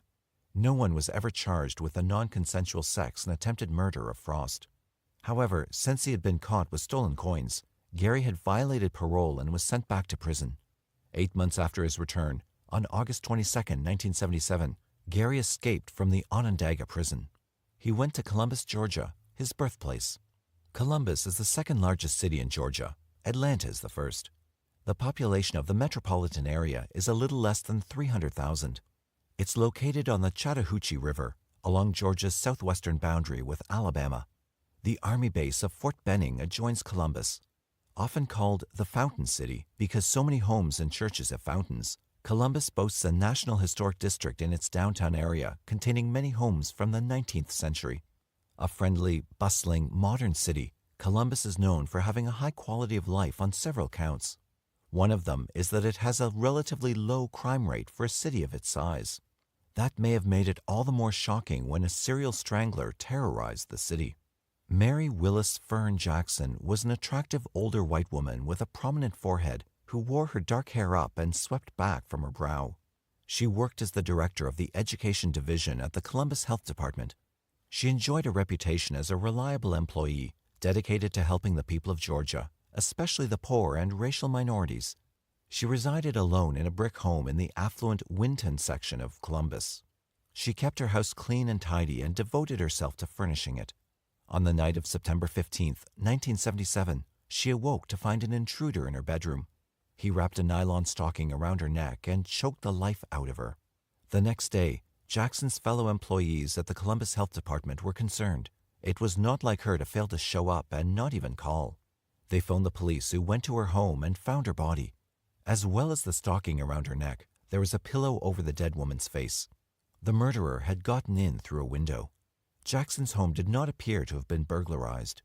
Columbus police detective Ronald Lynn was quoted in Murder in the Peach State as saying, "The only real sign that anything had been gone through was an open dresser drawer. We found it peculiar because there was a bank envelope containing money in the drawer that he would have had to have seen." Lynn also found black hairs that did not belong to the victim. Their texture led him to believe they belonged to a black person. The evidence pointing towards a black murderer was thin, so those working the case were told not to reveal too much. The police did not want to risk antagonizing the black community with a premature assertion of the Stranglers' racial background. 5 days before the murder of Fern Jackson, another white female senior citizen living in the same neighborhood had been attacked. That victim had survived, but was so severely injured that she remained hospitalized almost a week later and could not speak to the police. Jean Demenstein was a friendly 71-year-old woman who wore large harlequin glasses and had her light hair styled in a series of soft waves. Before retiring, she and her brother, Fred, had co-owned and managed Fred and Jean's department store. She often dined out with friends. She was frightened about the news reports about a murderer targeting older women and had discussed it with neighbors. On the night of September 25, 1977, someone took the hinge off of Demenstein's front door and entered her home. He punched the woman in the face, had non-consensual sex with her, and then strangled her to death with a nylon stocking. With the report of Demenstein's murder, the elderly women of Columbus plunged into panic. Many put extra locks and deadbolts on their doors. Women who had not previously owned firearms bought guns. The police department of Columbus was working hard to catch this predator and protect the city's older women. Stakeouts were arranged throughout the Winton area. Marked and unmarked patrol cars combed the neighborhood. Undercover police officers were hidden inside the homes of elderly residents who were thought to be the most likely targets. Meanwhile, the woman who'd been assaulted 5 days before Fern Jackson had recovered enough to talk to the police. She said her attacker had been a stranger and was a black male. On October 2, 1977, Jerome Livis was arrested for having non-consensual sex with 55-year-old Beatrice Breyer and beating her to death. Breyer had been Livis's girlfriend, and she had not lived in the Winton area. Nevertheless, there were enough similarities, the victim's age, the brutality of the crime, for police to suspect a connection. On October 14th, they officially announced that Livis was a suspect in the stalking stranglings. Livis confessed to murdering Fern Jackson and Jean Demenstein. The elderly women of Columbus breathed a sigh of relief. It appeared that their nightmare was over. The man who had terrorized them was safely behind bars. Police called off the Winton area stakeout. The apprehension of the stalking strangler was one reason that 89-year-old Florence Schiebel, a Winton area senior citizen, had to be happy. The other was that it was time for the World Series. The dark-haired and bespectacled woman was a great baseball fan. She followed the game avidly. Like many die-hard fans, she was familiar with all the different players and their batting averages. Each day's highlight was when she listened to the baseball games on the radio. She preferred radio to TV because she was nearly blind. She also had trouble with mobility and used a four-legged walker. It was still daylight when an intruder barged into Florence Schiebel's residence. He forced her onto the bed and punched her in the face. Then he had non-consensual sex with a woman who was only 10 days shy of what would have been her 90th birthday. Finally, he wrapped a stocking around her throat and strangled her. A few hours later, her son dropped by to visit her. He found his mother dead with a pillow over her face and a stocking tightly knotted around her neck. Just as they had previously breathed a sigh of relief, the citizens of Columbus now let out a collective gasp of horror. The stalking strangler was still out and about and doing his dirty work. The man the police had considered a suspect, Jerome Livis, had the most ironclad alibi. He was in jail. What about his confession to the Jackson and Demenstein killings? It turned out that Livis was one of those criminals who were willing to confess to just about anything. He would soon sign a confession that he was the assassin of President John F. Kennedy in 1963 and President William McKinley in 1901, and had been in the infamous Lindbergh baby kidnapping of 1932. Perhaps Livis figured he had nothing to lose, or maybe he just thrived on the attention he could get by claiming guilt in other crimes. At any rate, he remained in jail, but as a suspect in the murder of Beatrice Breyer only. Martha Thurmond was a bespectacled 69-year-old woman with dark hair, a strong jaw, and thin lips. She had taught elementary school for nearly 20 years before her retirement. A widow, she lived alone and was deeply concerned about the rash of slayings in the city. She shared her fears with others in her demographic group of aging white females. "We just have to wait," she said, "and pray it won't be us next." She had been expected at her mother-in-law's house. When she did not show up, a niece had gone to check on her. There was no answer to her knock or the doorbell, and probably with a sinking feeling of dread, the niece phoned the police. The officers found that Martha Thurmond had been strangled in her home. Columbus had lost 4 citizens, all elderly white females, to the wrath and heartlessness of a mysterious murderer. Oddly, for a serial murderer, it's believed that Gary downshifted from non-consensual sex to murder to less serious crimes. He began robbing fast food restaurants. Tragically, he did not abandon non-consensual sex and murder. Kathleen Woodruff was an elegant and wealthy socialite with high cheekbones and a long nose. She was well known to all in the Winton area. Her late husband, George C. Woodruff, was a prominent industrialist. 3 days after Christmas, the 77-year-old woman was found dead in her home. She had non-consensual sex and was strangled. A task force was formed to work specifically on finding the stalking strangler, also called the Chattahoochee Choker. Heading the stalking strangler detail were Deputy Commander James B. Hicks and Director Ronald A. Jones. Detective Ronald Lynn was one of those on the detail. Like many other women, Ruth Schwab had become an executive through the death of her husband. Simon Schwab had founded Schwab Manufacturing Company in 1912. They made men's apparel.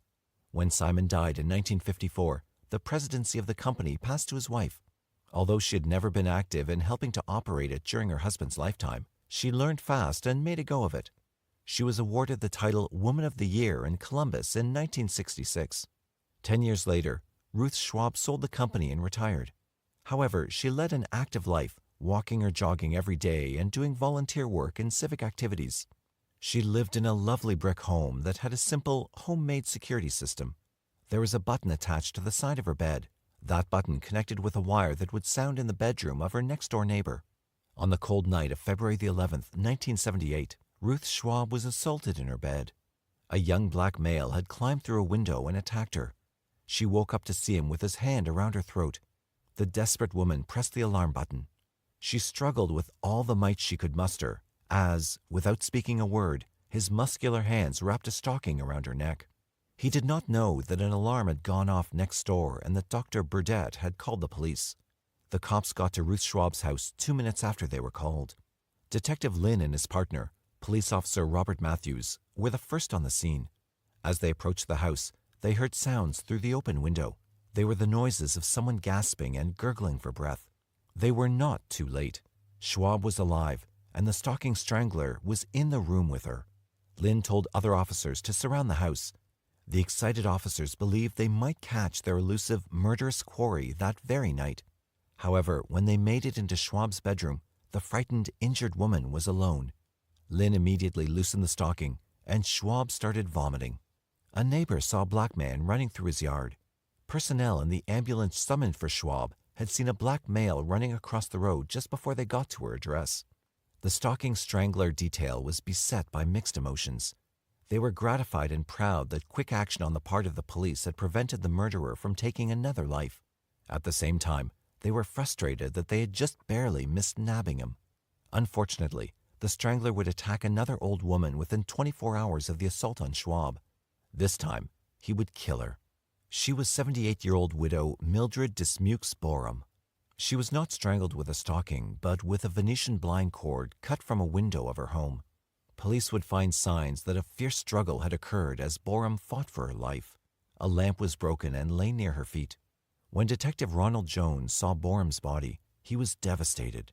He did something that's a natural reaction of frustration and grief, but is not acceptable in the macho world of the police force. He burst into tears.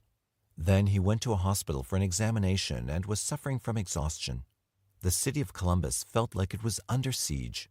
The police appeared inefficient. They were frustrated, overworked, and overwrought. Then, amazingly, the case took an entirely new, grisly turn. In February 1978, the Columbus police chief received a mysterious, frightening letter supposedly from a white racist group of vigilantes called the Forces of Evil. The Forces of Evil wrote that if the police did not apprehend the stalking strangler by the 1st of June, they would murder a black woman in retaliation for what were believed to be murders of white women by a black man. That black woman, the letter went on to assert, would be Gail Jackson. She had already been kidnapped and was being held by the group. She would die unless the police caught, in the letter's terms, the S Strangler. Investigators learned that Gail Jackson was a black woman from nearby Fort Benning. And, chillingly, she was missing. While they were still puzzling over the disappearance of Gail Jackson, the police received a second letter from the supposed Forces of Evil. They demanded a $10,000 ransom for the kidnapped woman's freedom. Columbus took these baffling, frightening letters to the Behavioral Science Unit of the FBI. As Jordan wrote in Murder in the Peach State, that unit came to some startling conclusions. They felt the author or authors of the Forces of Evil letter were not 7 white men, but more likely 1 black man. The profilers believed he probably already killed Gail Jackson and that the letters were intended to divert attention away from the real killer. The profile predicted him to be an artilleryman or military policeman. An excerpt in the letter which stated, "The victims will double," led profilers to believe that he may already have also killed 2 other women. They also believed that he might be the stalking strangler. Investigators eventually arrested William Hance for the murder of Gail Jackson. He was a black artilleryman at Fort Benning. He confessed to having authored the Forces of Evil letter and to having killed 2 other women in addition to Gail Jackson. However, there were no links between Hance and the stalking stranglings. Unlike many stalking strangler victims, 61-year-old Janet Coffer was not retired. She still taught first grade. Dark-haired and dimpled, she wore glasses, had a dachshund named Buffy who slept under her bed, and an adult son named Mike who sometimes stayed with her. She attended church regularly and was active in her church's activities. In early April, Janet Coffer suffered a heart-rending loss. Little Buffy was struck and killed by a car. Mike was not at his mother's home on the fateful night of April 19, 1978. Janet Coffer was strangled in her bed. It's believed that, at about this time, Carlton Gary took a break from murdering to raise money through robbery. Concealing his identity behind a bag with holes cut out so he could see, he did restaurant holdups with a gun. Soon a Columbus woman named Theda Cartwright reported to police that her .357 Magnum high-standard revolver was missing. She did not live in the Winton area, and officers had no reason to connect the apparent theft of the gun with the stranglings. Theda Cartwright's boyfriend was Carlton Gary, but she did not tell the police that, nor indicate that she had any reason to suspect him of having taken the weapon. In June, Gary moved back to Florida, where he continued to rob restaurants. He threatened the people there with a sawed-off shotgun and hid his face behind a bandana and oversized sunglasses. Carlton Gary was back in Georgia when the police arrested him, not for murder but for trespassing. He was in Hapeville, a suburb of Atlanta, when he was caught in the wee morning hours of June 19, 1978, scaling the balconies of the Royal Blue Inn. He was caught with a gold-colored bag. Inside it, the police found $1,478.25. He told the authorities his name was Michael David. He easily made the small bail required for the charge against him. A man as clever as he is evil, he once again slipped through the law's fingers. He traveled Georgia, Florida, and South Carolina for the next few months, robbing various restaurants. Sometimes he had non-consensual sex with women when he robbed. Sometimes he had an accomplice. In Gaffney, South Carolina, a police officer named Richard Weaver spotted a black man with a gun running out of the back of a Po Folks restaurant. Investigation revealed the Po Folks had just been robbed. Weaver radioed for assistance. Police with a team of bloodhounds were in the area. After an intense 3-hour chase, the canines led their handlers to a suspect. The man was Carlton Gary, but gave his name as Michael David. Gary, or David, admitted to being involved in the robbery, but said an accomplice had actually committed it. The story collapsed when witnesses from the restaurant fingered the supposed Michael David. Research revealed that Michael David was the same Carl Michaels whose fingerprints had been found in the home of the strangled Albany woman Nellie Farmer and who had escaped from prison in Onondaga, New York. Investigators from Columbus, Georgia came down to South Carolina to question Gary, not about the Winton area murders, but about similar restaurant robberies. The suspect confessed to 5 armed robberies. Convicted of robbery and escape, he was imprisoned in South Carolina, but escaped in 1984. He headed for Columbus, Georgia. On April 18, 1984, an undercover officer saw him sitting in a Ford in a parking lot smoking marijuana. The officer tried to arrest him, but Gary pushed him away and ran into the woods behind the parking lot. The officer gave chase and took him into custody. Gary gave his name as Michael David when arrested on charges of possession of marijuana and obstruction of an officer. Again, he quickly posted the modest bond on these charges and was freed. The wily Gary began traveling with 3 other people, 2 men and a woman. They were driving a 1984 Lincoln. The robber of restaurants from Gainesville in Florida and Columbus in Georgia was known to use such a car. Police in Columbus hoped against hope that a lead they were developing in the long, dragged-out case of the stalking Strangler would pan out. A .22 Luger handgun had been stolen from a Winton house at the time of the murders. An anonymous caller called the gun owner and said, "The police have the gun you had stolen from you." The gun owner reported the call to the Columbus police. At first, they were baffled. They did not have that gun, but could police in another area have it? Detectives put out a nationwide teletype asking if anyone had it. No other police department did. 2 Kalamazoo, Michigan clerks went painstakingly through their records and found that the weapon had been registered at their shop in 1981. Detectives tracked the gun down to its current owner, who said he had purchased it in Phoenix City, Alabama, from Jim Gary. The police interviewed Jim Gary, who said he had gotten it from his nephew, Carlton Gary. Detectives then discovered that Gary had recently escaped from the South Carolina prison where he was serving time as Michael David. That made their job especially urgent. If Gary was the stalking strangler, elderly women were in terrible danger. Fingerprints of Carlton Gary were matched to prints found in the home of victim Kathleen Gary. Then Columbus police were contacted by investigators from Phoenix City who were looking for suspected robbers and cocaine runners, one of whom was known as Michael David. Carlton Gary may well be one of the most slippery criminals ever. On April 30th, 1984, the police almost caught him. The Lincoln was found in an apartment complex, and police moved in, but Gary had spotted their light and fled out the back door. He was naked and holding his clothes. The police raided a room within days and found 3 of his robbery and cocaine accomplices, but no Carlton Gary. The most wanted and dangerous man in Georgia was still wanted, dangerous, and free. On the early morning of May 3, 1984, acting on a tip, a SWAT team went to a Holiday Inn in Albany, Georgia. Carlton Gary was in a room with a woman. When that woman came out of that room to go to an ice machine, SWAT members asked her to go to a room for questioning. She agreed to cooperate with authorities and told them that Gary had a gun on the nightstand. Trying to decoy him into opening the door, she went back to it and knocked but ran away before he answered it. Gary opened the door, saw the police, and tried to shut it, but the officers kept it open with their shoulders. Then the team swarmed into the room and captured him. Extreme wickedness is something that's hard for ordinary people to fathom. It's somehow mind-boggling that a vicious serial murderer is a human being made of flesh and blood. A detective riding in the back seat with Carlton Gary on the way to police headquarters commented on the sense of unreality he felt. He'd been a ghost, the officer recalled. Now I was sitting in the back seat with him. He was a human being. I leaned over and brushed against him a couple of times to see if he was real. True to his pattern, Gary confessed to having been at the homes of the Winton area victims, but denied having non-consensual sex or murdering them. His accomplice, Malvin Alamichael Crittenden, had done that. I did the burglaries, Gary explained, and Michael killed the old ladies. Crittenden existed and was located by the police. He denied taking part in the stalking stranglings, and police could find no evidence to connect him to them. Carlton Gary came to trial in August 1986 for the notorious stalking stranglings, a full 9 years after the last killing had been committed.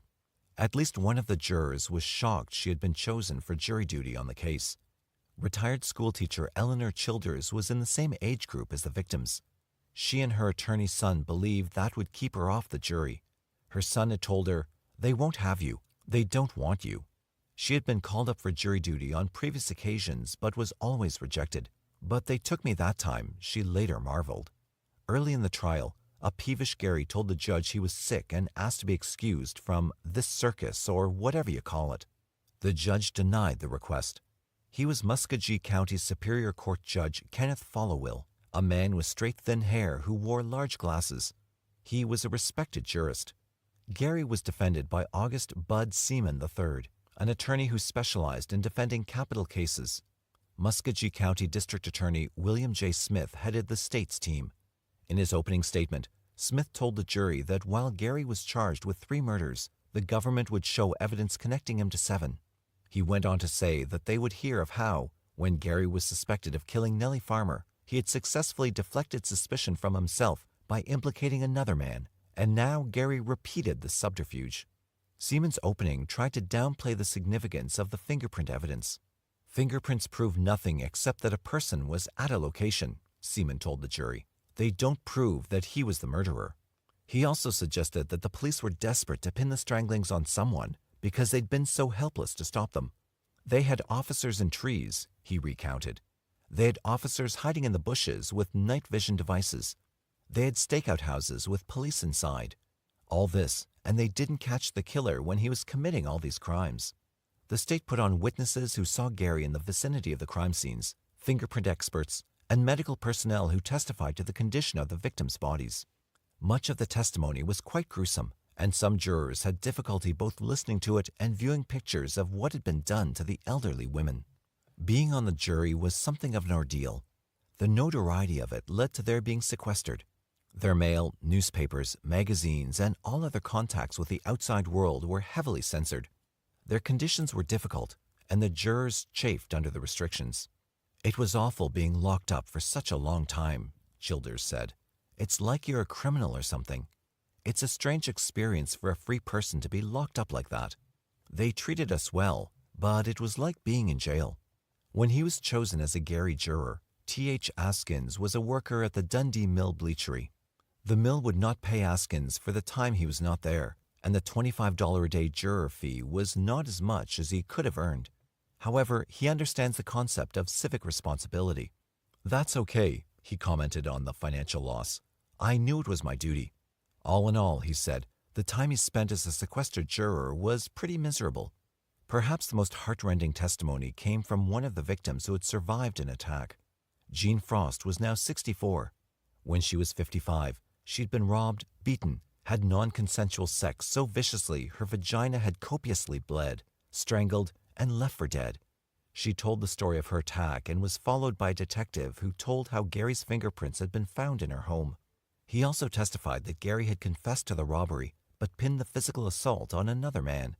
The other man came into court to testify to his time behind bars because of Gary's false accusation. After the prosecution rested, the defense called Jerome Livis, who had confessed to the stalking stranglings, among many other crimes, to the stand. They also called officers involved in the investigation in an attempt to suggest, as Jordan wrote, that police had molded the evidence to fit Gary. The jury convicted him on all 9 counts with which he was charged. The punishment for the 3 first-degree murders could be either life imprisonment or death. They sentenced him to death. As is typical in death penalty cases, Carlton Gary's has been appealed many times. Execution dates have been set and stays issued. This clever, twisted, cruel man remained on death row. Cold case investigators have reportedly connected Carlton Gary to the unsolved June 17, 1975 murder of a 40-year-old woman in Syracuse, New York. According to an article published in the Atlanta Journal-Constitution, that woman was schoolteacher Marion Fisher. The article reported that Fisher had been walking home from a bar after a fight with her husband, who became the chief suspect in the case. However, tests showed that the husband's DNA did not match evidence from the crime scene. The article continued, reporting that New York investigators traveled to the Georgia prison where Gary was held to interview him about the Fisher case. They questioned him for about 2 hours, but would not disclose what Gary said in the interview. Syracuse Police Lieutenant Ron Rockwood said that no charges have been filed against Gary in the Fisher case, and that the Onondaga County District Attorney's Office has not yet decided whether or not there will be. However, he added that the new evidence had brought a sense of closure to Fisher's relatives. "We're pleased to be able to bring an end to it for the Fisher family," he said. "They've waited for it for 32 years." Carlton Gary's attorneys appealed his convictions in the Columbus stalking stranglings, for which he sat on death row. "We've got several grounds," said Gary's lawyer John R. Martin, "but the primary ones right now are the failure of the state to provide us with expert assistance regarding semen evidence found at one of the crime scenes, the Martha Thurmond crime scene. Our experts indicate that Mr. Gary couldn't have left the semen at that crime scene. We're also currently investigating a bite mark left at the Janet Coffer crime scene, and our expert is looking at that. The defense didn't disclose that there was such a bite mark impression." An article by Richard Hyatt in the Columbus Ledger-Inquirer reported that in May 2006, U.S. District Court Judge Clay Land instructed the warden of the Georgia Diagnostic and Classification Center to allow a forensic dentist to make an impression of Carlton Gary's teeth. Martin requested the impression so his client's teeth could be compared to bite marks on the breast of Janet Coffer. Coffer was one of 7 women thought to be the Columbus stalking strangler victims. However, Gary was never legally charged with Coffer's murder, even though the prosecution suggested that all 7 were victims of the same man. Hyatt quotes Martin saying, "He's either the strangler or he's not. If we prove he's not the strangler in any of the cases, that's strong evidence that he's not the strangler." Martin has also stated, "Mr. Gary is not the least bit troubled by our doing the test because he's confident it will show he's innocent. He's encouraged new testing." Attorneys for the state contend that the failure of Gary's teeth impression to match the Coffer bite mark would be meaningless. Hyatt quoted a brief filed by Susan Boleyn of the state's Attorney General's office, which contends, "Clearly, valid testing cannot be conducted now over 20 to 30 years after the exemplar was created, and 23 years after Gary had dental work altering his dental impression." At least one author doubts Gary's guilt. He's British writer David Rose, who traveled to Georgia in 1996 to write an article on the death penalty for a magazine called The Observer. While researching it, he became interested in Carlton Gary and the Columbus stalking stranglings. In a lengthy 2-part article in The Observer, Rose states some of the reasons he questions Gary's guilt. He points to Gary's extroverted personality and his popularity with women as making him a contrast to the classic profile of the serial killer as a socially inept loner. However, there have been others, such as the infamous Ted Bundy, who broke that mold. Rose has more substantial doubts. Some center around the aforementioned bite mark evidence. He writes that Columbus dentist Sonny Galbraith made a cast of the strangler's teeth. He also quotes Galbraith claiming that one of the killer's top front teeth displayed an unusual and striking deformity, a mesial rotation. In effect, it was twisted out of alignment. He further contends that the killer's deformity would have been noticeable every time he smiled. Rose claims that he interviewed people who knew Gary at the time of the murders, who said Gary's teeth were perfectly straight. Rose also cites semen evidence as possibly exculpatory. DNA testing was not available when Gary was tried. Rose writes that prosecution expert Joseph Weigel testified that he tested semen from Strangler victims and concluded that the murderer was a non-secretor, a man who does not secrete the usual amounts of antigens, substances that stimulate immune response and can be used as blood group markers, into his bodily fluids. In response to evidence that showed Gary was a secretor in his saliva, Weigel responded that he might secrete antigens in one bodily fluid, but not another, or that he'd been a non-secretor and since become a secretor. Rose claims to have contacted a British expert named Dr. David Roberts, who disputes Weigel's findings and does not believe a man could secrete in one fluid and not another. According to his article, Rose then masterminded an experiment to test this possibility and writes of himself engaging in a cloak-and-dagger operation on a prison visit to Gary. Gary ejaculated onto a piece of paper, wrapped it in cling film, and put it in an envelope, which I hid in a document file and smuggled out of prison. Then, in front of me, he plucked some hairs from his head. Following instructions from my British expert, I let the semen dry in my hotel room and sent it and the hair to a specialist lab in California. Dr. Brian Raxel, once Weigel's college tutor, DNA matched the hair roots and semen to establish the semen came from Gary. Then he did the secretor test. Gary was a strong blood group O secretor. He compared the results with those that Weigel obtained when he tested the best sample from the Strangler, from a neat semen trace left on Martha Thurman's body in 1977. The antigen level in Gary's semen was at least 3,000 times higher. After writing about this, Rose cites the opinion of a scientist interviewed by Martin, who asserts that if a semen test showed Gary to be a strong secretor, he cannot be the killer. Discussing Gary's escape from the Onondaga prison, Rose writes, "He sawed through the bars of his cell and jumped more than 20 feet to the ground, breaking his ankle." Rose continues, "One thing on which there's no dispute is that Gary was wearing a plaster cast and could barely walk for the first few weeks after reaching Columbus." Rose finds it unlikely that someone in that condition could have spirited himself undetected into and around Winton. However, what is really remarkable is that a man with a broken ankle was able to make good his escape. Rose says Gary found and stole a bicycle near the prison wall. He then had the cast put on by a Rochester physician. Testimony from prosecution witnesses about Gary's time in Columbus after the escape indicated that he did indeed have an injured foot, but that it did not prevent him from getting around. Bruce L. Jordan, in Murder in the Peach State, quotes a witness as remembering him hopping like a duck. Gary would have been considerably stronger and more agile than the Strangler's elderly female victims, even with an injured foot.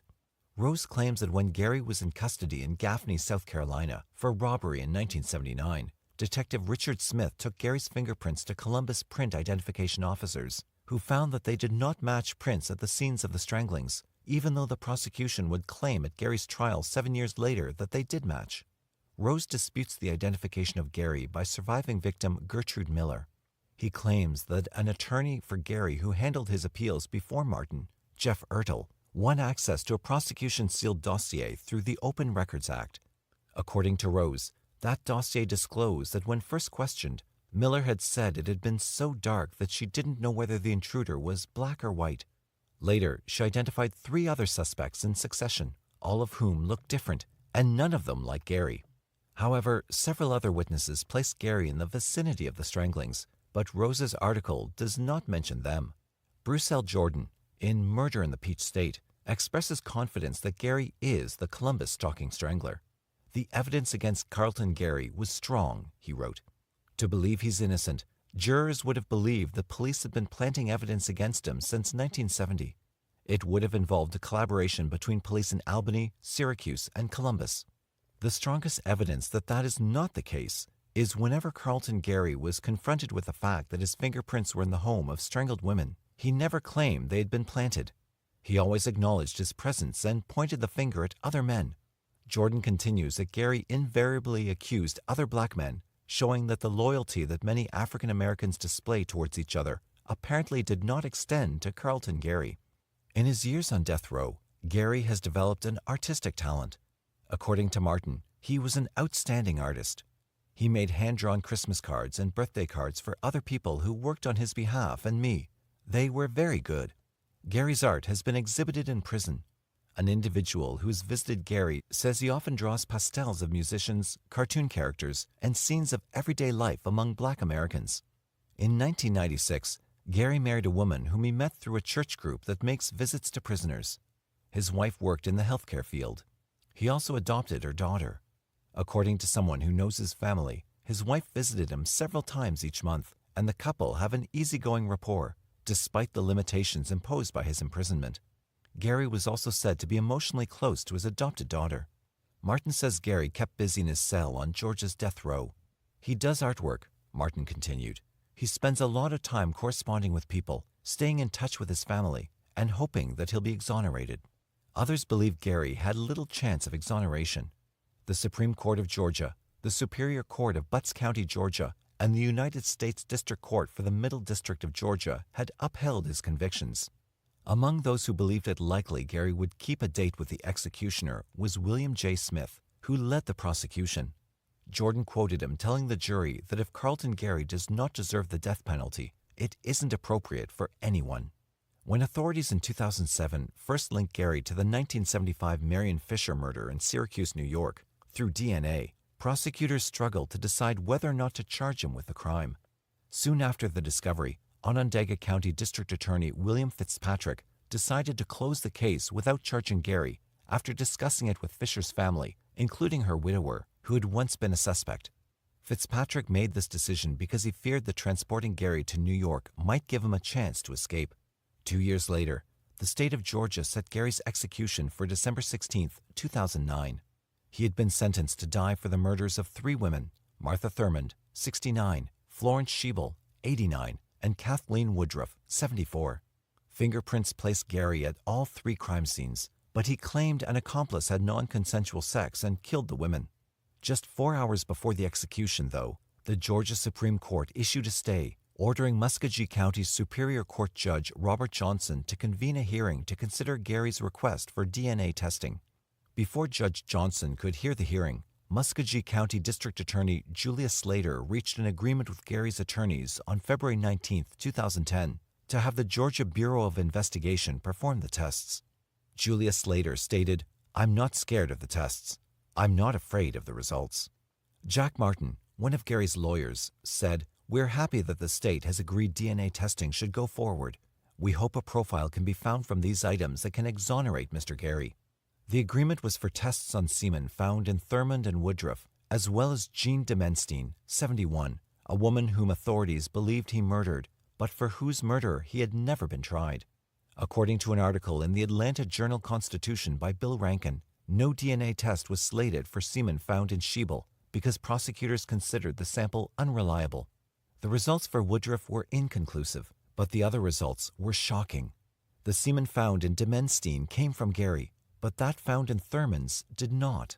Prosecutor Slater said the results show that Gary was not framed, since the DNA in Demenstein and Fisher means he's a serial murderer.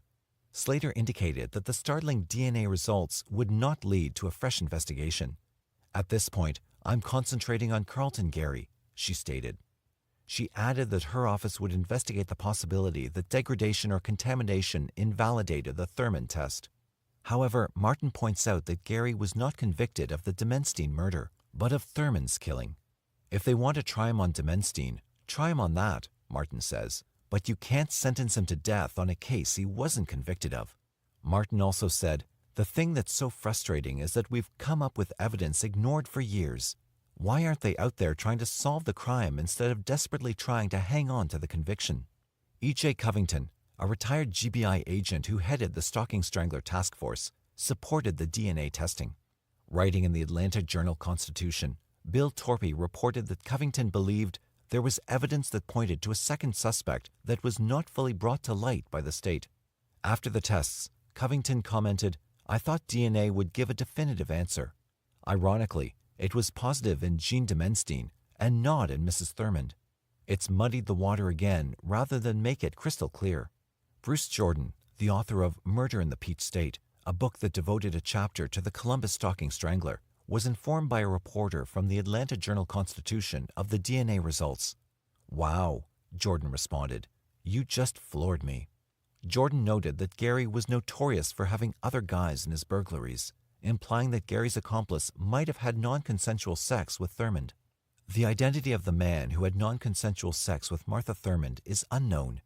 On March 15, 2018, Carlton Gary was executed by lethal injection. He died at 10:33 p.m. and declined to make a final statement.